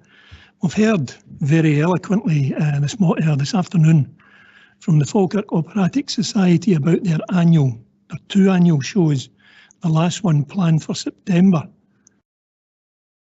We should surely be paying heed to all Falkirk art community members. And therefore we reject the call to close the town hall without the promised replacement town hall actually being in existence. We just think it goes against the grain. It does this council no favours whatsoever. Secondly, 2.1, paragraph 4. to do with the funding of the voluntary arts sector. We find this proposal entirely unacceptable. The level of financial assistance spoken of, it's really abysmal. It's really abysmal. This town hall asset here is realistically worth around £400,000, £500,000 per annum to all the community groups, art groups who use it. And we are offering £10,000 for all of them. They will need to apply for funding from £10,000. They'll be lucky to get 500 quid, 1,000 quid for anything that they're doing. I just think it's a pittance. We're abandoning the arts sector in Falkirk. And therefore that's why I'm proposing that our amendment, where partly it's contained within the report here, where an alternative town hall venue is identified and officers are instructed to actively upgrade IT and seating capacity, whatever new facility we have identified, to allow the convening of hybrid meetings for any council business in 2023 and beyond. We are suggesting that the proposed voluntary arts programme be abandoned and the funding of that was going to go towards that be repurposed for the refurbishment of whatever town hall replacement we identify. And thirdly, I know that it won't pass at all, but what we're saying is the existing town hall should remain open until the promised new town hall building is completed and commissioned. We told the people we won't knock this down until we have the alternative venue. We're getting back in our word. Thank you, Provost. Thank you, Councillor McCabe. Do you have a seconder? Much pleasure in seconding Councillor McCabe and the non-aligned independent group's motion. We need to be careful how we vote today. I will say again, we need to be careful how we vote today, because we could put a nail or the death knell of our arts community. £10,000 will not keep these organisations going for 4 or 5 years. We need to be very careful how we vote today. If we want to maintain an arts community in this district, then we've already cut the feet from them by taking away their town hall and their venue, and then the lack of forthcoming funding to help them will decimate them. So you can open your small theatre in 4 or 5 years' time. Will there be anybody there to use it? That's the question. Thanks very much, Councillor Spears. Councillor Binney? Yeah, I would just like it clarified. We haven't, on 2.1 for the amendment that we incorporated into our motion, we haven't agreed £10,000 there. If you read that, actually, it's really quite flexible. It says to engage with the voluntary arts with regard to the financial assistance required to the sector. There isn't a set amount there declared. So am I correct there to say that it isn't £10,000 we've agreed to already? Well, I think, yes, that is correct, Councillor Binney, through you, Provost. The effect of incorporating Councillor Kerr's amendment into the motion is to remove the figure of 10,000 and to proceed as Councillor Kerr has recommended through engagement with the groups themselves. Thank you. Any other questions? Councillor Kerr? Just a quick one. And Councillor McCabe mentions it in his amendment in A. We're ever going to have our meetings for going forward if this place closes and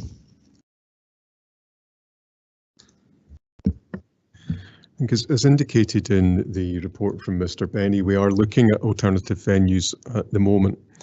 I can say that we're looking at a number of different venues, but interest or the likely outcome is focusing more on the municipal chambers in Grangemouth and Grangemouth Town Hall.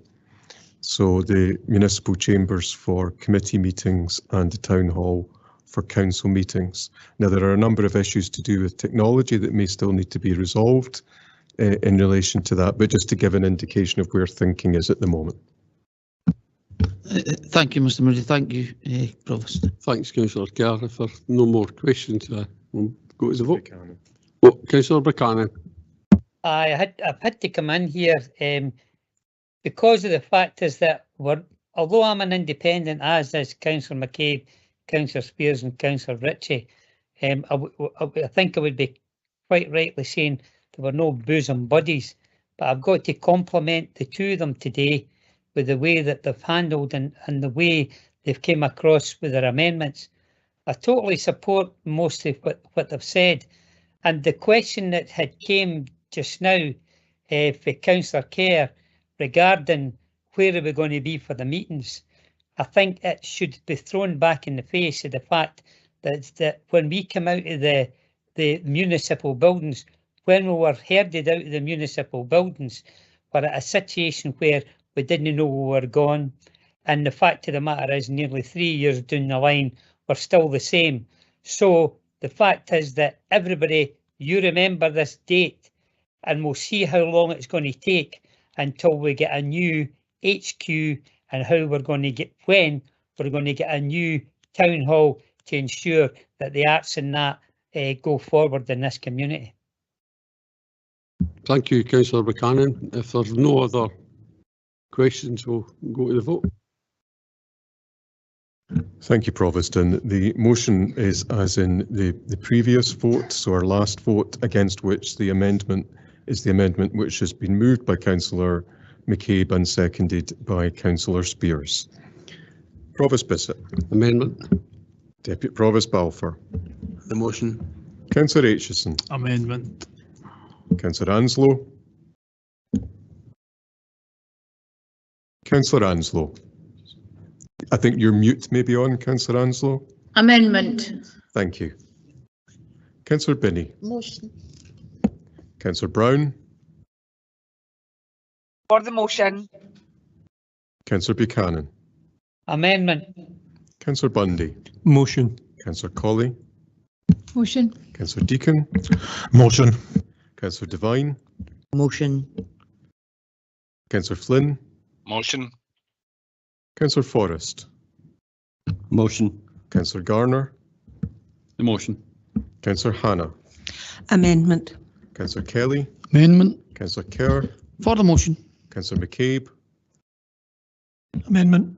Councillor Meiklejohn. For the motion. Councillor Murtagh. Motion. Councillor Nimmo. Amendment.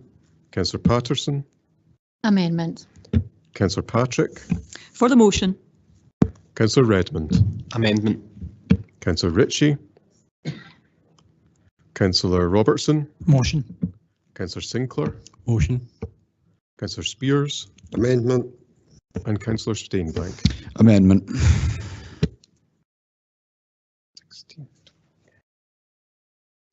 Provost, there are 16 votes for the motion. There are 12 votes for the amendment with 1 abstention, and the motion is carried. Thank you, Mr. Murray. I'd just like to say I'd like to thank the public for their passionate engagement on this particular emotive issue, and I would urge the officers move expeditiously on this and deliver a high quality arts and civic centre for the people of Falkirk as quickly as they can. I think culture and arts is vitally important for young people's development and developing their confidence, and it's certainly good for people's mental health and well-being. And so as a council, I know we fully support the culture and arts, so my ask is just that officers move expeditiously to get things moving. As for the rest of the business, that'll be carried over to the special council meeting that we've already moved the motions to So thank you everybody for your attendance today and for your engagement. Thank you. Thank you.